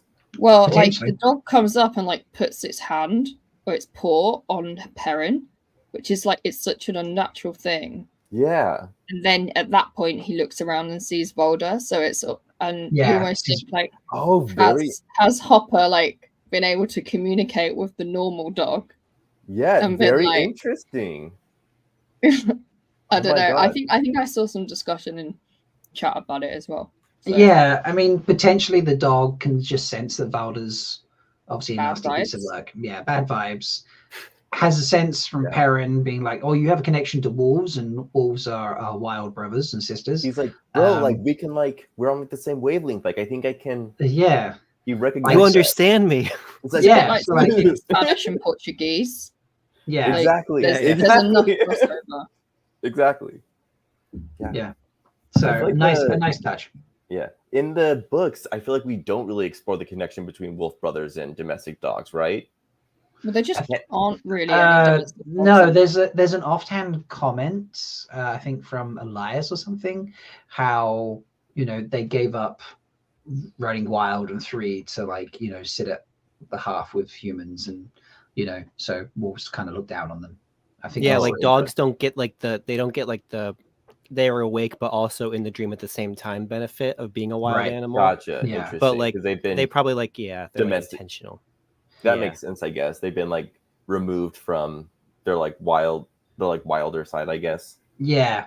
I feel like there are other wild animals in Tel'aran'rhiod, Riyadh, except for like Perrin. Like someone remarks like, why are there no horses? Why are there no cows? Why are there no like, domesticated animals? Yeah, domesticated animals don't make it to Tel'aran'rhiod, whereas like wild animals do. So yeah, very interesting. Yeah, there aren't actually any dogs in the book apart from Darkhounds. There's a cat, that's true. But there are no dogs in the book. The 6-toed. There's dogs with cats. The spoiler in Andor that we can't talk about for later, in a certain building that gets built there, to explore the dog versus cat, male versus female dynamic. Oh, interesting. Yeah, that's true. The dogs do appear there, but I don't think there's any, like, short of that line from Elias, I don't think there's any dog wolf. No, I don't think so. Interaction. That's true. There are dogs with the Tinkers. And there are that's right. Yeah, because that's where the throwaway line comes from. Yeah, I'm sure it's a scene where he says about them. So because at that stage, obviously, he knows Elias as a wolf brother. So Yeah. But yeah, I know. I think it worked really well. It's like, he's spent a lot of time with people saying like, being a wolf's bad, like, Ishi's trying to be like, the more wolf you are, the more you mind, sort of thing. And here's a very simple, easy moment of like, the dog just comes up and be like, yeah, you should like Scarborough up now. Like, I'm gonna help you out. You're a friend. Exactly. He's a bad guy. You're a friend. I want to help you. And it's like a very subtle sort of just hint for Perrin to be like, this is not bad. They can sense bad, and they've helped me get away from it. So, yeah, I like it. It's like you say, it was deliberate to leave it in. So it's got to mean something along those lines, surely.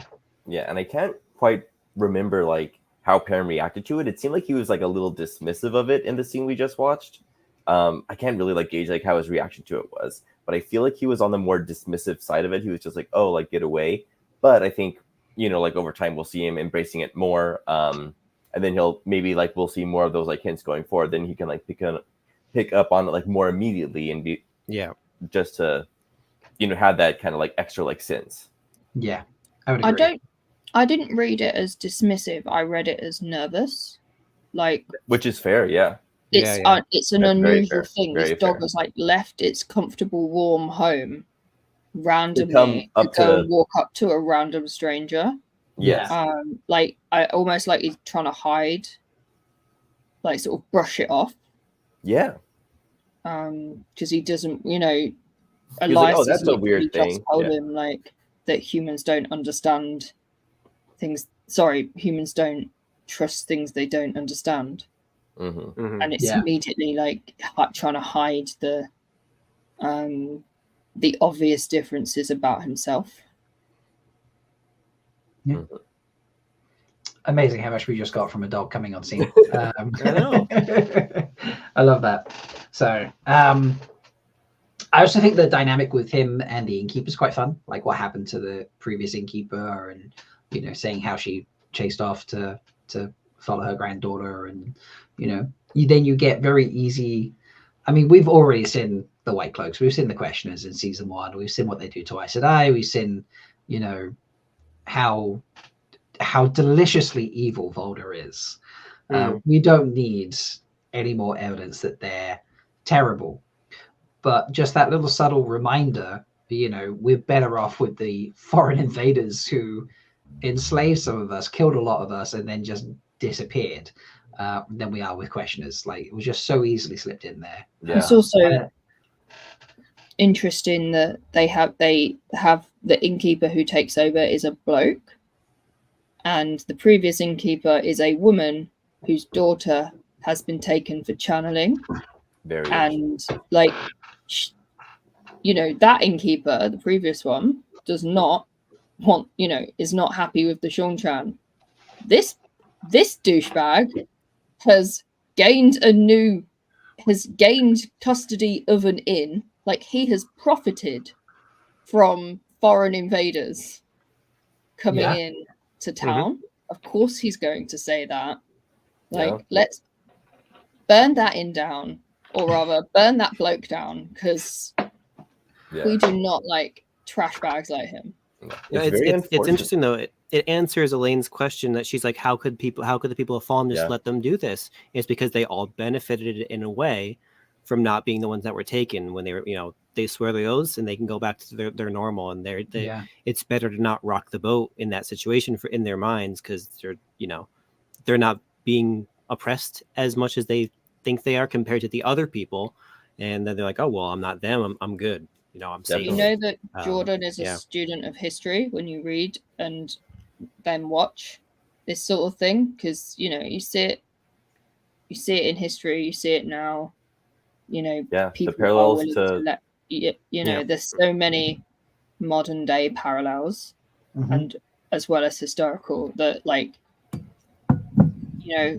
there's the whole how could anyone have let the Nazis do what the Nazis do, and then and people explain, well, it wasn't like that, it was this one thing and then this one other thing, and then and step by step. Step by step. Now obviously the Seanchan are immediately foreign invaders and taking people prisoners and violent. So there is a difference in the immediacy, but it's the sort of the state of being under siege. Do you want to go along with it? Yeah. Like, are you willing to stand up and be heard in a crowd if you're going to be hurt or your family are going to be hurt? And if you've got no stakes in that game, then of course. But yeah, I hope the innkeeper's dog bites him. Yeah. Nice. It reminds me of like two things. It reminds me of like that one quote about like Mussolini's Italy, where it's like, oh well, like the trains ran on time, so it's like, oh, how could it get that bad? Like, well, the trains ran on time, and that's kind of like what the Shanshan are bringing. They're bringing order, and it's like, oh, are you willing to sacrifice the life and liberty of like your female relatives just so that you could have like a little bit more peace and like order in your life? And like you're saying, like that innkeeper, he was more than willing to sacrifice that. And that's kind of how we see like the parallels again and again, like throughout history and current day. It happens again and again and again, where it's like, yeah, people are willing to, for a little bit of comfort, to gain just like a little bit of status, people are willing to throw other people under the bus. And and I do appreciate Robert Jordan for incorporating that. It's one of the like most horrific things of history, I think. Yeah. So we're getting a lot of sorry. No, we're getting a lot of love for this discussion. It's really good. Yeah, we're getting like Patrick put in there, RJ was consistent. Shanshan rule was good for the population most times, law and order and whatnot. Just as long as you can't channel Saidar, then you're good. You're off the hook. So and with that, when you take that part of their society away, the only other sort of bad thing they do is they own people. They have Dakavale, and then once you take that away, what do? They run a very efficient, very well organized society where people aren't destroyed. Like they have two horrific components to their society, very horrific components. After that, they run a very efficient society. So if you're not one of those two components, I can absolutely understand people being like, well, that's not me and that's not me, and I've not lost a wife or a sister or a daughter to that, so like I'm chill. Yeah. There's an insidious comfort that comes from like going into such a structured environment that you don't have to think about certain things because it's already been determined for you. So you don't think about it because it's not you don't have to. So why would you, unless you put that effort into kind of self, reflect and whatnot. But it's very easy. It's easy trap to fall into. Is just you're given a structure, you fulfill your role, and everything is good. Like and if you do it's literally Loki's speech. Is it Civil War? He's outside the opera house. No, outside the opera house, where Cap turns up for the first time. Yeah. Yeah. Now that's the first Avengers. He's saying, humans want to be subjugated. There is freedom in oppression. Yeah. And it's exactly that. Mm-hmm. Yeah. Another great point Danny's just thrown in, which I was going to bring up where we got round to that point. The scene gives us two different factions in the White Cloaks who disagree on how to treat people. Dane treats Perrin very differently than how Valda does from the get-go. And it gives you it's a very easy way to show the dynamic between White Cloaks. Just like in one scene, you've seen that the White Cloaks are not a solid, a monolith. The monolith. It's like there are, it's a two-party system almost or something on the go. Yeah. In fact, that's wow. I've never described the White Cloaks as a two-party system, but my God, how well does that work? The Bornholdists and the Valdaists. Wow.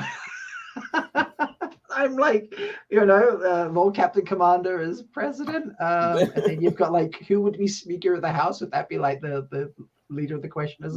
I don't know. Interesting. Yeah, when you think about it, Dane Bornhold is a bit of an ass. So donkey. Donkey's an apt party symbol for us. Yeah.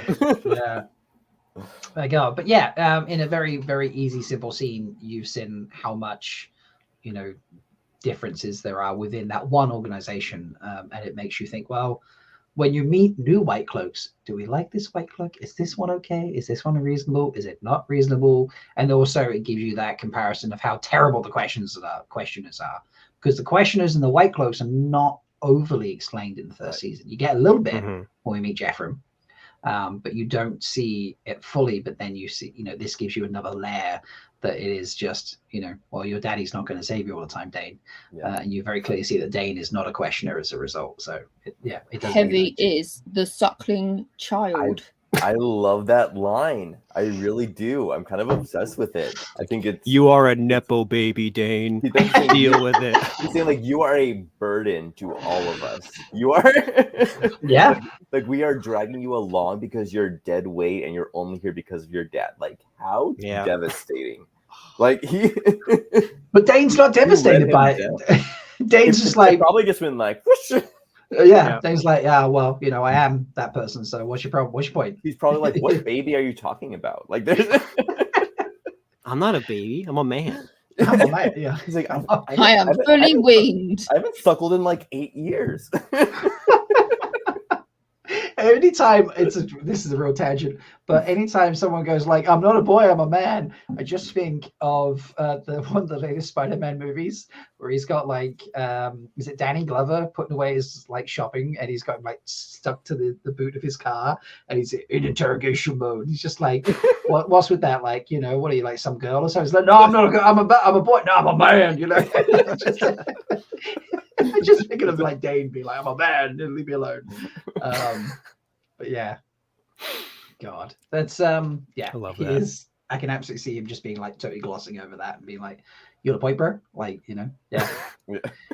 I will say, Patrick's point is brilliant, and also applies to a future member of the White Cloaks. Mm-hmm. Yeah. It's pretty privileged. Pretty privileged, yeah, absolutely. And on top of that, if you need to like throw a face in front of people to keep them, placated, and you don't want to have to like literally physically subdue them into submission, send Dane. He can do his, pretty thing. Yeah. They'll take him out for a candlelit dinner, one-on-one, just like he does with everybody, not just Perrin, of course. No. Of course, it wasn't just for him. It definitely wasn't. No. Standard operating procedure. If you're trying to recruit people into the White Cloaks, do you send the well-educated, handsome, young, well-spoken man? Or do you send Valda? Or do you send Valda? Or with Bayar and Tor? Yeah. Come across. No, you send a young person to recruit young people. You send the pretty boy. Yeah. Exactly. Oh, look, as far as no. Perrin thought he was special, heartbroken. Is Dane Bornhold trying to recruit Perrin in this scene? Like, is it? He was trying. Ooh, interesting. I think so. Yeah. I think he saw that Perrin was, because we mentioned this before, that like Dane knew what Perrin was trying to do, and then he still gave him the grace to kind of like, okay, you were about to make a mistake. Let me kind of like redirect you. Let me like re-guide you. Let me kind of show you a better path forward than what you were about to do. Yeah. So, which is again like very similar to like how a lot of real world organizations operate. So yeah, I thought that was very interesting. I definitely think he was trying to convert him. Yeah. Hello. Yeah, because it's not like he was trying to release. Bornhold. Yeah, it's not like he was trying to release Avienda. He was, trying to get Uno down. Get Uno down, and at worst, that is like, he's just seen someone and thought, well, you shouldn't be in a cage. You deserve to be buried. And what is most likely to happen is said person who's dead in the cage, right, and you're just trying to help your friend. So he's looked at Perrin and thought, you're a decent human being at the very least. Yes. So if he'd been trying to release Avienda, I think he would have just turned up with a sword to his throat instead. So it's definitely a recruitment scene. Yes. Which he very quickly fails, because as we'll see in the next scene, he's just like, "Nah, I'm gonna rescue that chick." sorry, Sulan. I'm a assist that chick. The official box score says that he has 1 assist for the episode. Yeah, 1 assist. Yeah. Yeah, just 1 point, Perrin. Sorry, you got the assist. We put a lot from that little scene there. I can't believe how much. It was a we great covered. scene. It is a great scene. Did we have that sometimes- picture from this scene? Was that what was next, or did we just do that already? I can't remember. No, we have the picture from this scene as well. So That's right, yeah. I'll throw it up and then I'll get it so we can zoom in and out on my other screen. But yeah, this is the 8th picture that's been shared with us. And this is the meeting of Perrin and Dane. So let me just flip screens and I will bring up this so we can zoom in and out on it. But yeah, it's again just another great picture. So thank you again, Amazon, for being able to share these. So I'm curious. Do you reckon that's Ayula just chilling there in the back for real, or is there like a fake body in there? It must be a fake body, right? So No, that's Ayula. you reckon Ayula's actually in the cage? Yeah, look at just the angle that the legs are. Like, yeah, like you wouldn't pose a fake body like that. Yeah, I think this is horrible, but I'm just thinking from like a cost perspective, it might have been cheaper to just put Ayula in there, right? Instead of making like a whole fake make a mannequin body double. Yeah. Okay, because I mean, do we get like there's? Hopefully she's Oh, there's the Sean Chen guy. Oh, but those look like real eyes. Those are real eyes. So there's a stunt person in there. That's a creepy picture. My God. That's terrifying. That's like Jay, watch your back, bro. I will say they really did a good job making the Sean Chen just truly intimidating and like off-putting and alien. Sharon's designs is just so good, and I'm assuming then Uno amazing. must be in this cage that's behind the cameraman that I can only see literally just this little bit above his shoulder. The rest needs to be hidden between this guy and the rest of the man there. So there's not even any basic cage. So I'm assuming Uno's in that one. But yeah, this is them meeting. I love his face. He's like, dude, that Sean Chan's about to get you, bro.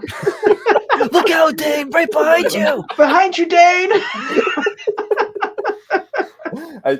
His stance right here is so funny to me. He's just like, yeah, I mean, he's slightly, I don't know, is he like leaning back? It's like slightly leg forward sort of thing. He just looks like, oh, I'm just shy. I'm just a little boy. Just got caught off guard. Dane is, we literally can't see anything other than his cloak, but he is already, he's not even on camera, and he's already like fully just like, yeah, I'm a fucking walk in here like I own the joint. So. Oh, you know what? There was actually, I realized the Wheel of Time account did post that that picture with Marcus and Ayula where Ayula is in the cage still behind him. Like, yes. And he's like next to her. So that must really be her in that cage. Wow. It must be. Yeah, that's a good point. Because actually, I used that as a thumbnail for a show I did for Free Thought. Oh, that's right. Yeah. A couple of weeks back. Here is said picture. Let me bring it up. Yeah, so there is said picture where she's actually in the cage. And I wonder, is that over there? No, I didn't mean to skip videos. Just want the picture. Is that over here on this side? Would that be like the Sean maybe in that cage or like Uno's cage? Yeah. No, I now take what I said back. That's the cage behind them is exactly the same pose as the one in the picture we've just received. Look at the pose. Oh, yeah. Oh, it is. Okay. So it's someone, it's just not Ayula. Right. And also this cage seems, when you look at this cage, it seems far. So maybe that's the one that they're covering is the one that she's in. That's not what I intended to do. Gotcha. There we go. That's better. Right, stop. It's being silly. Right, 1 second. I'll take that off screen because it's just being goofy on me. Yeah, it's so then what cage is she in then? The one one behind them. Yeah, behind the cameras and the crew guy. Yeah, there's 3, and she's in the middle one. Which I think is what it is in the scene. Yeah, actually, that does look when you look here. So that's that one hanging off there. Yeah. And then this one, that lines if I minimize this, is hanging. Yeah, would be hanging there. Because there's a load of light to the right here, which could just be lighting for the scene anyway, but also it could be you see a lot of light here. That would be the lighting lighting there, for the yeah. scene as well. Yeah, okay. So Avi is in the cage behind here. If she's in, but that's still getting me right there. That's awesome. I love that. I need to clip that right there. You know, just make it like a little crop photo, and that'd be like, Jay, watch your back. I'll bump up the gamma on that as well, so we can get like a little bit brighter as well. Get my God, the yeah. detail for that. That's so funny. Jay, we're glad you survived this sneak attack by the Shanshan. I'm glad I found that extra picture now to compare that, because we were all like, oh, that's Avienda in the back there, but clearly not now that we've looked at it. So great pictures. Thank you again, Amazon, for that. All right. Now we've talked about the meeting and Avienda and that. Shall we? I think it might be time to watch Sidsi. So let's get playing. Sound would be helpful, Rob. So I think it should be loading up, right? Yeah, there we go.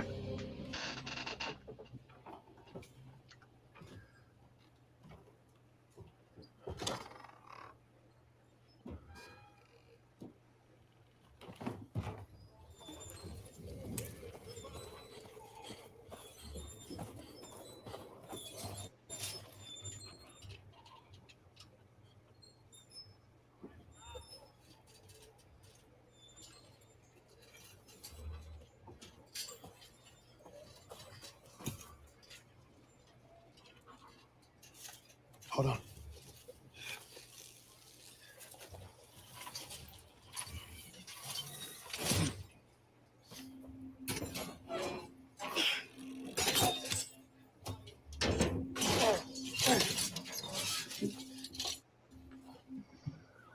You all right? Think you can walk? Look, we should get going. But we won't get very far if I have to carry you. One wetlander puts me in a cage. Another takes me out. Why do you help me? People shouldn't be in cages.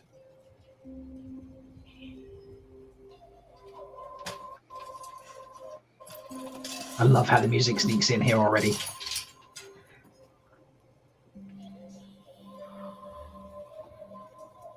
My name is Avienda, of the Nine Valleys Sept of the Ta'adat Ayil. Father Ismail. My water is yours. I'm Perrin Aybara. Look, we need to go now.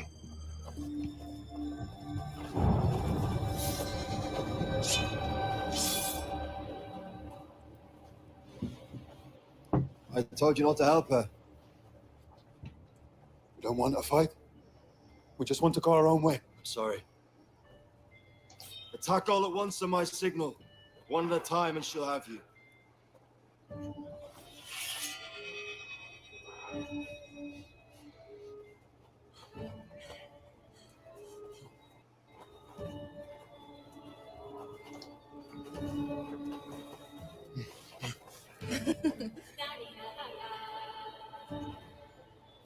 Perrin Aybara.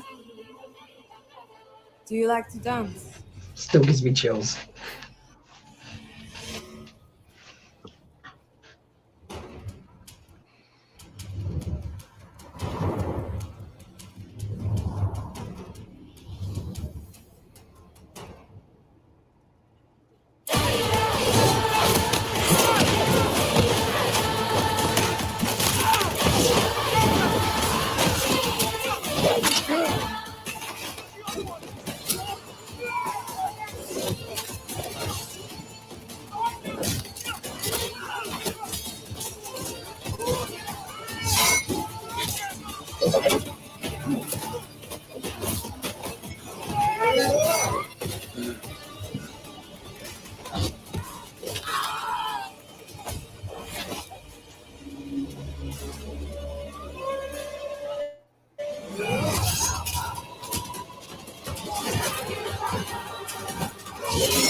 He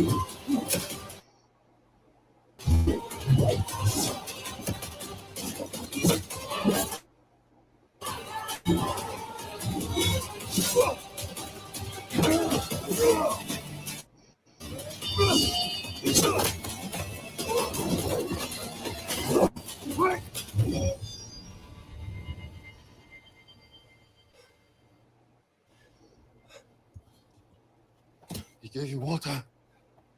He helped us. Remember? What are you? Let him go. Now. They'll come down on us. We have to hurry.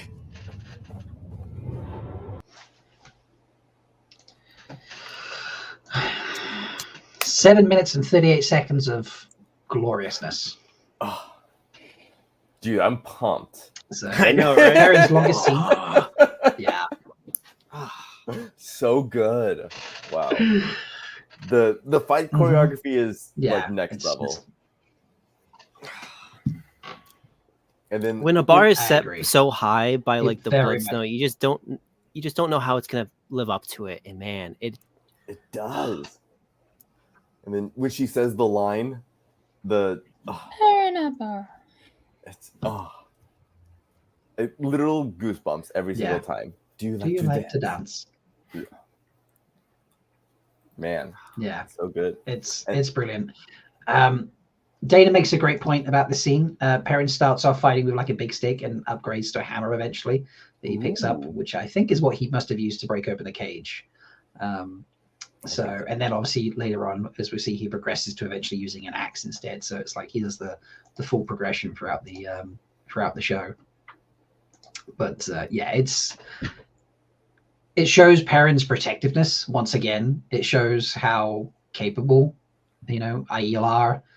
It demonstrates it took 11 to get in the cage and 11 to take her down and 5 more to get her in the 16. cage. It's very easy visual representation of that comment previously made. Here we go. Pavara says her sister's boyfriend isn't a book reader, but he's a black belt in Taekwondo, and he loved the scene so much he wants to dive into all the Wheel of Time combat techniques. So the fight choreographer's doing some good shit, apparently. Absolutely, yeah. Yeah. I like in this scene that Dane Bornhold is like very calm, and he issues his instructions, and then he completely ignores them and stands and watches the entire fight. Yeah. Well, he is delegating as a commander should do. Right. You don't stay pretty out front if you he's the face. He needs to protect the money. Yeah, this is the goods right here. It's like narrators. They got a cough. They take a day off. So exactly. Yeah. So I'm a chef. I don't need to look pretty when I go to work. But if you're a model, you need to look pretty when you go to work. So Dane's a model. So that recruitment book ain't selling itself. He's a one-man PR arm of the White Cloaks. Yeah. Yeah. Exactly.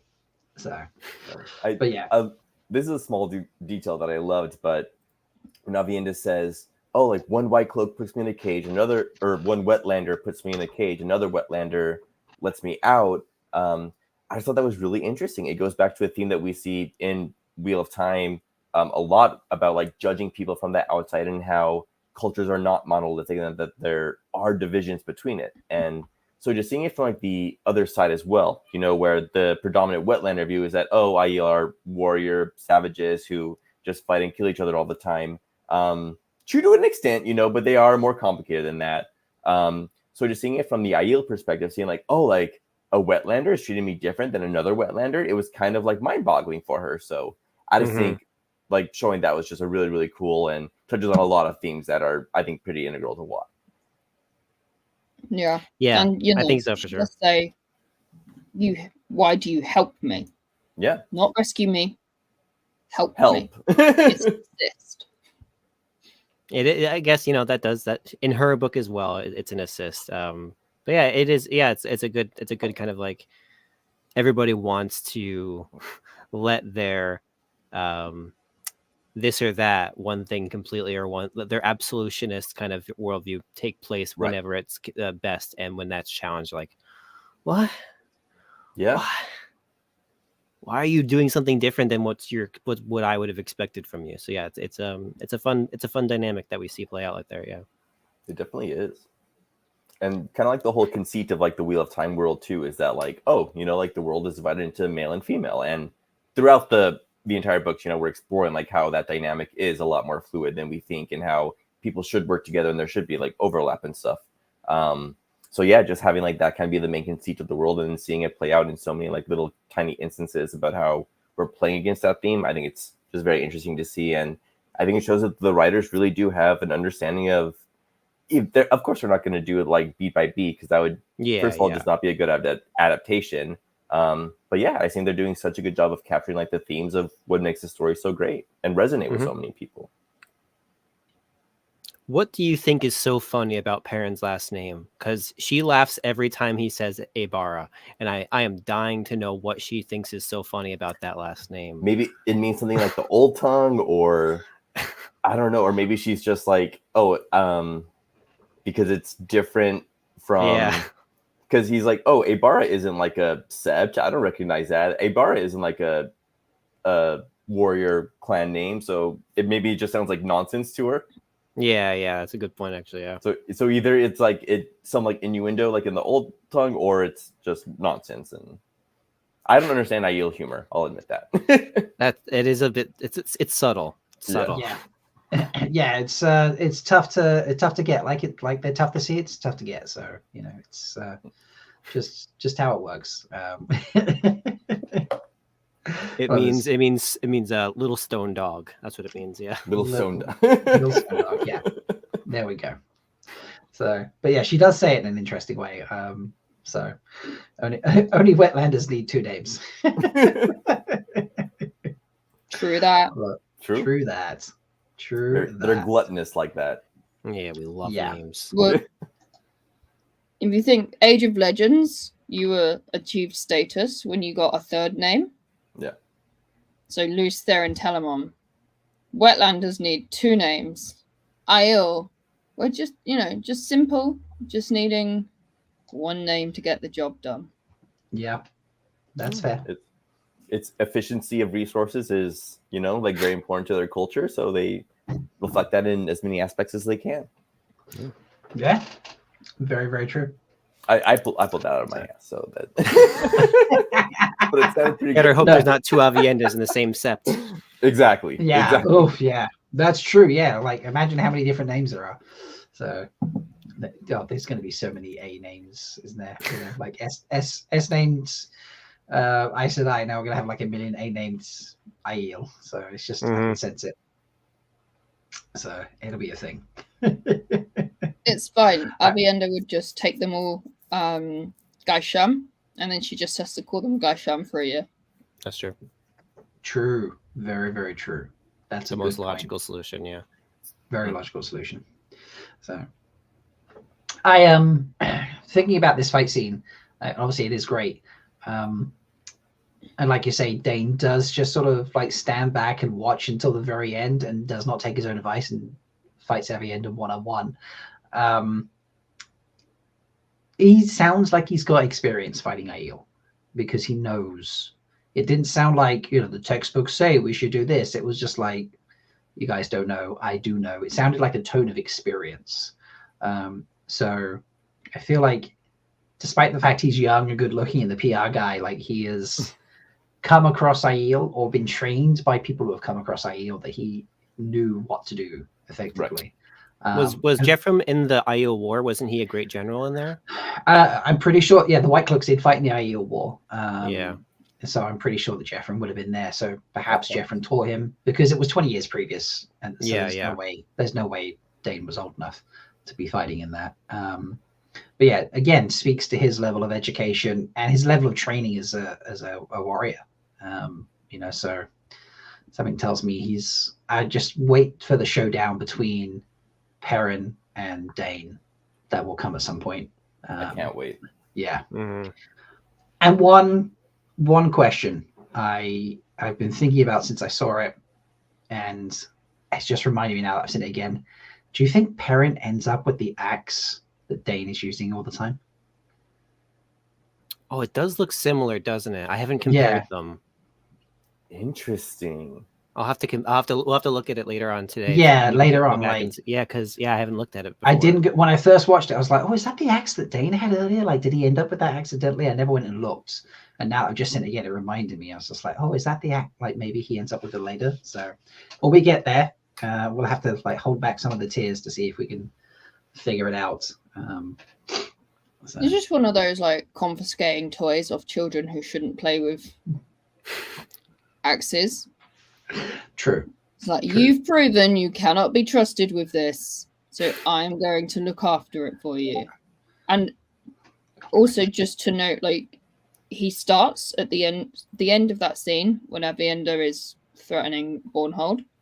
He starts to ask Avienda to not do it, and then he switches to the imperative, and he literally says, like, what was the line? It's like, leave him now or something. Like, now is like, it's a command. Mm-hmm. And I'm like, again, it's foreshadowing him taking charge in a situation, which will set him up for further character development along the road. Yeah. And people following that you wouldn't expect to follow him and follow his orders. Yeah. Right. Yeah. Yeah. And it does play, because obviously in the original scene in the books, it's Gaul instead of Avienda that this happens with. And it's Gaul that turns around and be like, well, and this does happen, as we'll see, like, you know, like I have toe now, I have to, you know, save your life in effect, or I will follow you until I've decided to beat my toe. You know, it's like very quickly that she's already thinking that way of like, well, you've let me out the cage, you've in effect saved my life, so now you're ordering me to spare this guy who also gave me water, as you pointed out to me and reminded me. Yeah, you know, I think I will just do as you ask me. And maybe a Taviran moment too, that he could command an Aiel in that second, you know. But I think it is interesting to show that, because we have seen, you know, that Perrin is indecisive, you know, like he's kind of waffles a lot. So to see him be in a moment of crisis where he is decisive and people do follow his orders, like we were all saying, that is just a really good foreshadowing for the future of his arc and, you know, becoming a leader. And, you know, hopefully we'll see that next season. No spoilers, but I think that's where we're heading. And especially with little glimpses like this. I agree. All right. Anything else from that scene? I think the only one that I noted, was the obviously it's a little tiny bit cheesy, but I still like it. Was you have the wolf howl when Perrin goes in with the hammer, and I assume that's our cue to say his eyes are actually also golden now, because they're golden at the end. Dane remarks on his eyes, and it's like, "What are you?" kind of thing. So they obviously changed when he went wolf mode to go in the fight, and I think it was probably that was like, all right, this is the moment where he's switched into wolf mode, kind of in a way. So. But even if it's a little cheesy, it's a little 90s, like sick, like a Buffy's what I'm thinking a little bit. But I like it. It's the right kind. I like it. Yeah, no, it works. I think there are other, like when we see some of the visions, there is a slight howl happening as well. So it's it's as well as the visual of his eyes turning golden, it's also the auditory sort of trigger of saying, you know, he is tapping into that side of himself or opening himself up to it very consistently. Yeah, they love their musical motifs like that. And the music in this is just like the way everyone was commenting in chat, like, oh, the music is diving in. Like this season, they really, in season 1, the music was just kind of like there in between scenes, or, you know, for big moments and such. Here they're kind of like peppered it in. It punctuates scenes, and like it builds. It can be like slower. It can speed up. It can be like softer. It can be louder. They're really using it very effectively. Yeah, I agree. Very much agree with that. So loving it. All right. Next scene. Let's discuss lovers and fighters. Yeah, we'll skip this. 1 second. There we go.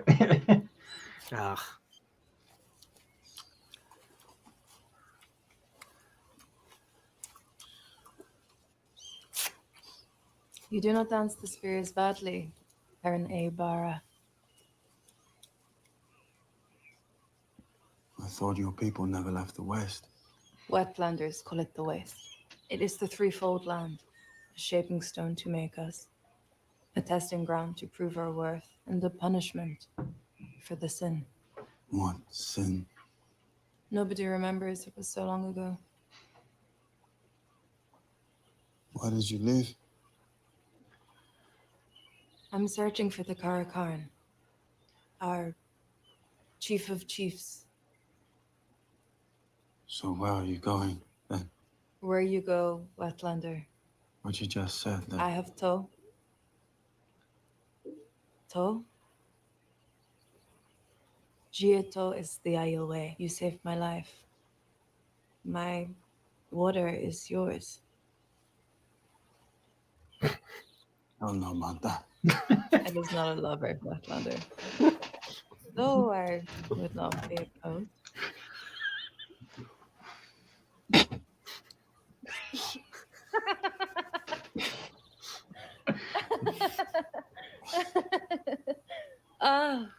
Don't worry, Perrin of Two Rivers.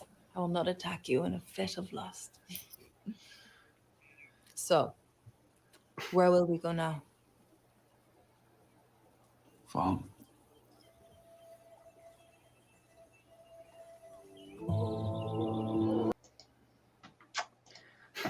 Unlucky guy. I will not attack you in a fit of lust. Well, I'd be disappointed. I'd be disappointed. So, where's Jay Duffy when you need him to chase us into a mud puddle? Come on. So I will say, first knowing that Avienda might have replaced the role of Gaul, I was disappointed because I thought Perrin and Gaul have a really remarkable sexual tension, we'll say, in the books. Mm-hmm. So I was disappointed at first. Then I saw like, they actually are still translating that. We're just getting it with Dane and with Avienda now. And right. I think Perrin and Avienda are going to end up being they'll be friends. They'll be platonic friends. But I thought this banner was so hot. Yeah. Yeah. I agree. So sexy. I will say there's one thing, having watched it more than once now, watched it a few times, the exposition doesn't feel quite as smooth as exposition we've seen in other scenes. It's not clunky. It doesn't like make the scene really slow or boring. But it felt like there were a couple of times, like when she explained Karakarn meaning chief of chiefs, that felt unnecessary. Like you didn't see Perrin be like, huh? Or anything like that. She said Karakarn, and then, she's like, our chief of chiefs, and so there were like a couple moments that just, there were a couple, I will argue the opposite. I think she does two longer pieces of exposition before that, which are quite clunky, which is Gieto. No, I wasn't meaning that, just that right? specific thing. But I meant the like third bit, she realizes he doesn't understand, which is why she then says Chief of Chiefs. Like she says, I'm looking for the Karakarn Chief of Chiefs. It's like she's automatically correcting herself so he will understand. And that's quite smooth. And it helps the audience without having to extend the scene. Whereas the other stuff, like waiting for the back and forth, it does slow the scene down a little bit. But I'm not saying that there is a better way they could have done that. Yeah, I just felt like all of it just felt a little, it was a lot for one scene. It wasn't bad exposition. It would have been nicer to have it paced a bit. Yeah, it wasn't bad exposition. Like it wasn't, guys say I've watched some things over the years where you're just like, just show me the page of the textbook and shut up. It just felt terrible. Like this, it still felt good. It was still a good scene. It was still, you learn things about the Aiel without having it be like, let me regurgitate the companion to you. But it compared to the other exposition we've seen up to this point in the show, this didn't feel as good. Still good, just not as good. It was like everything else has been like an A plus, A star. This was like an A minus or a B plus. It was like still pretty stellar, but not quite as good.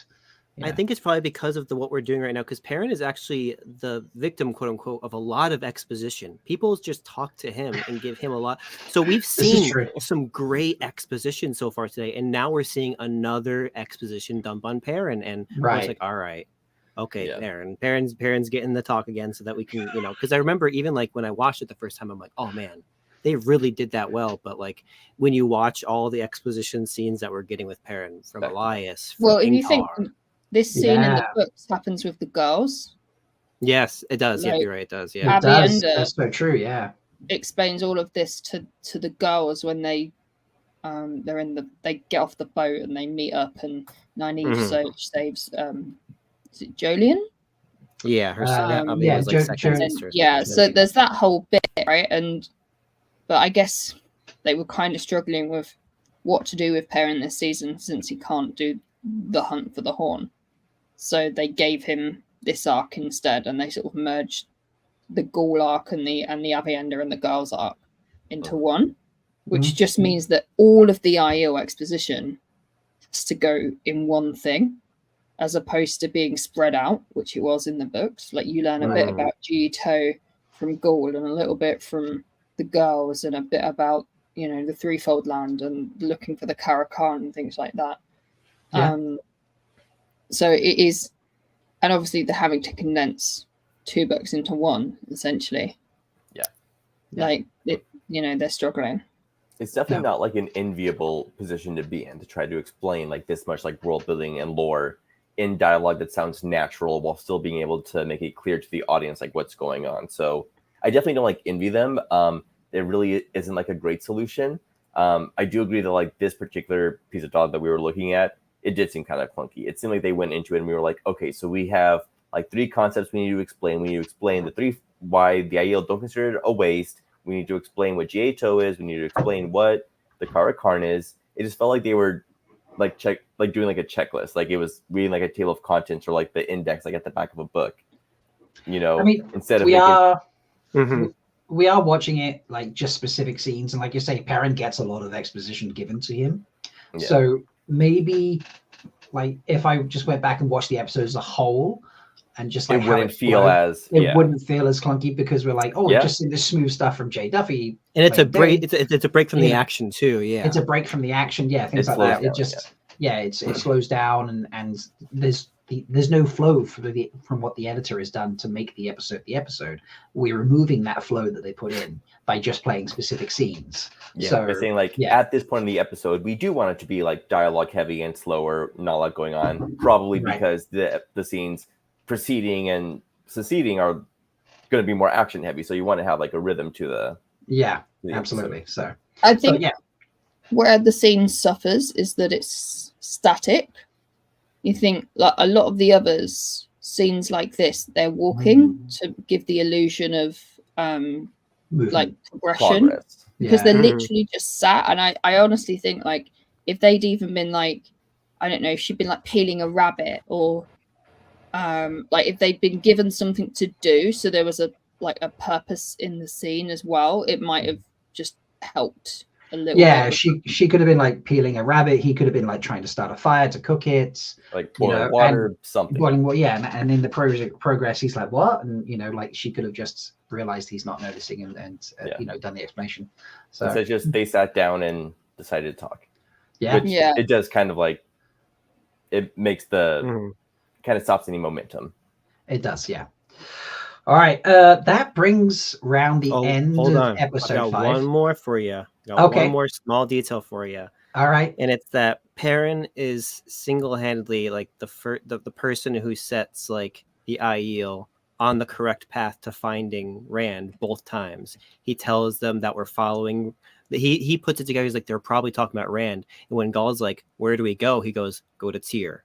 And with this, he's like, all right, we're going to Falm. And that eventually leads to them finding Rand there. So it's interesting that Perrin has played that role twice, in that he's made sure the Aiel get to where they need to be to find him. So I just find that interesting. He's the game maker, So. He is. That's a great call out. Yeah, that's great. All right, like I said, we're at the end of episode 5, and we have rounded another hour, which means more people are turning up. Tanner, Perrin, Subara, obviously neither of you had to leave. People are welcome to stay longer than the time. If you have to go, you have to go. That's totally fine as well. But let's add more names and faces to the group. Please welcome Alex and Kylie. How are we doing? Hello. Hey, everybody. Good. Welcome. How's it going? I love the beard. Yeah, Perrin Subara is really Yeah. rocking it out today. Like it just Incredible. Yeah. Puts my beard to shame. It's It's so good. The detail, the blending. Yeah, it's wonderfully done. So, what's your trimmer size? Yeah, like what's like the size you used to? Let's see, is that a 5mm? It's called Big Daddy size. Daddy size. Oh. Perrin, I understand you after dropping the Big Daddy size comment. Are you going to bounce? I believe. Yeah, I have to go into the office tomorrow, so Gotta start cleaning up. You gotta start clearing it up, yeah.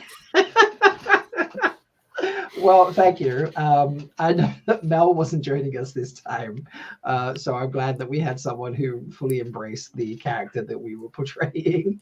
Also, my eyebrows are not this big. I did notice the eyebrow detail as well, and I was too, appreciative. Yeah, that was like big, yeah, it was very All right. impressive. Thanks, guys, and have a Thank you so blast. much. Take care. Thank Bye. you. Oh my god, that was brilliant. It was so funny. Yeah, it was amazing. The last time we had Mel being the Valkyrie, and I forget. Did you know that she was doing that? Because that I did not know. Okay, so yeah, full disclosure, I did know because Mel and I had to work it out ahead of time. Behind the scenes, Mel was DMing me what she wanted to talk about, which is how I could translate her so easily. Oh. Yeah, because it's just like, how am I going to translate what I mean by these like and simple words rather than like things? So it's like, okay, just DM me. Like DM me what you want to talk about, and I'll be like, and I'll just bring you into the conversation. So, yeah. But welcome, Kylie. Welcome, Alex. Hello. Hello. You've just missed the introduction of Epienda. Yeah. So, but yeah, it's been a fun 5 hours so far. We've just had, I say, the longest scene that anyone has we found so far, which was 7 minutes for Perrin. Basically, it was the fight scene, so it came up to 7 minutes and 38 seconds. But I think we're ready to kick off. There's no Perrin in episode 6, so we're going straight to episode 7. But before we do, Alex and Kylie, do you want to add anything about what you think Perrin is like so far in season 2 at this point? Oh, like anything like I actually like in episode 2 he does this or that. I'll give you an opportunity to add into some of the discussion we've had previously. yeah, I was trying to think of some things to talk about, and I came up with a incredible list. You can't see it. It only says Perrin, a good dude, hot, wolf, nice hair, would never take his children into a Sephora, and that's all I have. I mean, I did that after work, and I was like, "This is good. This is fine." There are worse things you could be writing down there. Like that's not a terrible list at all. So I also don't think Perrin would go into a Sephora because it would the smells would be too strong. It would permanently turn him wolf. He would be like, "Forget all of this. I'm out. I'm wolf boy now. Y'all can have it. Keep it." Love that. Just. That's all I got. That's great. I'm still stuck on this Sephora. We could keep talking about Sephora for an hour. Oh, I Yeah, have an agreement. I'm not allowed to, but well, we don't want to get you in trouble, so. And Alex, what do you think of Perrin's journey so far in season 2? I think the only scene earlier than we're at right now that really sort of like sticks out for me that I would want to talk about is his sort of heart-to-heart with Loyal and writing the letter in, I think it's episode 1. Yes, that's his very first scene. Yeah, that's when I first watched that, I was like, this is a really powerful opener. This is definitely Perrin. Like, this is Marcus doing Perrin at his best. Yeah. And then it just keeps going from there. It's so good. I agree. Yeah. I will say, as with all the other cast members, they casted it perfectly. They did such a good job. Yeah. Like when I've read the book since then, and I just picture them all, but I definitely picture Perrin. You can absolutely picture him. So it makes me very excited for the next season. Agreed. That's good stuff. Cannot wait. And I think Perrin is just such a difficult character to capture in a visual medium too. So the fact that Marcus is able to do that and just let you see all that kind of like internal turmoil that Perrin's always going through, that's just, it's so much talent. And yeah, they really knocked it out of the park with the casting. Yeah, he really does show on his face the internal conflict that Perrin goes through. And there's like very subtle physicality to the way he demonstrates his anger as well. Like he's not actually like quivering with anger, but it's almost like he is like shaking when he's angry. He is angry, but he's not shaking, and it's just like, how are you portraying? It's in the yourself? shoulders. Yeah, he like stiffens. He's and, got like, knots in his shoulders. It's it's the way he delivers it is so good. I'm just like, that dude looks like he's raging, but his body's not even moving in the slightest, and it's all just like, but it's there. It's very impressive. So I do love it. All right, we'll kick off episode 7 then, and we're kicking off episode 7 with Bavaria's titled this "What Good Eyes You Have, My Dear." I love this. Where Perrin, this is where we meet Bane. We get some maiden hand talk in that. So it's a fun introduction to even more of these awesome characters. So here we go. Bring them on. Enjoy a little bit of Matt as well, folks. And oh god, that tea. Oh, I forgot about that tea now. Where do you buy that? Well, I thought we get to the Matt discussion with the tea thing, I'm sure.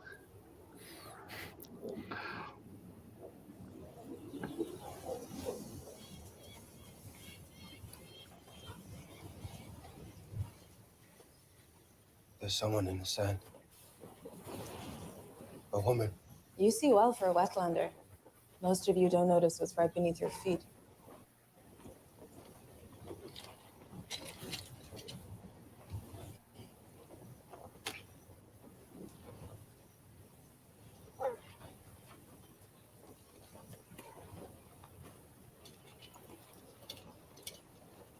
Take me to Julian.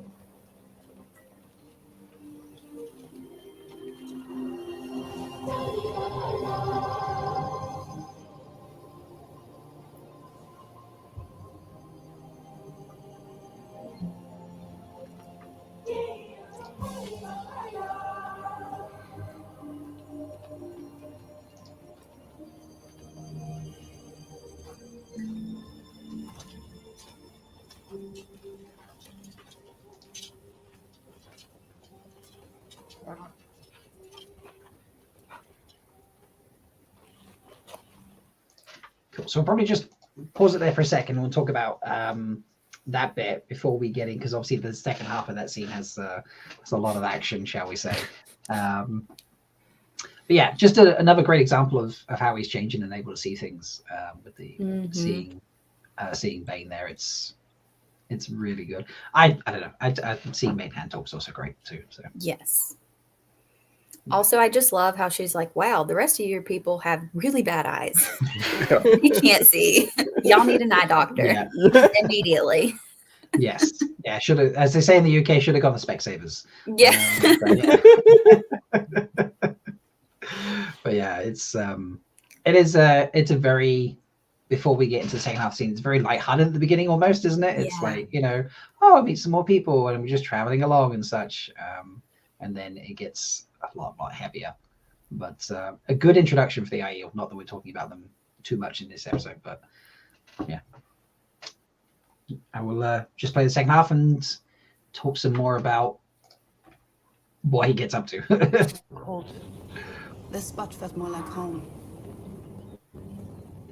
Life is a dream from which we all must wake before we can dream again.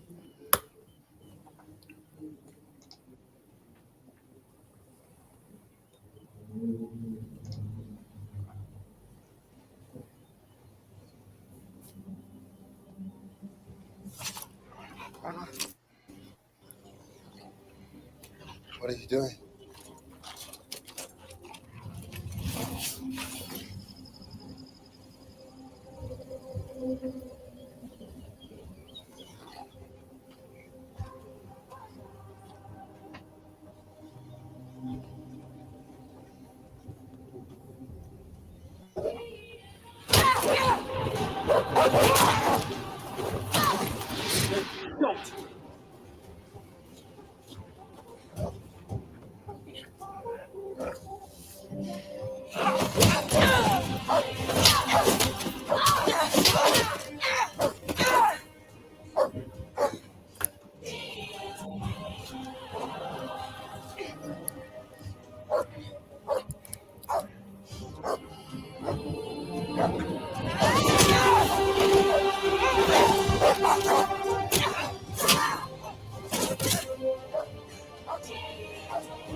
Right. My So- favorite part, so many Yeah. good parts in that scene, but I love when she's like, "Don't," because we'll also beat you up. Yeah. Don't Oh, try. yeah, we'll we kick can your do ass. a 2-for-1 special. You know, Yeah. you need to stay. You need Well, to and he knows enough Mind to your believe business. them now. mind your business. Like- This is girl This time. is maiden business. This Like- it's actually what girls do at sleepovers. Yes. This is what happens in the girls' bathroom. Wait, This is you why it just beat takes each so other long. up at sleepovers? Yeah, that's yeah. That's it. That's all we do. All right, Secrets fair out. enough. Secrets out, yeah. So, yeah, very tough scene for Perrin, I think. When I watch this now, I think of the comparison between, because he keeps meeting, like you say, he gets a lot of exposition. Everyone's giving him exposition. That's what his job is in this show, apparently. But if you think about the cultures he meets, and you go to season 1 where he meets the Tinkers, he is now met, and there's spoilers past book 3, but he now has met, in effect, their polar opposites. Yeah. Where, like, you know, here's the culture that will not do violence under any reason, you know, any circumstances for any reason, and here's a culture where it's like, I done fucked up, punch me in the face. You know, it's. I love it. Yeah. We should all be that way. Just a punch in the face and call it. We're good now. If I can punch you in the face, we're fine. Yeah. It's fine. But yeah, it's got to be quite a harrowing experience for him to go through, and especially given how he was with the Tinkers in season 1. Yeah. So.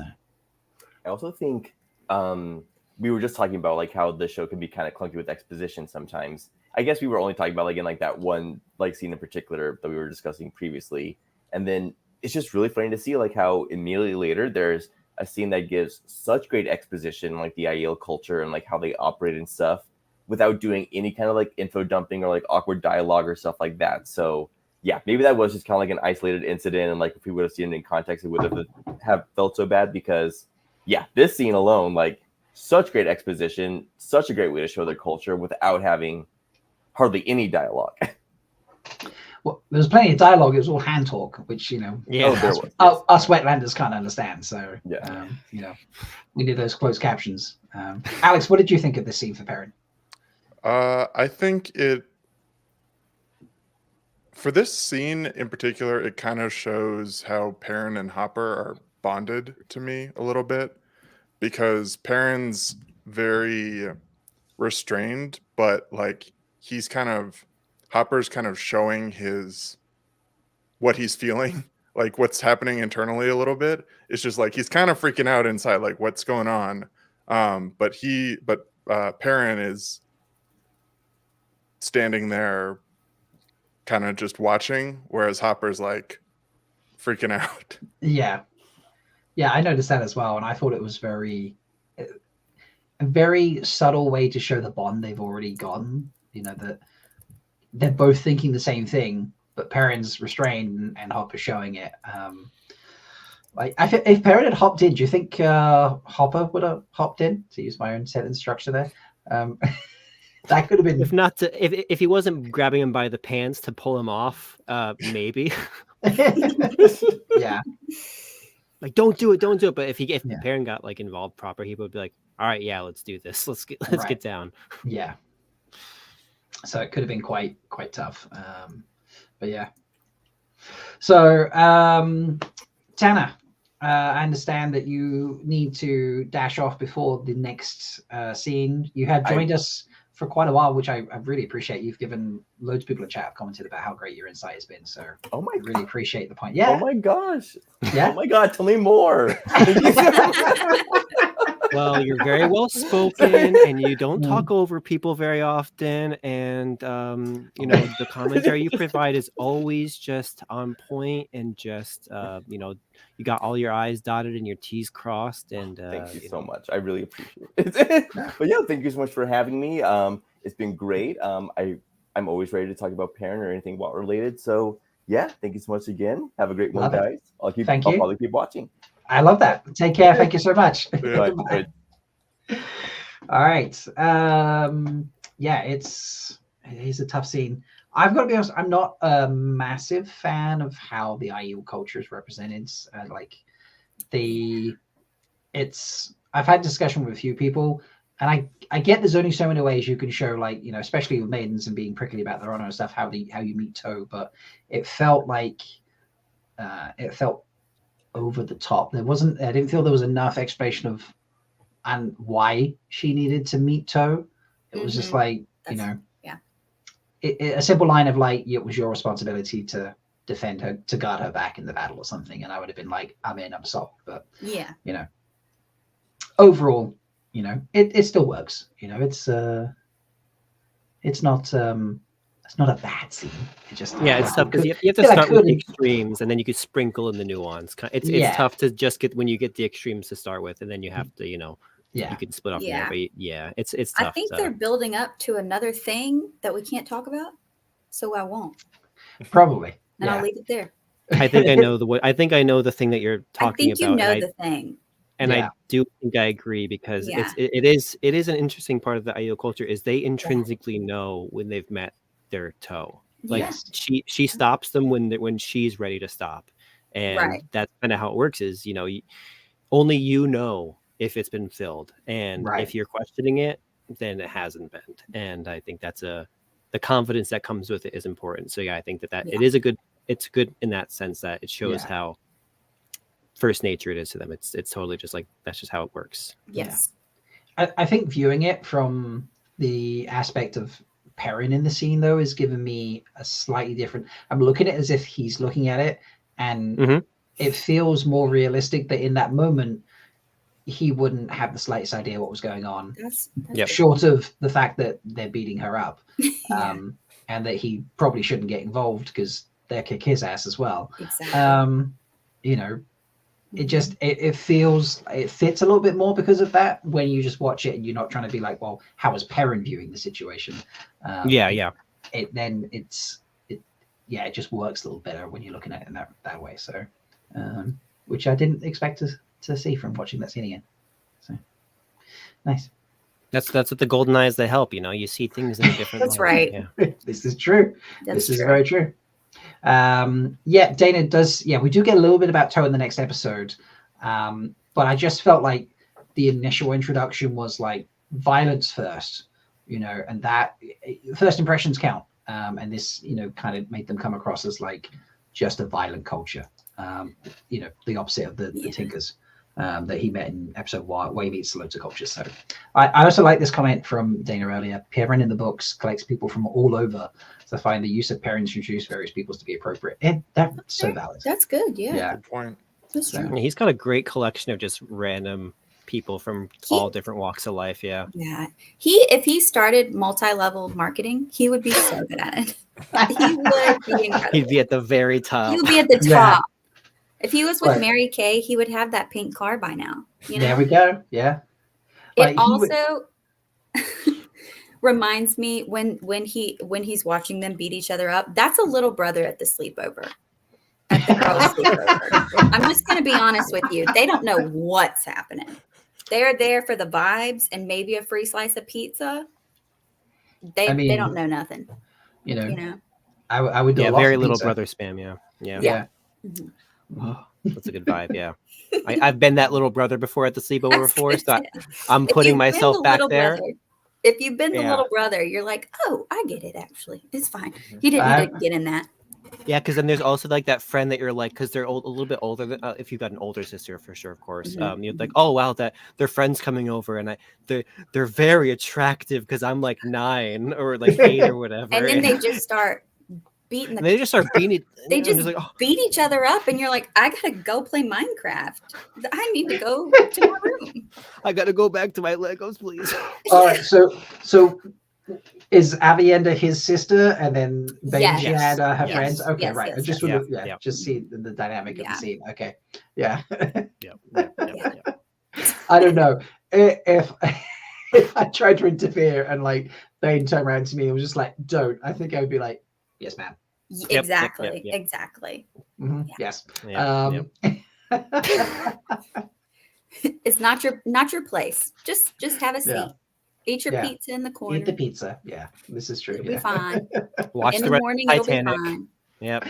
Oh gosh, I love that. All right, it's so good.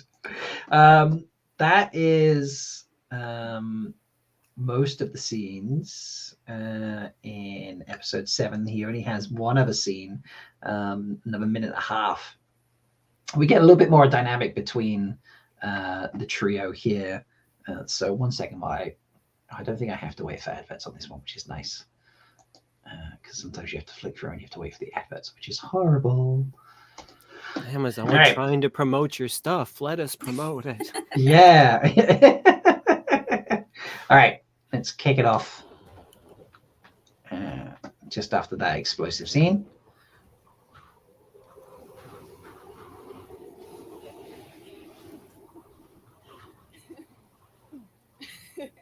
So you're all just fine now. Friends again. I fulfilled my toll to Jolien and restored my G. Toll is obligation. Like what you said you owe me. It is dishonorable to remind me.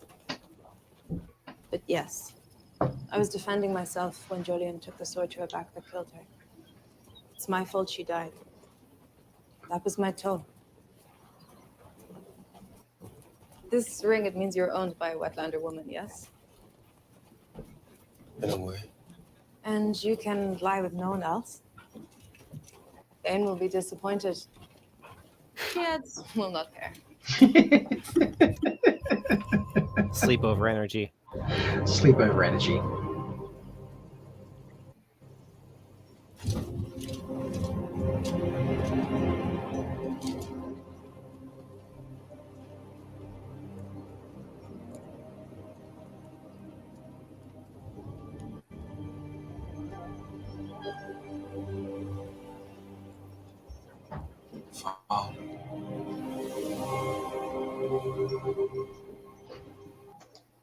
My favorite night scene. That wasn't actually a night scene, but was a day scene that they turned into a night scene. It's amazing what you do with the cameras, you know? Yeah. Yeah. It's great. Oh, So- again, it gave me little brother energy. She's trying to explain it to him. She's like, please take this $5 and go play Fortnite in your room. But he's like, what's GE2? And then she's got to explain it to him because she's the older sister and just has to. Yeah. Yeah. Yeah, I mean, I don't know. Again, it's Maiden's prickly honor. I'm not sure that in the middle of a fight, you know, unless she was expressly like having to guard someone's back, you know, like I defended myself. How, when you defend yourself, someone else getting killed because you defended yourself, like how is that incurring toll? I don't. Maybe it was her mistake that got them cited in the first place. And like, so like she was obviously supposed to defend her, but like basically because she was the one that was caged, she must have been the one that was seen accidentally. Right. So if they were taken by surprise because of her, I can see that being the kind of deeper like reason for it. But she's just gonna say, yeah, it was my fault that she died. Right. She took sort of, but I can, yeah, it is a little bit otherwise vague. And I mean, it's Avienda. Like she is just takes so Avienda. much responsibility onto her. Like she treats herself so hard that yeah, that's true. It She could does. just be the simplest thing. Again, an older sister. Oh, Yeah. perfect They metaphor. think Yeah, this is very true. Sulan's put in chat something that I was thinking about regards to Perrin for this scene. Basically, when she asks about the ring, and you're owned by a wetland woman, he's like, in a way, as Sulan has put far more eloquently than I can. Perrin admitting that he's owned by the memory of Layla is pretty devastating in this scene, and I have to agree. Like, just that casual reminder of a question from someone who doesn't understand what wearing a ring means or thinks they know and has to clarify just reminds him of what he's done to his wife, and he gives like an Aes Sedai answer. Yeah, pretty rough. I do like and also they play into it for a bit of a humor moment as well, obviously, but they show that they're giving hints of that first sister dynamic of between Bane and Chiad as well. Of like they're kind of like a package deal, like that they're hinting that they're a package deal at this point. It's not explicit yet, but I like that she had to mention how Chiad would care or wouldn't care, because you can't say anything about Bane without saying what Chiad also thinks. So I thought that was a nice little touch, even if it's just played for kind of laughs. But yeah. Definitely. It is. I hadn't considered it being a package deal, but in a way, it also shows that, like, is it like Bane's got standards and she has just like, I don't care, like, whatever. like, I don't mean that sounds really harsh, and it's not. I'm not trying. I know to what you mean. It's one I know what like, you mean. Yeah. Bane's like, I'm going to respect that, and she is just like, I'm a free spirit, so I'm gonna hit that if you let me. Yeah, if you let me. Like, if you said no, I feel like she would still be like, all right, sweet. Okay. Yeah. But whereas if he offered himself, Bane would be like, "You're married, no thanks," and she'd be like, "Sweet, let's go for it." So, like that's what I'm meaning it. That is a good reading as well of the scene. Yeah. So, but yeah, the scene was not pretty to look at visually. Anyways, we say like the day scene, that was a night scene, whatever. Like Dana was like, I also when I watched it, I thought it was the previews that I'd gotten. I was like, is it me? Yeah. Is it my screen? Like, and I adjusted the brightness on my TV when that thing first came up. I'm like, is there something wrong with the TV? Yeah. Yeah, my lights, for whatever reason, the lighting on my laptop lets me see the night scenes like as well as you would expect a normal night scene to be received. But like if you watch it on most HD TVs, there are certain settings they have on that just make them. That one was already bad as it was. It makes that one impossible for some TVs. So like it's tough because, man, I wish if they had been walking up with the dawn, or like I don't know if like what the situation was, but like even a little bit of natural light, whether it's sunset or sunrise, would have made it a bit more bearable. But you can't account for shooting restrictions or complications or whatever. So who knows what happened? But maybe they had to do some form of reshoot. It looks like a bright scene with some darkness applied to it. This is very true.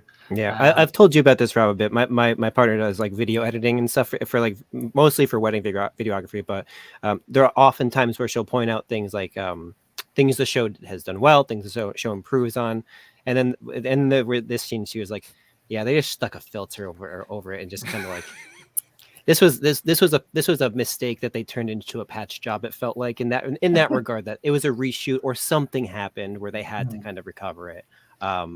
But yeah, it's tough. But again, they do a lot great. This was a little oopsie. Yeah, oopsies are going to happen. You just reminded me of the comment that you put into the discussion that you and I and Pavara have. So Pavara put into because Pavara's been a champion, like I say, got to pretty much all the episodes before Kev and I even touched them, because I went and sorted out like opening scenes and things like that first, and then I went to get to do episodes, and it was like they were just smashed out. I was like, oh, Pavara's a star. But she's put in there in the chat, so interesting how many seconds are spent at the beginning of scenes on landscapes, at the end of scenes on someone looking off in the distance and things like that. And then you came in saying that what your partner was saying about these things. So she basically told me that it's it's a kind of a flaw, or not necessarily a flaw, but if you look at some of the editing for season 1, and anytime you feel like a scene that cuts to a different location or a different spot feels a little bit rushed, or feels a little bit choppy, or it takes you out of the scene, it's because it's missing those transition shots that lets your brain travel to the new location. So a lot of those establishing shots, like the landscapes or the movements, or you have one object that fades into another object, those are very important visually for for an editing medium to convey changes in location. And it was a huge step up in season 2, where there are so many more of those scenes. And as a result, I feel like most people agree that this season breathes a lot more. It doesn't feel rushed. It doesn't feel like a mad dash to get to the finish line. We have time to relax. And it's because of those establishing shots that you get to feel more at ease and a bit less rushed, because you're not like jumping from one scene and then do a completely different scene, different location. And you have to be like, all right, where are we now? Who are we with? It gives you enough time for your brain to be like, oh, we're transitioning to this desert shot. We know Perrin's in there in the desert, or traveling with, Avienda, and that your brain kind of autofills the rest in. But it lets you do that in a much less jarring way than if you just cut to them finding Bane in the rocks without that establishing shot of the desert right beforehand. So it's just it's a market improvement on the season from 1 to 2. This is what happens when you give extra time to record to episodes, you know. It is, yeah. It's better editing. You give more flexibility to them to tell the story without having to just say, all right, we have to hit these beats. We're going to do it no matter what, without anything to kind of like tie them together in a neat way. So it really, it was just it's something that's everything she pointed it out to me. I can't not see it because you're not meant to see it. It's supposed to be something that lets you just stay immersed without having to feel like, oh, I'm in a new spot now. What's going on? Who's this different plot? It just lets you kind of like chill out and just relax and enjoy it. So I like it. It's a really nice thing. It's very, I didn't notice it until Pavara put it in and then you explained. So I was like, we need to find the appropriate moment to bring that up on Sunday. Yeah. It's very valid. And it does make a difference between the seasons, I think. So, all right, we are now on episode 8. So we have, obviously episode 8 is pretty traumatic for Perrin. But we have 1, 2, 3, 4, 5. He left the sleepover too early. He left the sleepover too early. He got out of there too early. 10 scenes for Perrin, ranging from just little flashes of 20 seconds or so to sort of a minute and a half, somewhere in that sort of ballpark. So rounding out the last sort of 10 minutes-ish, 8 to 10 minutes of Perrin's time on screen. So hope you have the tissues ready, folks, because when we get to the traumatic scene, I will be playing it. And we can let people get time to get the tissues, because do you have an episode 7 picture to share? Yes, I do. I do have an episode 7 picture. Wait, is it an episode 7 picture? Or were they both 8? I couldn't remember. That's a good point. Let's let me zoom in. We don't want to share it too soon. So let's have a look. I feel like you might be right. This might be an episode 7 picture. Yes, this is an episode 7 picture, folks. Okay, so we've had 10 pictures to share today. I'll run through them. We've been showing them as they've come up in episodes. One episode had like 4 pictures, so it got a lot of 3 pictures, so it got a lot of attention. But yeah, started off early. And then the little village. This is the village got a lot. The village got 4. The 2 were leading up to it, and then in the room with the flies, and then with the fade on the door draw. And then we had going back to a Tuan's Mill and rescued. So those in the wrong order, sorry. And then meeting Dane. But now we have a fun little walking through the desert with the maidens. Shoot. So. Oh, is this their night shoot? Is this the nighttime? This might be the night shoot. Let's have a zoom in and see if we can figure it out. I have it on the screen share so we can zoom in and out. Let's see. Is that nighttime up here? I think look right here, nighttime. If you zoom in closer, you can actually see the filter they used.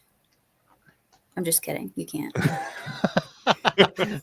See, there it is. It's done. Oh, they just left the lens cap on. Oh. Yeah, they've left the lens cap on. Oh, dude, you had one job. What's that man's name? Let's get that man's name just to say hey. I don't know. But yeah, this is the scene. And I can't tell if this is. Don't eat all the pepperoni. That's for my friends. That's her yelling at him right there. This little sister sleepover vibe thing is hilarious. You're killing me with this. Oh god, it's brilliant. Mr. Stovey, gosh, I can't imagine being involved in TV filmmaking. It seems so tedious. The crew are pulling some great poses in this one, honestly. Look at that guy in the back with his knee. Oh, like he's got his he's in a great pose. Incredible there. posture. Yeah. He's like, look at me, I'm in great shape. Like, you know, man. look at this well-turned calf right here, you know. Oh, there's hidden yeah. shoes. There's hidden shoes behind. There's another man behind the man. Oh, there is a man behind the man. Look, There two is a pairs man of behind boots. the man. And he has, I think, the beginnings of some well-toned calves as well. So, Yeah. Oh yeah. For sure. Yeah. This is very possible. This guy is like straddling the machine here, crossing his feet and everything. Like He's having a lot locked of fun. in. He is He's locked ready in. to shoot. No, look at him. Here's his like, dude, He's- look at my calves. Why are you looking at them? Look at me. Look. Yeah, he's actually pretty hot. I'll Yeah. go Kind of looks ahead like Henry and say it for Cavill with all a of us, shaved head. Weirdly enough. You know. Does he have dragon tattoos? You know. No, close. Dang. Couladin. Is this Couladin? And then we have Shadow Man here, or Shadow Oh, Person. gosh. Oh, With yeah. Boots right at the bottom, holding down the frame. Oh my God, you're right. That is a person. I thought that was the shadow of the man. Oh Of the my- other guy. Yeah. No, because I did. You're right. Yeah. It's a complete. So many hidden people in the scene. They're practicing their Aiel. That's what they're doing. They're practicing their Yes. Aiel. Peter Pan Dash, I shadow. love this. Dash is. I went to uni for film and TV. I can confirm that the job is super tedious. We practice to sleep standing up. Wow. I mean, I didn't realize that was a standard thing. I can do that, but only because I worked in hospitality. So yeah, it's a great picture, and you can get to see like some of the detail on the outfits because it's such great. I mean, if It's you so like a good. shield, Oh, the yeah. high resolution, you know, the spears and that, it's amazing. And y'all probably already talked about this, but in case you haven't, you need to follow the costume designer on Instagram. Yes. Sharon. Gillen, Sharon. And then the leather worker. Let me look up his name. The name eludes me right now. I just was Oh, staring at those these for a boots. minute, but you need Boot to follow action. them. Oh my God. Those are some kicking ass boots. Yeah. That's what those are. That's good art support. Yeah. Mhm. Yeah, definitely some Exactly. good art support. Yeah, much better. Well, much better than Perrin's look. You know, Yeah, look at if that. anything, I think Perrin's got slightly more of a heel than them. Look at Parents this have there. no tread on them at all. no tread. Look at the monster Yeah. tread in there. So, you know, yeah, much better boots. So, Oh, Rob's yeah, the leather worker. Okay. I am not the leather worker. I wish I would have Daniel Haney. His name might also be Rob. I think but his name also- is Rob, though. Yeah. Hold on. Tyrion would know. Trian would know because Trian is used as a level worker themselves. So, yeah, It is but this Rob. It's His just name's funny that they Rob- just said Rob because you're Rob, Rob obviously. So it's like, Goodwin. yeah. Rob Leather. Goodwin. There we go. There we go. So, I'm sorry to these people that I'm giving out your Instagram so freely, but But oh, it's see good. them. You're You doing gotta watch incredible them. work. I love it. I stalk you every day. I love this. Ray's like nothing like a Wheel of Time chat on arch supports. Yeah. It's important. What are the crew working like? Have they got good arch support? Oh yeah, Like, let's see what they got. You know. Yeah, this is- Oh, they got arch support. You Oh, yeah. cannot Yeah. defeat Oh yeah. potentially Yeah, defeat the dark one without arch support. I mean, Yeah. there's some combat boots. I'm not sure about this one, although maybe there's some steely toe caps on the go there slightly. Oh, Maybe, but that doesn't look like a great lot of a huge amount of the arch support there. Maybe this one a little bit. Maybe That he's got one- flat feet. Yeah. Maybe he's got flat feet. This is true. Yeah. Over here, can't really see. Maybe a little. Maybe they look like sneakers slightly. I don't know. Look like some That's some Air Nikes to Jordans. me. Nikes or something, and then we can't see this guy's. I'm not going to Just too as close. nice. He's calf. barefoot. I actually know. barefoot. He texted me personally. He's barefoot. Ah, right. Yes. Yeah. That's In fair. the rocky desert, he's barefoot. Yeah, on the surface of Mars, according to Light Blinded Fool. Yes. Thanks, I Elon. mean, yeah, thanks, Elon. Yeah, finally got us there. So I love that. All right. So there's only one picture left out of the 10. So you will get that this episode. But it might be a while before you get that this episode. We'll leave that there. So thanks for reminding me, Kev. I totally forgot we had that picture. Oh yeah, no problem. Yeah.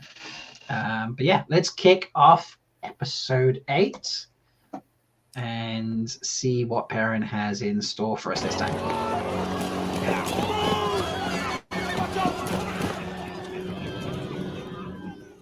I'm sure my friends are this way.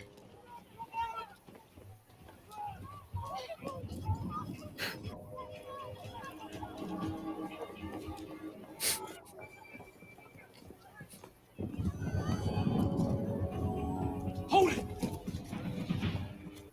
Perrin Aybara. Thank the light. Inter. The horn. How did you get it? We had help. A lady from Kyrian. They realize what we've done soon. We need to get going. We can't leave Mistress out here. We're going? The children have her. Sorry, do you know what that is? Do you know how many of our men in Feldara died protecting that? The Horn of Valir summons the dead heroes of the past. It's the key to the dragon winning the last battle. What of the heroes of today? That is what we are now. We are all the heroes of another age's legend. I think it's time we start acting like it. Where is she? All right. Getting the talking to from Loyal. I think everybody felt sort of like, even the Aiel were a little bit like, sorry, They're a little Dad. chastised, yeah. Yeah, definitely. So, but yeah, So good. very good scene. Yeah. Thank you, Dana has put in the full link. For Thank you. Rob Goodwin. That's my actual other mother, in case nobody knew. Dana is my That's mom. right, yeah. I mean, what a wonderful mother to have. So Right? Dana's awesome. So yeah, it's a great scene. I like for Perrin, obviously he just, he's like, okay, you've got the horn, but then he definitely puts friends first. You could see his reaction to Egwene being there is more dramatic than like, oh, you have the horn. So I think it, for Perrin, it shows a lot that he's Dash is killing me in chat right now. That he's still like friends first, world saving second. So yeah, I've got to put this on screen. Dash, when Perrin puts his foot down, it's a big damn foot. Can't get around it. Yeah, Really seen that beefy foot. I've zoomed in on those toes. It's a big foot. Yeah, that is. He got the toes, man. That is. But yeah, and another thing I like by the Fool's Friday, I've noticed Perrin gets called by his full name by Loyal as well as the Aiel. So another fun thing there. Oh, that's true. Yeah, they're kind of like kindred spirits in a lot of ways. Yeah. Yeah. It's fun. So it's a tough scene. It's a tough episode. But it starts off like very much, we are gonna go fancy seeing you here. We're gonna have some fun, and It's a tough I love episode, you. but it's so rewarding. Oh yeah. Ooh. I never felt as satisfied as I did watching episode 8. I was like, okay, Yeah. this is I good. would very much agree with that. All right, we'll let's say these are quite short scenes, some of them. I'm sure we'll have lots to talk about some and not about others, but let's get going on the next scene. We've just missed Indiana Jones. Oh yeah.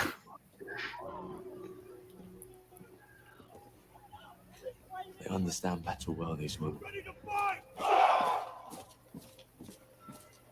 One man can hold 50. There's no need for that.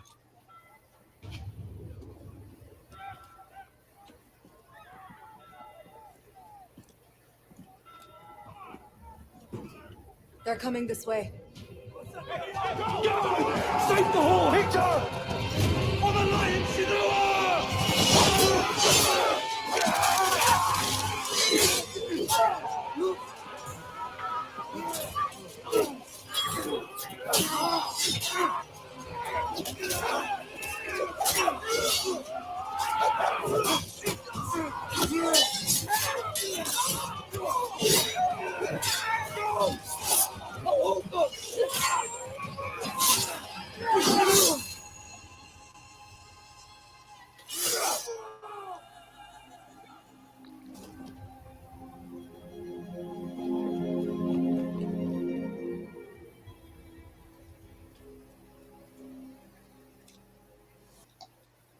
In my memory, that scene is so much longer. Yeah. Like, Ingtar fighting feels like it should last longer than that. Yeah. The entire scene is like a minute 25 or something. No, a minute 17, the entire scene. So not much to it. Yeah, you could feel. I felt this in the first scene too. Like you can definitely tell, and they've shown hints of it, like in the few brief scenes we saw of Ingtar and Loyal in captivity, that there's definitely a tension between them since they've been captives. Like Loyal's had to give him that talk is not the first time he's had that talk with him. Like you could tell he's pissed at him for this for multiple reasons. So it almost makes me wonder. Like obviously we think that where it's pretty apparent that there was probably a Ingtar resolution scene or something akin to that might have been planned that was cut, but it feels like there was even more too of Loyal and him having a lot of tension and maybe even like Loyal being the one who gets that information out of him. And it maybe the sacrifice is more impactful for Loyal because maybe he does know of kind of the secrets or whatever, but cutting room floor stuff we can only speculate on, but it definitely felt like Perrin kind of like was kind of even confused by it. Like he saw the way that Loyal was like so like aggressively against what Ingtar was saying, like from the get-go, that it just stood out to me that while the the unsatisfying resolution to Ingtar for a lot of reasons, the pieces were there. The pieces that they were trying to get the pieces in there, but yeah, it was too little time and too little episode kind of stuff. Yeah. And also, I would point out that he's supposed to be able to hold 50 there, and like, he doesn't hold shit. Like, he all right, yeah, fine, he dies quick, so there's only so much you could do if you die that fast. But I would argue that he didn't really stop them rushing through anyway. Like, two of them stabbed him from behind when he died. Like, he hasn't held anybody back. So, like, in terms of like the fight choreography for that scene, it wasn't. I understand like filming in a corridor that actually could hold up. One man could hold against 50. Like that's so tight, you probably can't film effectively in a corridor like that, even if it's a soundstage or something. But it felt so wide open that it was just like one person isn't holding 10 people there, let alone 50. It's like the scene doesn't work very well for me. It felt like you say the pieces were there, and then it was, kind of like it was almost dropped last second. All right, well, this isn't going to be able to be made, or they weren't happy with what they put together, so they just kept what they liked, and it didn't fulfill. And I don't think that Perrin felt that kind of upset by it either. Like when he actually dies, Perrin's just like, he looks a bit like, oh, okay, and off he goes. So it's like almost like he's bit like because he got to like really. He reacted so strongly to Uno's death that at this point he's either like too caught up in the moment or just like it doesn't really hit him like that he just watched Ingtar die. It's like it's hard to know what his emotional reaction is if it's muted because they're in the middle of a battle and they have to just split, or if it's kind of it's hard to read him. It's hard to read him in that situation. I wonder if like he and Uno though had more time together in the show. Maybe the rift was deeper. We have talked about how they bonded earlier on, so therefore it felt more pivotal. I mean, is there an argument that he definitely couldn't have done more to save Uno than anyone was doing in that scene, but he could have done something to help Ingtar. So, but I don't think the bond was there for that. I think he's just also so focused on Egwene at that point too, like the fact that he knows she's there.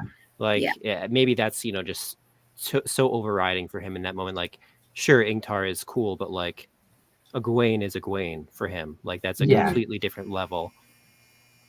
That's probably a good point. Wait, did Loyal had already run into Nynaeve and Elaine before that point, right? Yes. But he didn't tell Perrin that they're also here? He did not. May have off screen. We don't know if he has explained in depth more, but the important point was that Egwene is captured. That's kind of the biggest thing that he said. But that's definitely the bit that was. He's aware that they're in the city and not captured, like they're being kept secret. So it's like they're probably okay in this current situation. But Egwene is actually a prisoner. So, but yeah, he did not mention it on screen. That is very true. So. Perrin gets kind of like sitcom moments for like this episode of bumping into all of his friends. Like it's very fun in that way. Hey, what like, are you doing here? Yeah, Are you also trying to kill someone? Cool. Fancy seeing you here. What's going on? You know, so I was thinking about that at the beginning of the last scene because he was kind of just following the maidens. They hadn't told him any of what they were talking about, so he's just like, "All right, I guess I'm gonna go with you." And then they come around the corner and run into the crew, and he has no idea that's even who they were looking for. Yeah, it is true. Yeah, because they're using hand talk, and he's no idea. Again, she's very trusting. The little brother that you send into the grocery store for snacks, y'all aren't getting out of the car, but that man is, and that's what we have here. Hey, go get me some Skittles. Skittles. And some Funyuns. You get you something. Come back to the car. Mom will never know. I love Skittles. Perrin's now little wolf brother to me. He's little wolf brother. Little wolf brother. Yeah, little wolf brother Perrin. Yeah, absolutely. That's it. Yeah. Well, when he eventually gets allowed to go to conventions and you bump into him, Kylie, you're gonna have to tell him about this. You'll be like, I was on a live stream about you one time, and like you were the little brother at the sleepover vibe. How many sleepovers have you been to? Yeah, that'll be the first question I ask him at all. Yeah. Would you like to go to a sleepover? You know? Would you like to ask him now, Kylie? Because actually, I'm just joking. Oh yeah, I did that earlier. Are you a younger brother? Because it's giving. I can feel it. Maybe. Yeah, we were, I don't know, we were like an hour and a half in or an hour in or something. And I was just like, well, now you mentioned that. I do have in the background a photo to share. You know. And it's Marcus at a sleepover with the maidens as well. Yeah, I mean, oh my god, that would be hilarious. But who was on at that time? Let me check the schedule. I think to Meg, Jen, and to Rita, I kind of half joked that I had Marcus ready to come on screen, and they were like, "Rob, I would die." That is so funny. I was like, no, we didn't. I was like, just to be clear, folks, no, we don't have Marcus booked. You know. Hey, bring them on. I got a lot of questions about sleepovers. Look, we've asked, and everyone was filming. So, you know, maybe next time. The door is open, yeah. The door is open, and Amazon is aware of that. So they're very generous of what they do give us. So, but yeah, it was funny to see their faces. And I'm like, wow, you know. Yeah, I love doing that. It's good fun. Because one day I won't be joking. One day you won't be joking. And somebody will be like, ha ha ha. Yeah, I did it to Kev when we first. Kev, I need to share this. I joked. I was like, I asked Amazon if Kira wasn't busy, you know, and Kev was just sort of like in chat, like, I would die. Yeah, that's fair. That's fair. That would have been a tough first show for me. You'd been like, Kevin would have been there like, have you ever gone to a sleepover, Kira? That's a time joke. Oh man! How does a what fan ask someone else? Have you ever been to a sleepover? Have you ever been to a little brother sleepover before? The little brother at a sleepover? You need to make like a public service announcement for that one. Yeah. Have you ever been the little brother at a sleepover? Do you need advice on getting Skittles and Funyuns? You may from the be shops? entitled to financial compensation. Yeah. Call this number. My God, this is great. All right, next scene.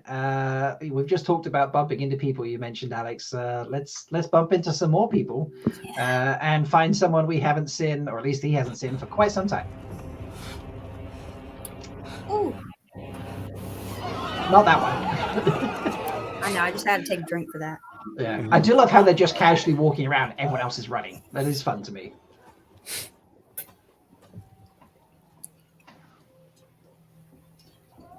What?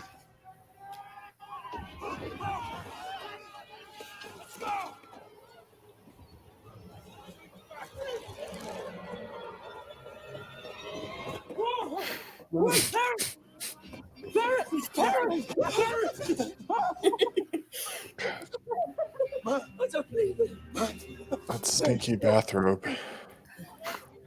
They stink. You know they smell bad. Friends. I hope your friends can fight. Move!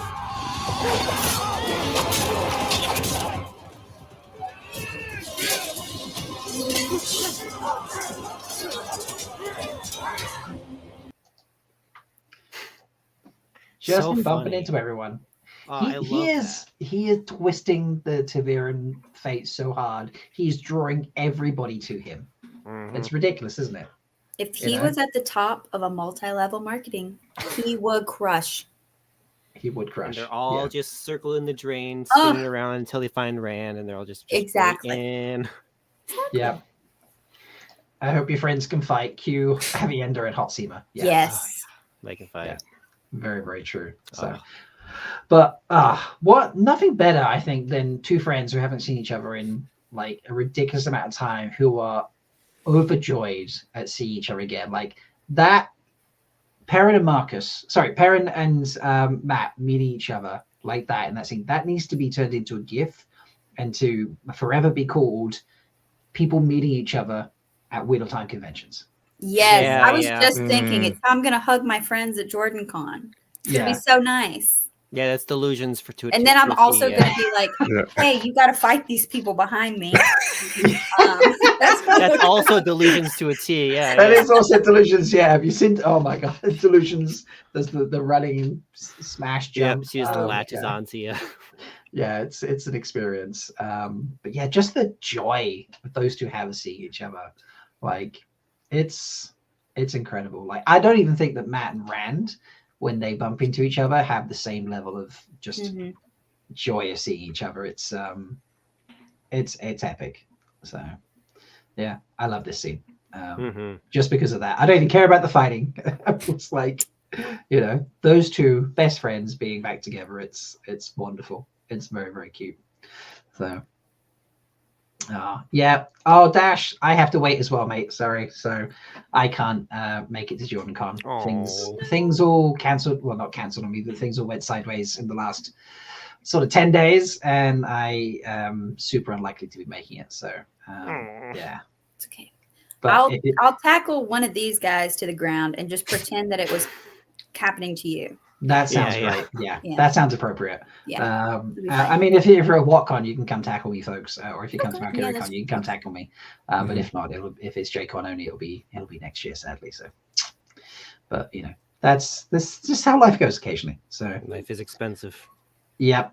Life is expensive. This is very, very true. All right. Quick little snippet. Whilst we talked about Matt and Rand, let's have another wee mention about Matt and Rand. And his shit hair. And his shit hair. I love it. 1 second. When it's going to load. There we go.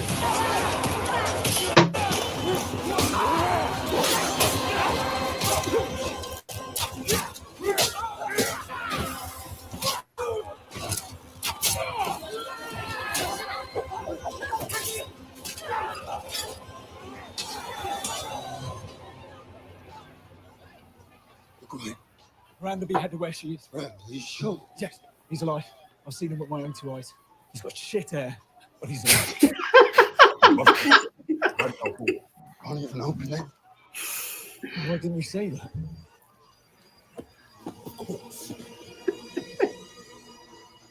Oh my god, it's just so good, isn't it?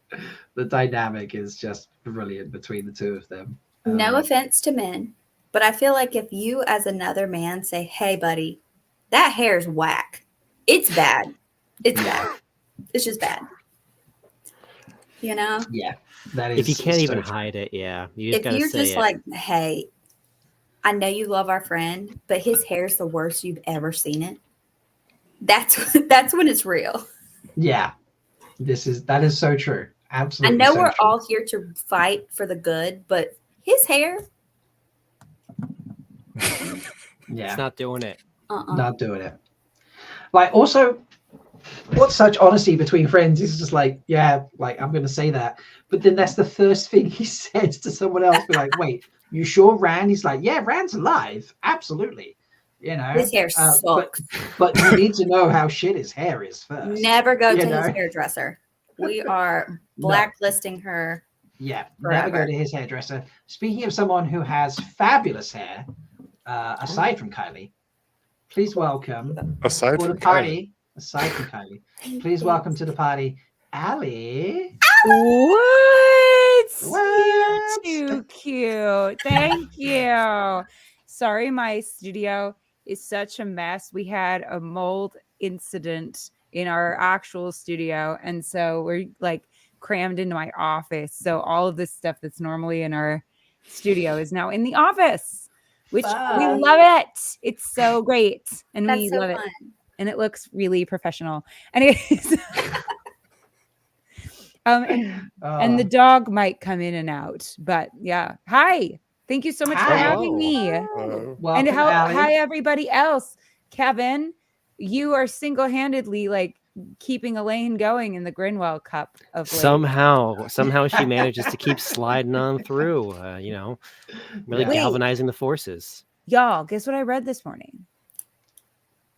You Guess read? what I read. And wait, can Go on, I say? I know what Ali read. Go on, You know folks. what I read this morning? I read the Golden Crane Rights for Time and Guidance section this morning. Oh, Yes. nice. I knew my girl would come through for me and not let him do that stupid thing. This is a stupid thing he was gonna do. What is a stupid thing? It was so stupid. Leave it That's to so silly. wives. Wow, Leave exactly. it to wives. Wives are the best. Anyway, Get as a you wife, one. I could say the best. Anyway, so excited. Thank God. We knew it had to happen, but I'm Did you so get chills? Oh, of course. Like, there's a whole picture that somebody took. Hold on. Oh, Zula's gonna get mad. She's gonna be Oh, banned from chat. oh yeah. This is a good point. Yeah, sorry. We're trying to minimizing spoilers.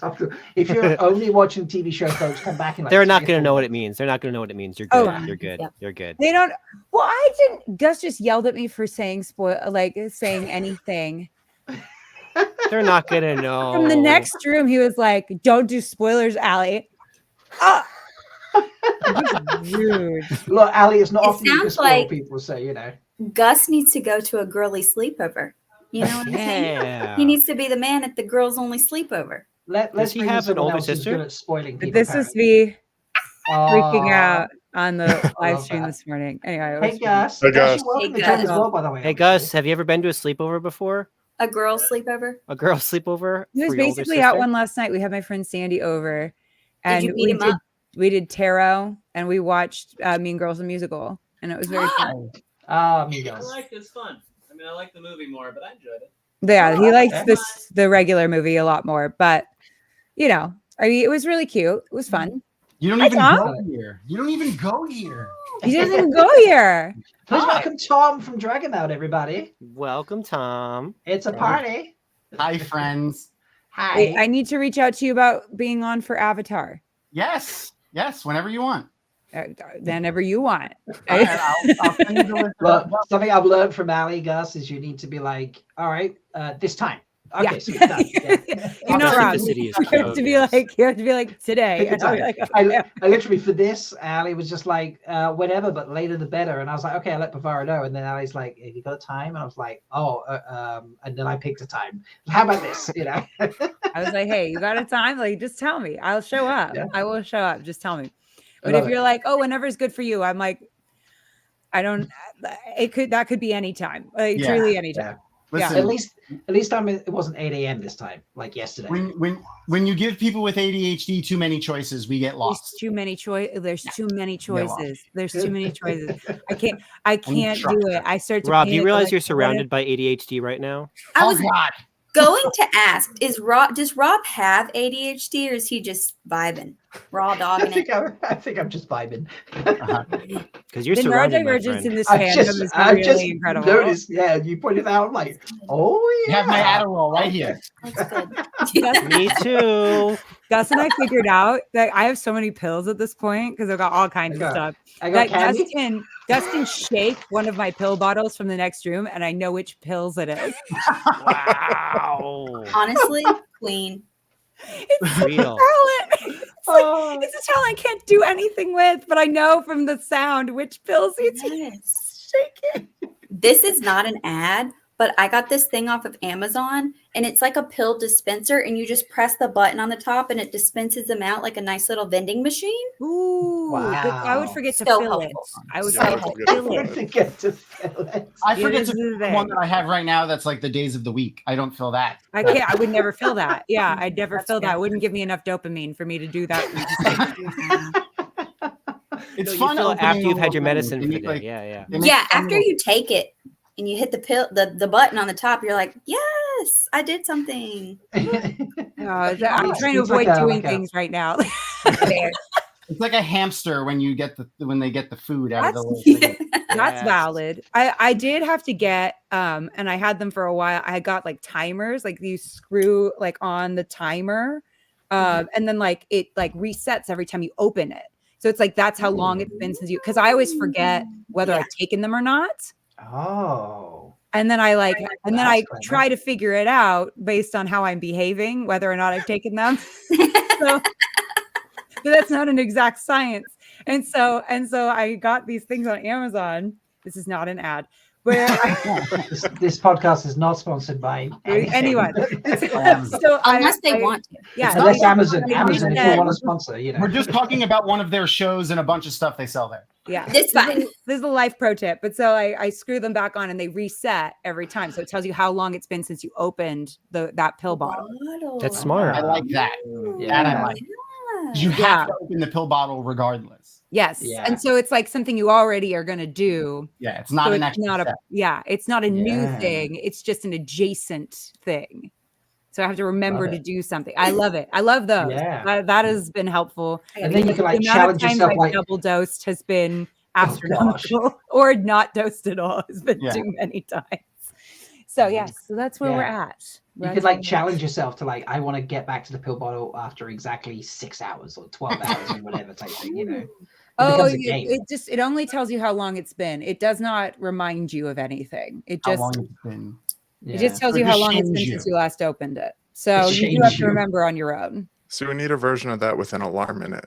There you go. See this? Mhm. This is the ADHD brain trust we've Yeah. needed. Right. I have. We're just having a powwow. We right need now. one Screw it. neurotypical to make it happen. You all know that TikToker? He does like he's a DJ and he's always wearing a robe. He has long hair and glasses. DJ robe, long hair, and glasses. Are you sure this is not DJ Jesus? You know, like No. He's always wearing like a robe, like with no shirt, and he does like these weird remixes. He did one. Yes. Yes. And so he did one where where like I use it as my alarm clock. What's the cursing rules? Can I curse?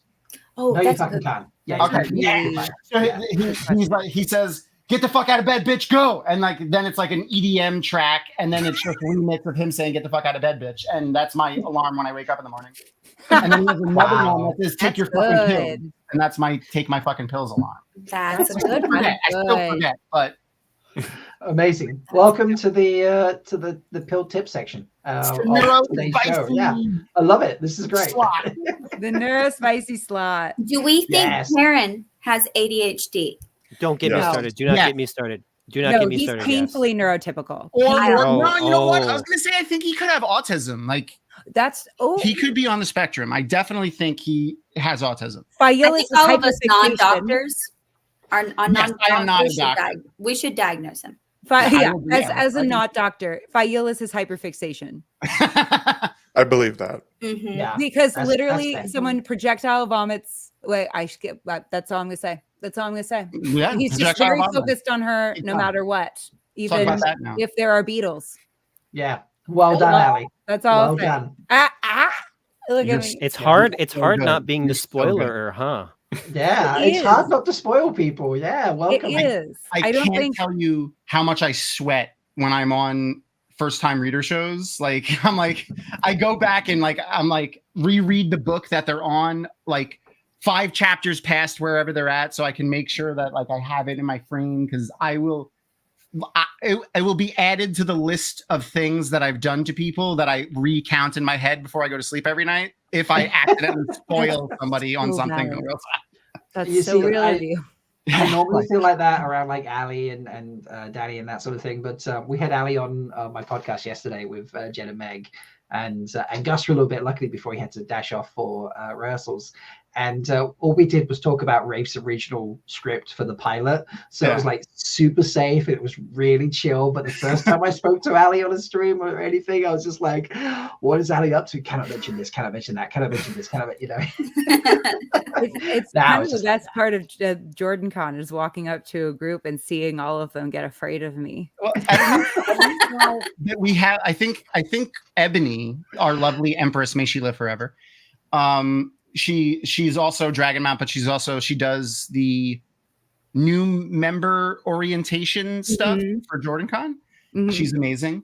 And she has, I think, ribbons that are like, I'm up to book whatever, and I've read to book whatever, and you can wear them on your badge. So that nice. Honestly, like I've been going to conventions for like 20 years at this point for a lot of different communities, properties, different things that, like, you know, Wheel of Time, fantasy, sci-fi, anime, movies, whatever.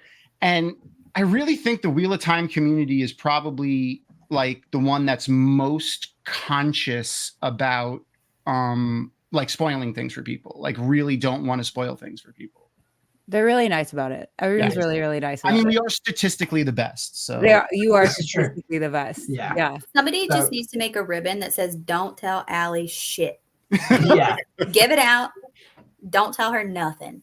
Don't tell unless her she asks, but then don't even tell her then. No, It'd not be even then. a subline. Unless she asks, but don't even tell her then. Yeah, not even then. No, because Gus will side tackle you through a doorway. This is true. I must spoil this discussion. Because we have to talk about a show because we have to talk about a show, yeah. Yeah. And we're like 2 scenes away from like the most traumatic scene in the show. Rob's feeling the ADHD from us right now. Yeah. Like, I gotta get them on track. I'm just gonna like put the blinkers on for a second. Let's we came in and we were like, "Do you have a plan?"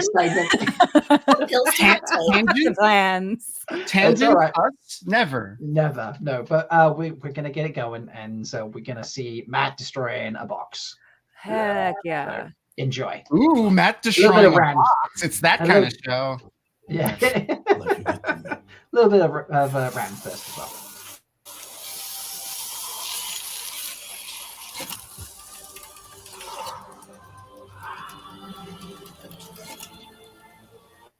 Ooh.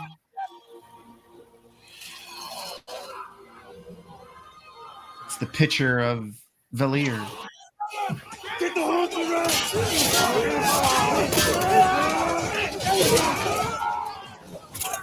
I'm not leaving you! I'm not!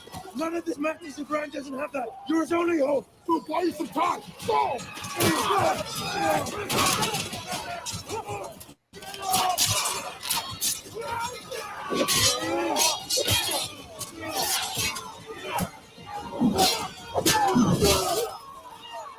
Two rivers. Whoa. Daddy Dane Bornhold. I mean, Dane Bornhold.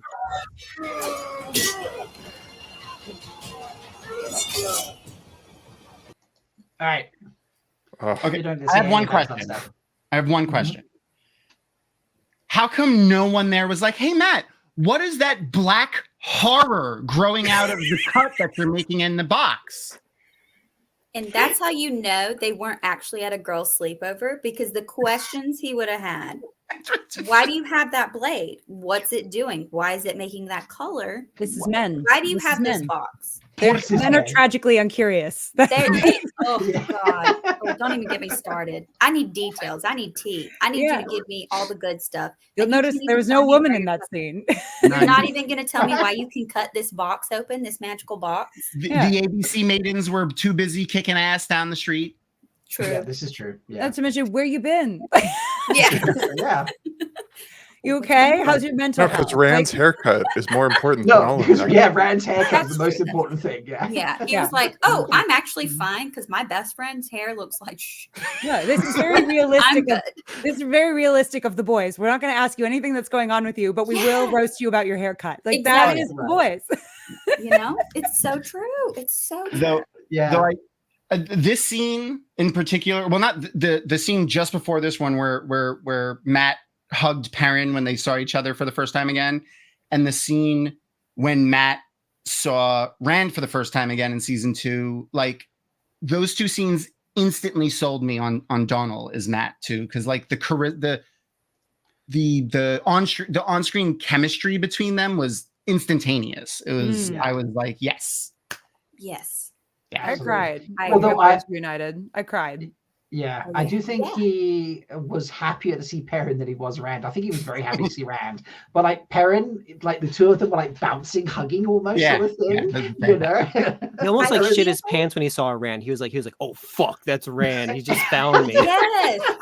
I feel like maybe he was like, okay, this best friend is not going to have to do anything important later on, and we can chill, and nobody's going to pull up our receipts. Yeah. This best friend, he got a lot going on. I don't know. Like, I also feel like Rand was dead. Holy shit! I hope you're not crazy yet. Don't try to kill me. Exactly. He's like, oh, are you? But that was also the first friend he saw. You know, like so he was temperature checking Rand. Rand seemed really happy to see him. So hopefully everyone else will be as happy to see him as Rand was. Because like Rand was the first one. So he was like, because he notably also he saw Egwene and didn't even go up to her. Like so, you know, like, she got it. He's like, she looks upset. I don't want to make her more upset. She's probably going to want me to talk and ask questions, and I'm definitely want to ask questions. That, you know? Who wants to do any of that? Very inquisitive minds, those women. Yeah. Yeah, look, when you ghost your boyfriend and then you think he's literally ghosted you back, it's a tense reunion. So that's fair. That's fair. That is fair, Pavara. That's fair. So true. Yeah. Oh God. Yeah, I loved Barney, but those two scenes really sold me for Donald, and I love him now. For me, the parent discussion, but I will say what sold me on Donald. That was when he was in the cell and the door was getting locked, and his physicality of how he, you know, animate. Well, you know, that it just, I was like, that just felt, flawless to me. So that was my Matt moment. I'm obsessed with Donald, and it's gotten to a point where like seeing Barney in a shot has gotten a little weird. Like when they post pictures where I'm like, oh yeah, I think it. Obviously, Barney did a wonderful job, and we hope everything's okay. All that stuff, all that stuff. But now it's like now Donald has so seamlessly in my mind jumped in there that even seeing Barney for me is like, oh whoa, yeah, okay, yeah. It like is a whole weird mind thing where I'm like, oh yeah, they have not been the same person. That's right. But I don't know. Donald's just done such a lovely job, such lovely work. Yeah. And I know this is Perrin episode, but real quick, Barney was great for Dagger Matt. Donald is great for regular Matt. For post Dagger Matt. It's so cool that we have an actual different person almost like, you know. I love it. In my brain, it's the daggers transformed him physically. Like that's my brain. You're correct. Yeah. Just like Gollum. You get a nose job when you get the dagger. Yeah, everyone knows that. Everyone knows that. It's down. Where's the dagger? Wow. Yeah. But yeah, we had talked earlier that in this episode, Perrin is kind of like the, you know, like, oh, I fancy seeing you here. Oh, fancy seeing you here. Oh, fancy seeing you here sort of person who keeps like just collecting everybody together. And then he kind of just like in this scene just barks orders at Matt, be like, get it, do it, go. And then he finds Dane, And then he finds Dane, and he's just like, oh no, what have I done? They're all here. We're all here. I got all my friends together. So, but yeah, I love that he takes charge and just sort of like bosses Matt around and be like, multi-level marketing. He is the king. Yeah, that's fair. That's very fair. All right, we're about to hit that scene, people. Ooh. Yeah, we can't keep stalling. Well, I tried to stall this a little bit. If you can't watch it, I understand, folks. I will be. I've yet to actually see it. I made Gus describe it to me instead. Oh, yeah. Have you listened to the scene? Yes, I can listen to it. I just can't watch it, and that is going to be. So it will be like this. Anyway. All right, folks. Fair warning. I did this earlier when we played the Uno scene. Fair warning. We are playing the scene in which sadly we lose Hopper. So if you're uncomfortable with that, you should probably turn away from your screen and mute for the next, I don't know, 2 minutes ish. How the scene is 1:35, so you should probably mute from there. So come back in 2 or 3 minutes, folks, while we play this. But yeah. Just open it up. Keep the views. Yeah, keep the views. And let's enjoy the, I was going to say the arrow scene, but it's a theatre trope for the month, so.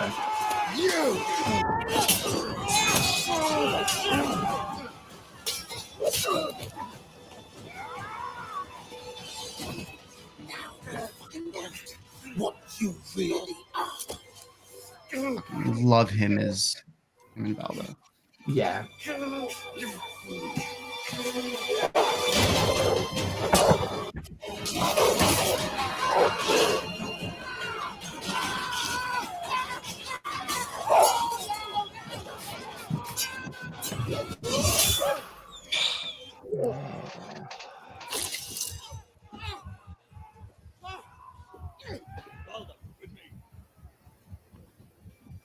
It's not that part that gets me. No, it's this part. Yeah. Oh. Yep, it's the sparks. It's the sparks that get me every time.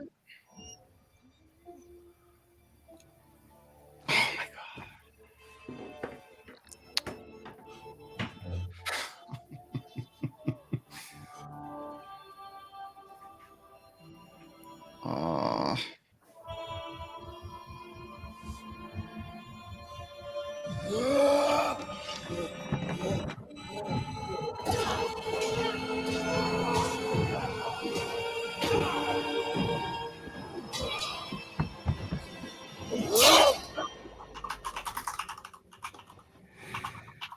All right. It's done. Oh. I will say Perrin had the appropriate response, because if you kill my best friend, I'm going goblin mode. Oh. Yeah. Dead. They are Dead dead. on the spot. Don't even think about walking back to your car. I'm gonna kill you. Look at my son. I know. I was just thinking about my dog, and I saw you hugging him before, and I was just like, oh, like my little prince. Yeah, I was like, this is a time to go hug the dog and give him a little kiss. He's been a very good boy all day. Yeah. Yeah. No, no, exactly, Kylie. If someone touches my babies, they're dead. It's over. They better count the minutes. John Wick is the most realistic action movie I've ever seen. Same. Yeah, but only the first one. After that, it gets a little ludicrous. Oh yeah. Other than when that I saw whole vengeance, that whole vendetta. Oh, absolutely, 100%. It's the other most than when I first realistic saw it in the premise. theater, now I forever skip over the first 20 minutes of John Wick. As you should. I can't. Yeah, I could tell. I was like, it's gonna happen. It's about to happen. And so then I like closed my eyes. I was like, you have to describe it to me, guys. I can't see him go. No. So I've yet to see that scene, and I'll stay curious. So I was in Magic Kingdom before. That's why I'm like a minute or two late. Ooh. There was an accident on the way home, so I had to like stop for a second. Damn people. But did you guys talk about the way they're depicting like the wolf visions and stuff like that yet? We had, but not with anyone who's on screen currently. Okay, Yeah, so go ahead, feel free. I'm quite happy to continue that. Yeah. I love the way they're doing it. I think it's honestly like perfectly canonical, like in the way that, because like we get how Perrin is absorbing it, but what they're giving us is like what Perrin, like a description of what Perrin sees in his mind's eye. And we're seeing that essentially because the way it always comes to Perrin is it comes in a jumble of emotions and smells and scents and things like that. But then he sees the image in his head. So I really think they're doing it in a very like not just canonical way, which isn't important, but I think it is canonical. And then also beautiful. Like I think it's beautiful. Yeah. I'm so thankful we don't have animal mouths moving. Oh yeah, I was afraid it was going to be look who's talking now a little bit. Yeah, thank God. I love that, and I love that we don't have voiceover because voiceover gets real cheesy real fast. Yeah. So I think this is the best idea of what direction to go in, and I think it's really pretty. Yeah, agreed, Tom. I love the choice. I think it was really smart. Yeah. The colors like really showed the deer running. Yeah. Yeah. Well, it's a good way to make visual the like poetic language of the wolves. Yeah. You know, and That's the a way great they to see put the it, world. poetic language of the wolves. Yeah. Yeah. A perfect description of it. Thank you. We did mention a little bit of like cheese earlier, didn't we, Kev? We talked about like the wolf howl that sort of pops in and out in certain moments, especially when he's tapping into his wolf side. And that is the appropriate level of sort of cheesiness or like voiceover or any sort of Yeah, thing. that's the camp we can handle. Yeah, That's the camp That's the that good kind of works. camp. Yeah. But yeah, like, exactly. Patrick is right. The 1984 Dune taught us the voiceovers are no. They can be like they can be done well. They can also be done excessively and poorly. I feel like yeah.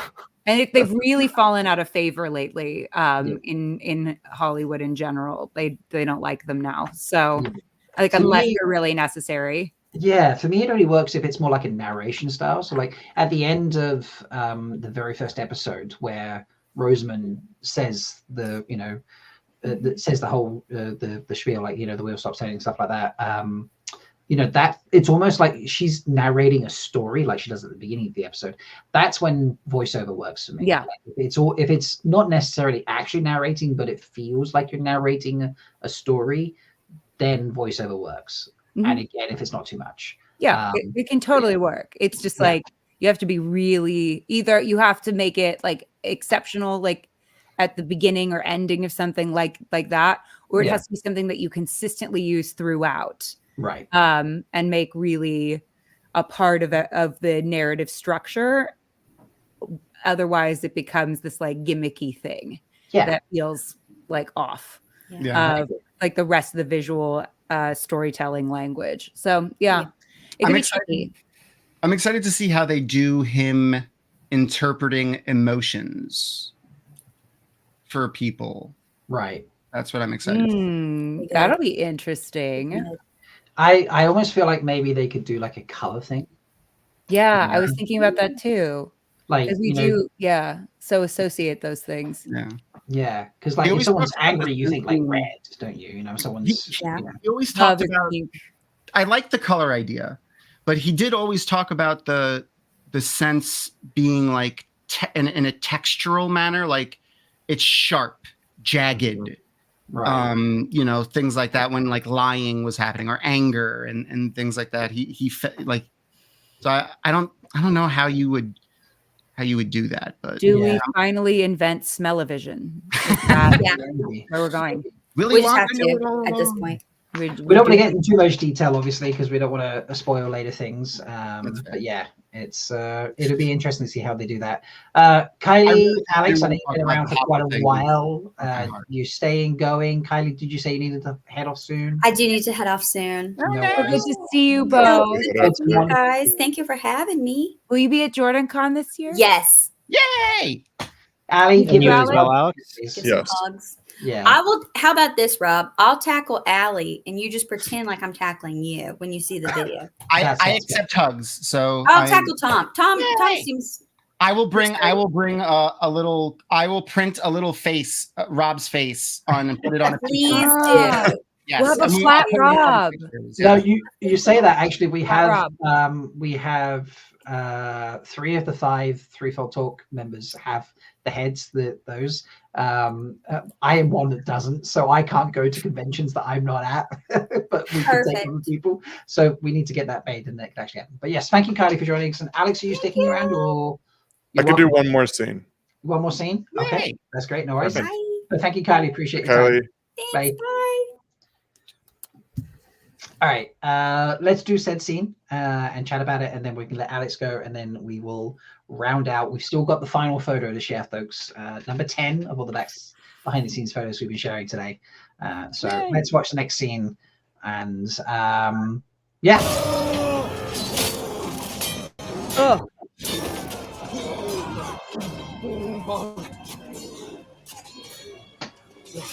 No, my mother!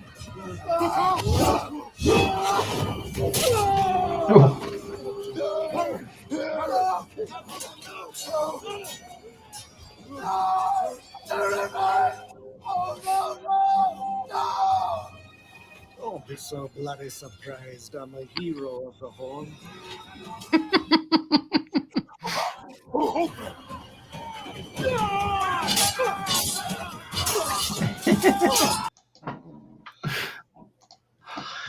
Oh, Guy. Guy is awesome. He's so good in those scenes, and like he's such a my phone. He's such a character. Like he has such good presence. I really hope they use him continuously. Right. Yeah, I agree. I love so much that Perrin not putting his ring on the Beltane thing has had lasting ramifications for this scene. Because and then potentially for scenes coming up, considering the Two Rivers screaming. Yep. That's all I'll say. But I just think that, like, if we're wanting, you know, Layla's death to have lasting ramifications for the story and to be something that that is top of mind and not just, you know, an event that happens that, you know, launches the protagonist, I think we're seeing that come to fruition right now. A big part of probably all of the characters, but like we're focusing on Perrin now. So the three boys at least, but definitely Perrin, is going to be something about their past, having to come to an acceptance of it, and then letting it go to move on to like grow into the position and person that they need to be, you know, for the end of the story. And a big thing is going to be for Perrin coming to terms with what he did to Layla, what happened, and then moving on from her. And that ring is probably a good representation of it. Oh yeah. Yeah. I think that's such a good visual metaphor for, you know, his internal struggles for sure. Yeah. I'm loving what they're doing with that. He's literally carrying it around with him, like literally carrying it around with him. Yeah, and that it's probable that, I mean, I bet they made their rings for each other. If they haven't said that, then it's my headcanon anyway, that they made those rings for each other. So it's like they're the only piece of blacksmiths her. they may as well. Yeah. Yeah. It's a piece of her that he literally has that she made him.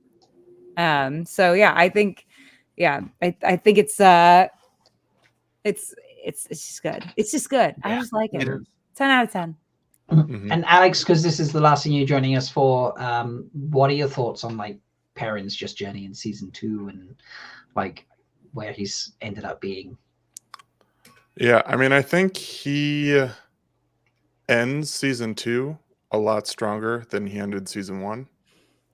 In terms of his final action, it's not just sitting around. And it's really promising. I'm excited to see where Perrin goes in a way that I wasn't in the first season. Nice. But also in this scene, I really liked his reunion with Uno. Yeah. I've still got questions about that shield though. Yeah, I agree. The shield begs questions, yeah. It does beg questions. But we're guys, we don't ask questions, so you know. Yeah, which is true. Yeah. So Ali, if you could I'm ask just questions for us. teasing. No, honestly, it's so on the nose. It's though. so true. It's It really true. is. So So I true. did bring up the question that we referred to guys, not us. Just Yeah. No, it's really. But yeah, I agree. We talked about it earlier, especially when we were at that scene, but we mentioned it again later on. Like Perrin takes Uno's death really hard. So to have this moment where it's just like you're alive, but like kind of not alive, but you are alive and you'll live forever. Like, huh? What? And it's just it's got to be pretty epic for Perrin in that scene, and I just love how he kind of just accepts it and goes, "Thanks for the shield. Oh shit, I got to fight now." Like, you know, He's got a lot to process later. We don't have time. We don't have the time for the processing at this juncture. We gotta go get to Rand because Rand is struggling and he needs his buddies. Rand is on the struggle bus. He needs a few folks to help him out. So Dash And does like wonder. Taylor Swift, we are getting back together. Yes. Can Guy bring his shield to the girls' sleepover? My gosh. Yeah. So it can be thoroughly examined and questioned. Right. And painted. Yeah. And then painted, yes. I love that. It needs some color. It needs color. Well, You thank like you, Marcus Alex. Khan? Yeah. I appreciate hanging out for as long as you did. Thanks for having me. No, anytime. And we'll Are definitely. you coming to Jordan Con? Yes. Yay! I get to meet more people. I don't think we've met in person yet, right now. I don't think so, but we've been on like at least 2 streams together. Yeah. It's the first part, yeah. The mixture of ADHD and dyslexia. I'm bad with names and I'm better with faces. So I need to see you in person, and then you'll be in my breed. I met Allie at JordanCon, but I don't think I ever actually like introduced myself to her. Oh no, I definitely met you at JordanCon. I remember that happening. And Alex is a memorable person. He's a and I tall don't know man. if you actually did ever say what your name was. I think we I just think had your a whole voice is gonna stick in my conversation head, too. and never introduced ourselves, which is very JordanCon. That's what Because the half name the time badge it's is for. half the time it's like an at that I'm not necessarily going to remember. So then it's kind of like, oh, or I think of them as the at, and then they're like, "Hi, I'm Christina," and I'm like, "Who?" Right. Yeah, and so it's like Alex, at- good to see you. Yeah, I love it when the at doesn't connect to the name in the slightest way whatsoever. It's like, hi, I'm George. Oh, you're at, Bayar's left shoe on Twitter. Yeah, Okay, Rand's cool. future husband or whatever, and I'm like, okay. Yeah, it's hilarious. So. Sometimes by But then yeah. it's too late to start calling them George. I know them as Rand's future husband, and that's Yeah. what they will be There's forever. people I They call don't them have a by name. their fake names. So yeah. All right, Alex, you take care, mate. I hopefully we'll see you at WoTs. But yeah, thank you so much and have a good one. Bye. See you there. All right. Now, basically, there are like 2 scenes left for Perrin out of the 38 scenes that we put together for him. But these last 2, like one of them, we're gonna do the second one is kind of like I've combined the last 2 technical scenes because it's just like he's set dressing in one of them. So I'm just gonna play it out. Plus, it's the ending, so it's good fun. Yeah, so yeah. Play this one, Shields Within Shields, and then have a chat about that because I'm sure we'll talk about the shield, and then we'll finish it off, and then I can show you the final picture, and we'll see where the discussion takes us. So yeah, let's have some fun.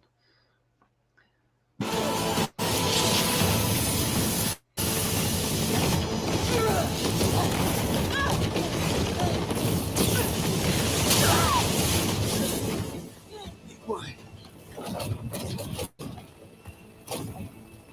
Sorry.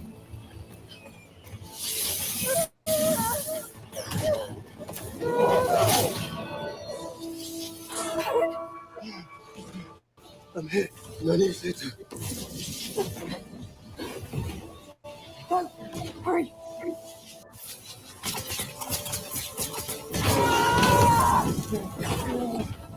I'm sorry. So, what is this magic shield, man? Like, that's one hell of a shield. Isn't it? I mean, like when Brigitte leaves a silver arrow, from the world of dreams. So it's not entirely like ridiculous that an item from a hero that exists in the world of dreams was left behind. Like, it's not entirely ridiculous. I don't know, man. It's interesting though. Okay, yeah, because there's a scene in the Shadow Rising that I'm not going to go into detail where a person has an arrow through them and they're on a horse, and that arrow was received in the world of dreams, by that person there. So there is a little bit of there's enough precedent there where I can see it is a little bit interesting how it feels like it's more than just a shield. So I don't know if it's something that he's going to have for future seasons from now on, or if it's It like could be a Trangreal, like a finale thing. Is Quendiar on the table? It could be as well. Quendiar is on the table, yeah. Yeah, I mean, consider power that. wrought. If it's power wrought, I mean it's essentially the same thing as Quendiar. That was always fuzzy to me, like a power wrought sword versus like a Quendiar teacup. Like they're pretty much there's not much difference between.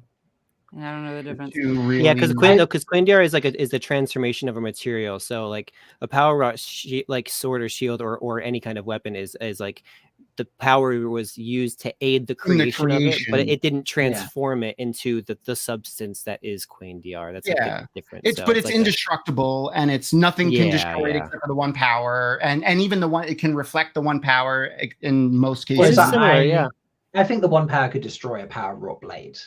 You know, so a power wrought blade or a power wrought weapon is not entirely indestructible. It takes. Do we ever see that happen, other than in the weird circumstances of like Rand fighting men in the sky? Well, Kalendor is a special exception because it is also it's made of crystal. Is it? Yeah, it's not. It's a special exception as well. Yeah, sword, but we don't know what it's made out of. Ali's watching us too carefully now. I feel like she's trying to pick up on things from us. Just to point that out, folks. Trust me. I did good. We're being good. We're being good. I'm so confident with the things I say. I know you're being very good. I just wanted to make Ali aware that I was aware. I see that face. Sometimes I just get really quiet when people talk. You know. Yeah, sure. Yeah, I see that. Right. So let's talk about Perrin. Like just appeared out of nowhere there. It was very impressive in that scene. He did. It was a good moment. That was good. That was a good. Jumped like Hopper. Yeah. One of the superheroes landing. Yeah. I wonder how they're going to depict him. Like I really hope we get a vision of Perrin doing something like silly, like to be his wolf name. That would be fun. Yeah. Yeah, like like an ethereal Perrin, doing whatever. What was his I don't name? know. How? Well, he's young bull, right? Young Bull. Because of Perrin on all fours with a ring in his nose, like stomping his foot or something like that. This is so rude. And one horn is an axe, and the other horn is a hammer. Ooh. All right, these are like. This is obviously beyond book 3, but I don't think it's a massive spoiler to give away his name, so that's fine. No. But yeah, God, that's fine. I thought it was book 2. Yeah. Well, because is he named in the first? It was earlier. Yeah, I thought they. He is pretty early. Yeah, he is actually. Yeah, you're right. Yeah, I thought it's after he takes out the white cloaks. Yeah. Because you also get Elias's name, don't you? Oh, Perrin's name, right. Yeah. Perrin's name comes pretty early. I don't think. Before he leaves the Stone of Tyr, they're calling him Young Bull. Yeah. Right. Yeah. That's true. Yeah, that's fair. Okay. Pretty early, but I feel like I started a sentence and I don't know where it was going to go. It's all good. Sorry, it's all good. Yeah, because I was going to try to assist the power rot Quendiar conversation. Then I realized I have no fucking idea what I'm talking about. You know a lot at this point. You've gotten enough information at this point, and you have a good brain. You know quite a bit. I know that Quendiar exists and that it can be made with the power, and I know that power rod exists and can be made with the power. The difference between the two is very lost on me. I'm sure Gus will come up with a funny mnemonic device of some kind or metaphor that because now I'm realizing I'm struggling with that, but that's fair. Well, we'll go with, I don't know, let's say it's power roll. I'll say read and find out. At the very least, it's power rod. Yeah, it's got to be something a little special. Yeah, definitely. I think that's clear to even non-book readers just watching it. It's just him hopping. Stopping. It's a magic item. Yeah, it's a magic item. Yeah, it came from one shield. Sorry. It came from the magic guy who appeared out of dusk because someone blew an old horn, and it's got magic. I love guys act like he has a couple of scenes where he's so ecstatically excited, like when he first jumps out of the thing, and it's fantastic. And you just know he didn't have to act that hard. He was so psyched to be there. Oh yeah. Yeah. I mean, Uno is his favorite character, so he's so psyched. He's so psyched to be on the show. I'm like, he didn't have to act that hard at all to be that enthused. He's 100% using I sent him a screenshot when I saw the screener for this episode. And I was like, "Oh my God, you're fucking guy, okay?" And he's like, "I know, dude. I fucking can't wait to talk to you about it." And I was like, "I can see the excitement on your face in this picture," and that's the picture he's using as his profile. It's so good. It's so good. Yeah, we were screaming. About it. I was literally. I was walking around the house screaming. Everyone was like, "I should have recorded you watching that." Yeah. We did. We're gonna release it at some point. but my episode 8 analysis is taking 10 years because I have a lot to say. It's Well, I'm It's excited a to see packed what you have to say episode. because you have a beautiful wrinkly brain. It's a packed episode. There's so much to unpack about. I mean, as you know, Robert, you're doing. Did I just call you Robert? As you know, You Rob. did. Yeah. As you know, Sorry. Robert. It's using the government One name. second. One second. Let me let me just Sorry, order my guys. name Yeah, here for a second. you gotta switch to Robert again. I'm Yeah. going I with gotta government change name. it. As Yeah, you know, Rob. because you're doing what, like 12 hours on just Perrin. Like, there's a lot to unpack. We've thought initially, actually, we've adjusted this, haven't we, Kevin? Because we realized everyone so far seems to have an episode they're not in. And sometimes they have episodes where they have like 2 scenes.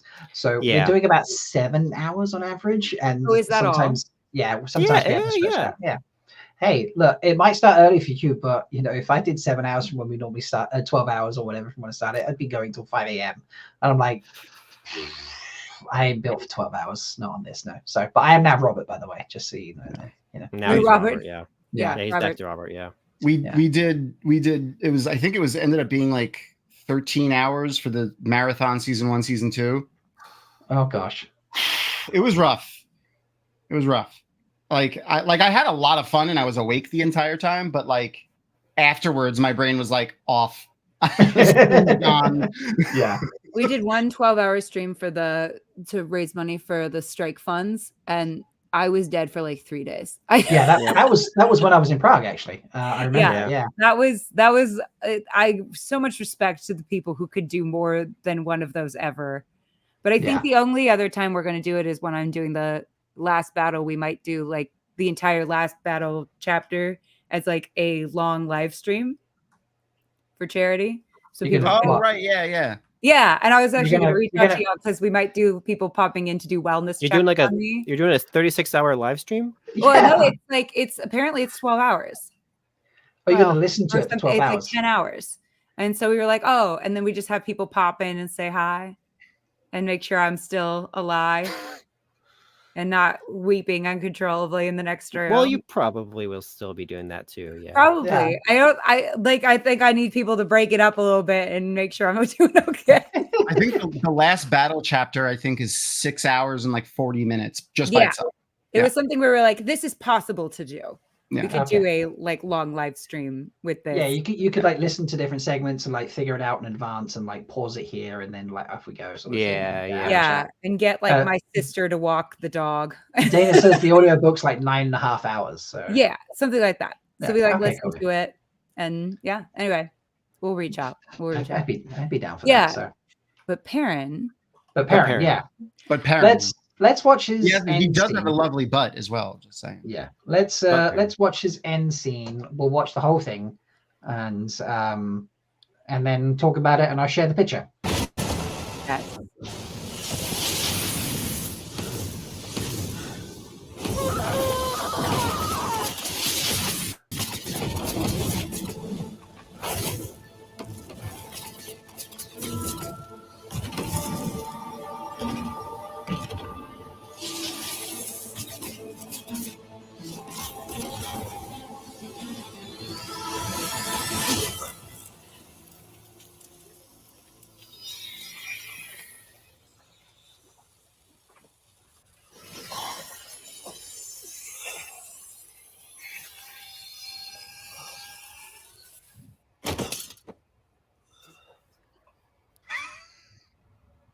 He really is just set dressing in the scene, isn't he?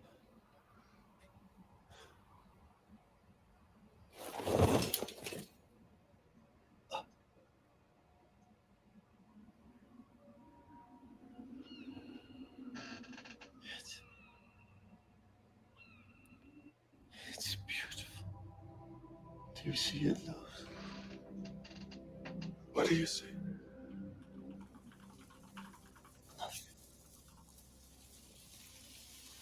Nothing. It's wrong.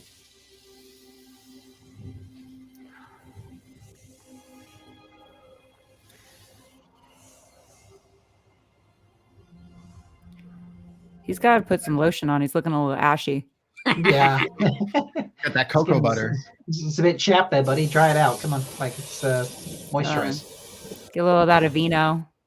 Slap Yeah. that on there. So, and then Oh, this scene makes me cry. Daniel. Yeah. Just let it play. No, I just wanted to skip just a little bit just to get it there Keep slightly it faster. going. Yeah, we'll just watch the rest. It's so pretty. Oh. Yeah, It definitely dragon. feels like one of those dragons from Zelda. I've got to be honest, and I love it. I was here for the dragon. Yeah. I liked it. I know a lot of people didn't like it, but I thought that this was pretty good. I think those people are being haters.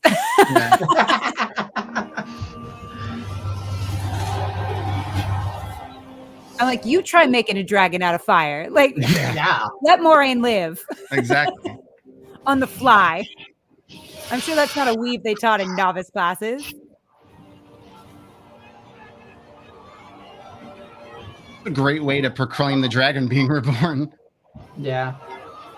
You got to imagine, what does this feel like for Rand? You know, all these people are like, happy. They're happy right now. You better save that for the Randall Thor stream, Tom, or so help me. It's a panel for another time.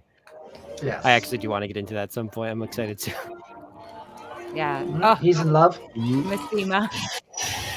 Hot Zima. Oh God, her outfit. That outfit is probably her best one. I think it's fucking killer. The jacket is. Are insane. you? Wait a minute, sir. Goth Cher is no, the best. no. I think her blowing stuff up outfit is pretty. Oh dope. yeah, the white. Oh, that's one. pretty Yeah, stellar. That's number 2 for me. Yeah. They're Not all that I like that scene, but it is, So when she kidnaps Matt and she just has that one jumpsuit on, I was like, sell that, Amazon, please. I need that one. Yeah, I would wear that out. Yeah. I wear that at Those are Jordan pretty Con wonderful anytime. glasses. I'm jealous of those glasses a little bit.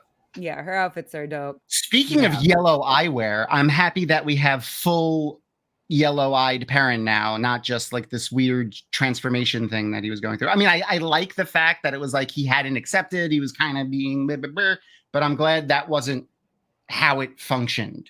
Right. I was afraid he would be doing like Teen Wolf transformation, like when he used his powers and then he would go back to the other way, but I'm glad that that is not the case.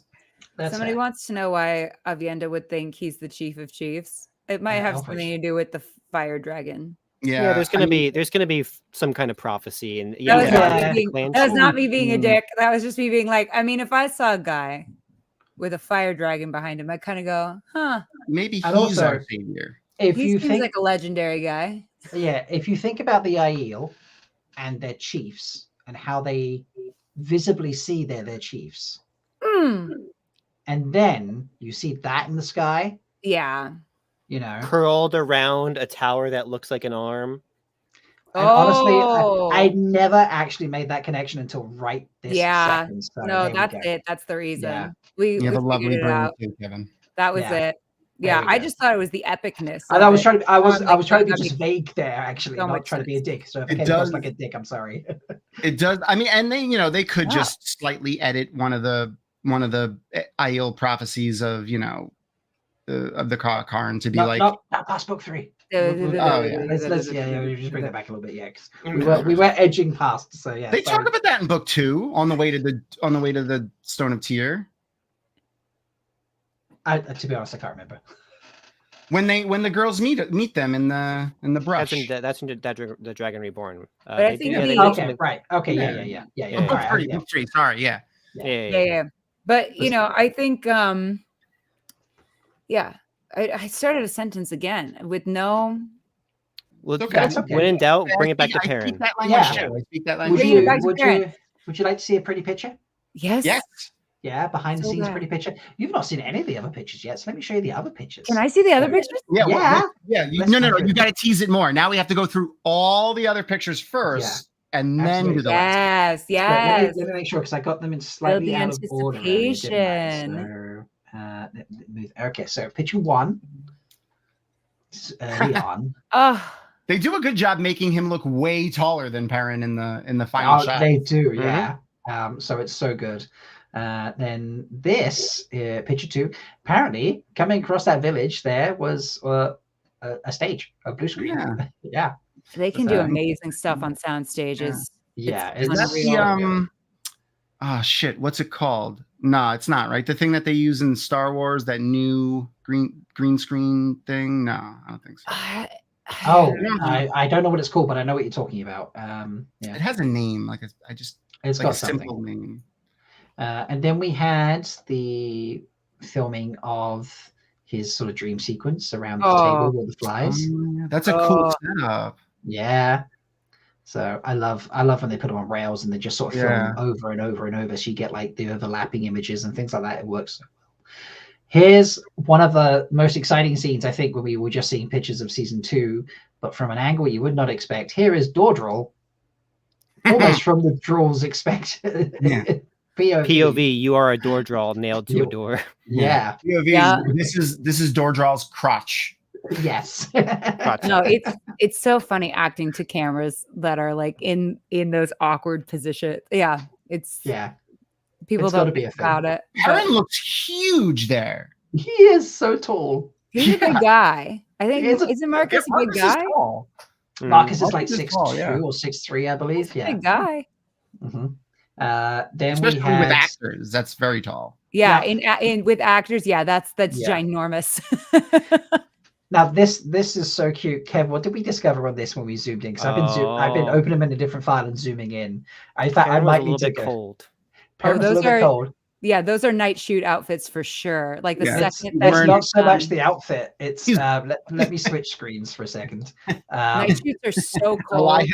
Elias is wearing a puffy jacket. He's wearing like a 1990s starter puffy jacket. No, that's the thing. I mean, Tom knows, but like they're standing off screen with the puffy jackets, and the minute they call cut, because it gets so cold. He's got a hot pack. He's got a hot water bottle. No, that's such a mood because your hands get so cold. Your hands get so cold on night shoots. It's awful. It took us ages to figure out. Oh, There's a also whole we've crew done standing just off camera with all the stuff to bring to them.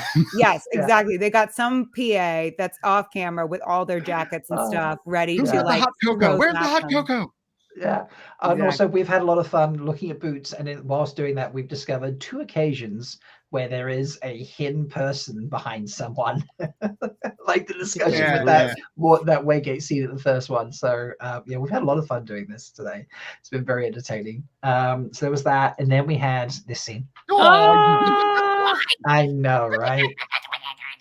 So freaking cute, and we think that must be the trainer in the background. Yeah, it must be. Probably, yeah. Then we had this scene here. I love Kev's eyes just popping around there. Oh, fun fact: when we got to interview Marcus in a month, it's the last interview we did with Marcus. It's on the Dragonmount site. He said this was his favorite scene, meeting Avienda for the first time, and then their fight afterwards. He and I agree on that one. I think that might be my favorite scene too. Oh, it's so epic. Oh, it's just freaking rad. Everything I wanted it to be, it was. Ooh, action. Yeah. Was that the last one? No. No. And then we had this one from episode 7, we believed. We worked it out. And again, we did like we went looking at the crew and all the boots and things in the background, and we discovered there's like extra guys everywhere. It was quite funny because I need to actually let me switch that picture because this got real trippy, didn't it, Kev? So we're looking at extra guy. Yes, we're looking at this, okay, and then you zoom in and you're just like, oh yeah, look at these guys over here. You're like, great. You think that this is a shadow, but no, there's a hand, it's a person, and there's boots, and then we're like, oh yeah, look at their boots. That guy's got a cape though. Look at his boots, and then we're like, holy shit, there's another hidden person behind this person. Go to the right a little bit. Zoom in. That guy's got a cake. I'm not gonna lie. Like, we talked about it. He's got a good pose. Hello, fucking look at these calves. You know, like he's got a well-turned calf. This guy is flexing his well-turned calves here. I tell you, you know. They say that. I feel like the film crew is definitely not used to being the subject of any form of discussion. This is a great banner day for them. We spent a lot of time talking about, and they all look great. Casting, they look great. So it's a good-looking cast, a good-looking crew. Indeed. So that is the first 9. The final picture from today is from the final scene. Almost. It's not the dragon on the tower, but it is when Rand is rushing off to kill Ishi. Wow. Yeah. Great A lot stuff. going on here. Yeah. There's a lot going on here. Yeah.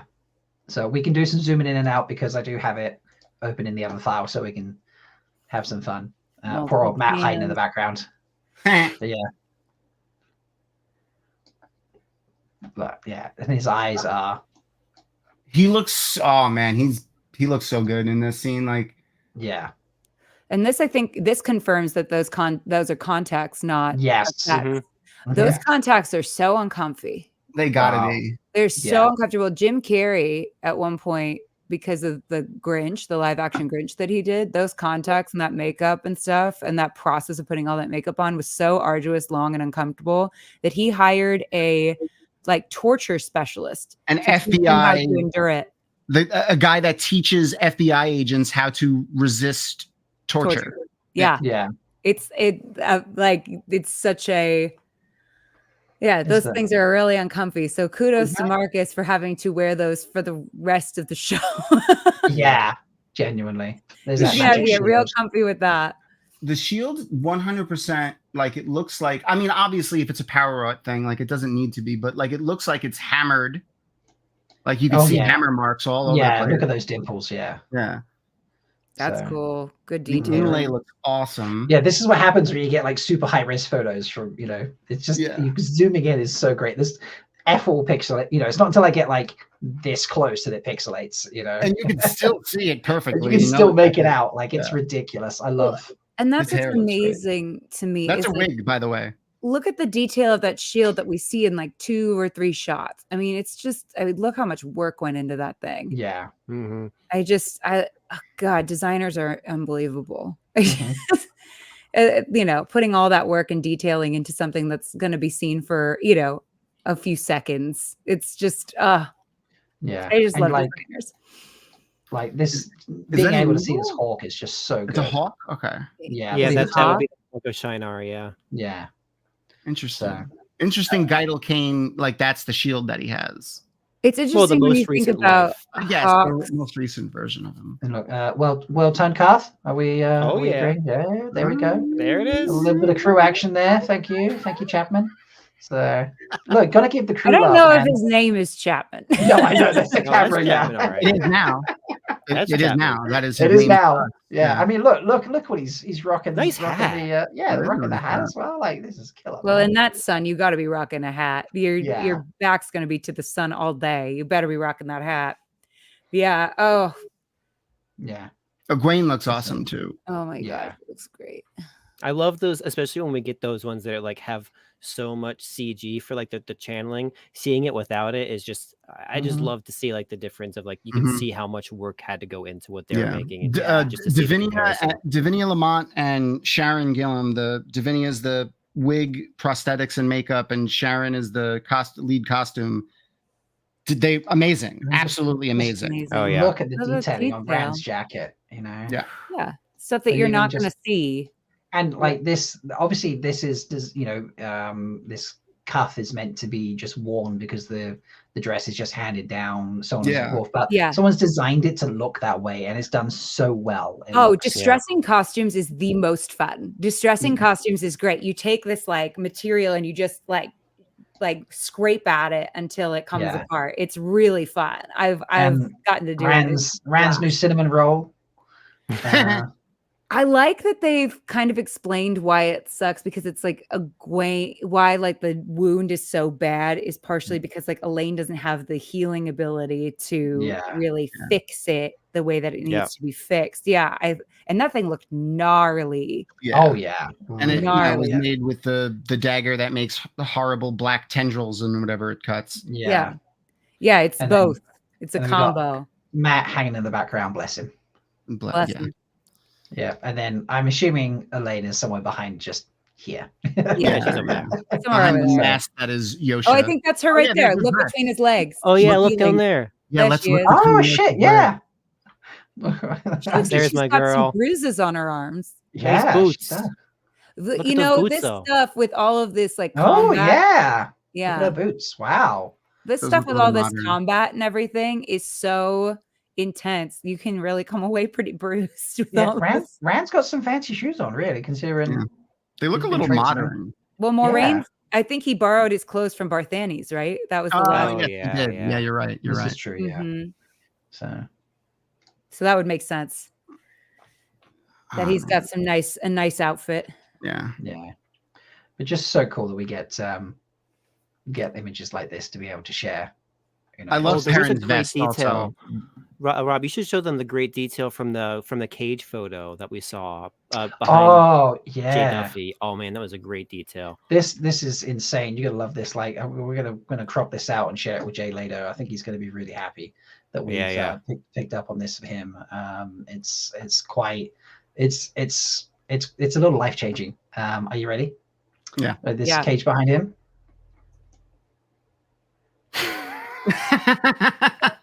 What?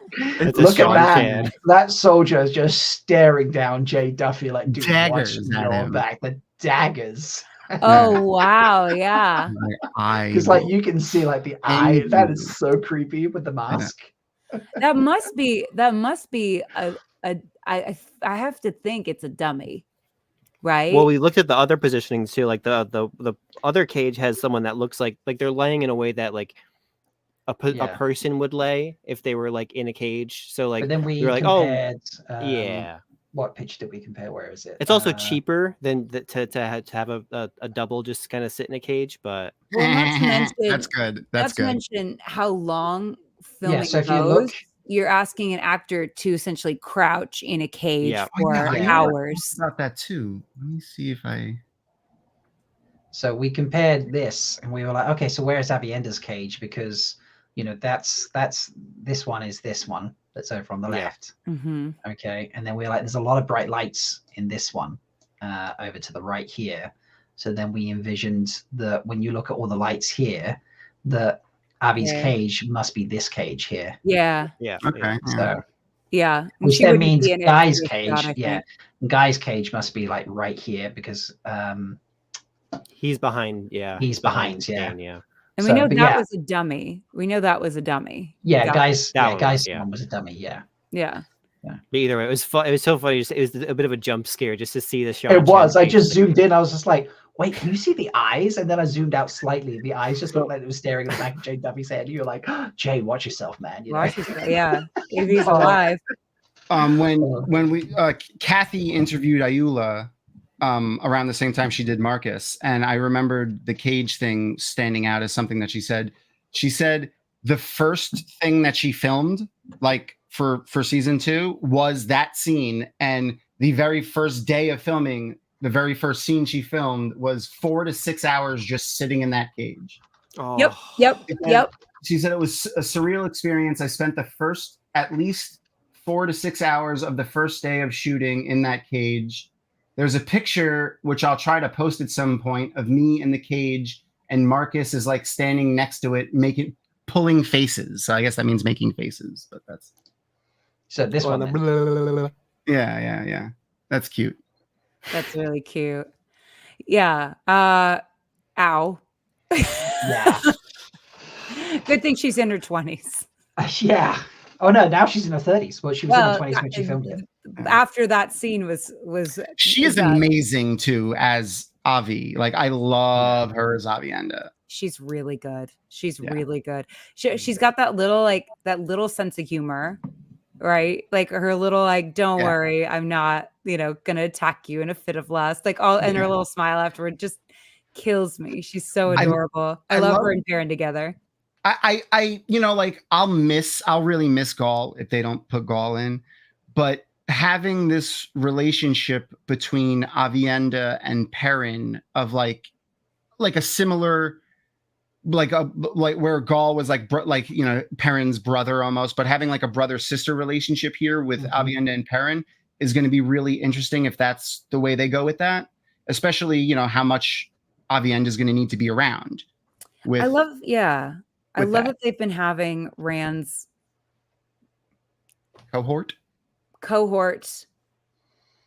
hanging out. I'm trying to be so careful with how I'm wording this, but like I like that the women in Rand's life have relationships with the men in Rand's life. Yeah, right. Outside of sexual relationships. Yeah, definitely. Yeah, there's more that binds them together than just a simple relationship kind of thing. It's nice. That was another one of my favorite. I have two of my favorite scenes in season 1. One of them is with Perrin, so it's on point. Actually, one of them is with Perrin, so it's on point. When they're in Shadow Logoth and Matt goes to give him the dagger that Layla made for him, and he says to him like, she made this for me and told me to use it to protect the people that I love. So here's this dagger, Perrin. I basically being like, I love you, like you're my brother, like, and it's this night, like the way they're showing the interactions between the male characters, like platonic love between two male friends it's great. I love it. It's fantastic. And the other scene that I really liked, which also kind of displays that, it has nothing to do with Perrin, but when Dana says to Rand, "Oh, I thought you were here with Matt, like you guys were together."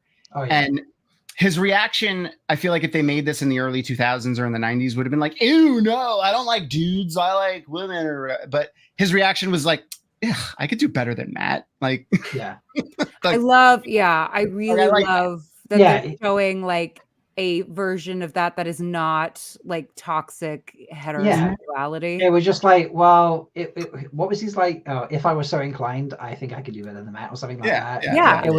It was like, it was so chill and casual that it was just like, well, if I did like dudes, I'm like, everyone take note. That's how you how you address that in a way that is really awesome.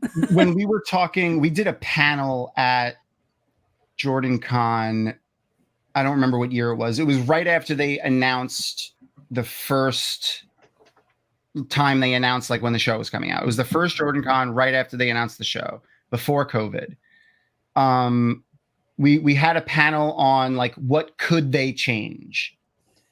A quick aside, I got the entire room against me immediately by seeing they can cut the Ogier out of the story entirely. And it was fantastic. But one of the things that we talked about was like, could they, because yes, Robert Jordan and Brandon did an okay job showing non-hetero relationships. Like there were a couple and they've done better in the show with it. Way better. Way better. Yeah. But I need more bisexuals. Me too. That's what I'm saying. Perrin and Fail, like Fail could be a male heir. Like it could be, Fail could be a man very easily. So like it would change very little about the story if they made Fael a man. Yeah.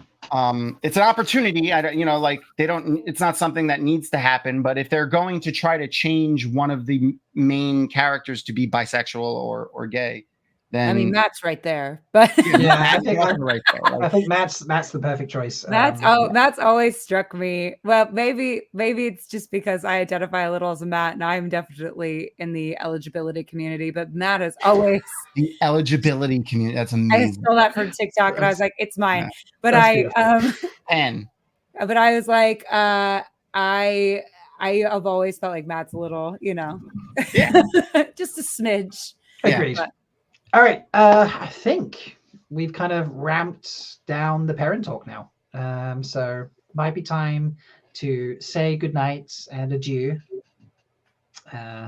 Thank you to everyone who joined us today. Thank you, Tom, Tomaso, and thank you, Ali.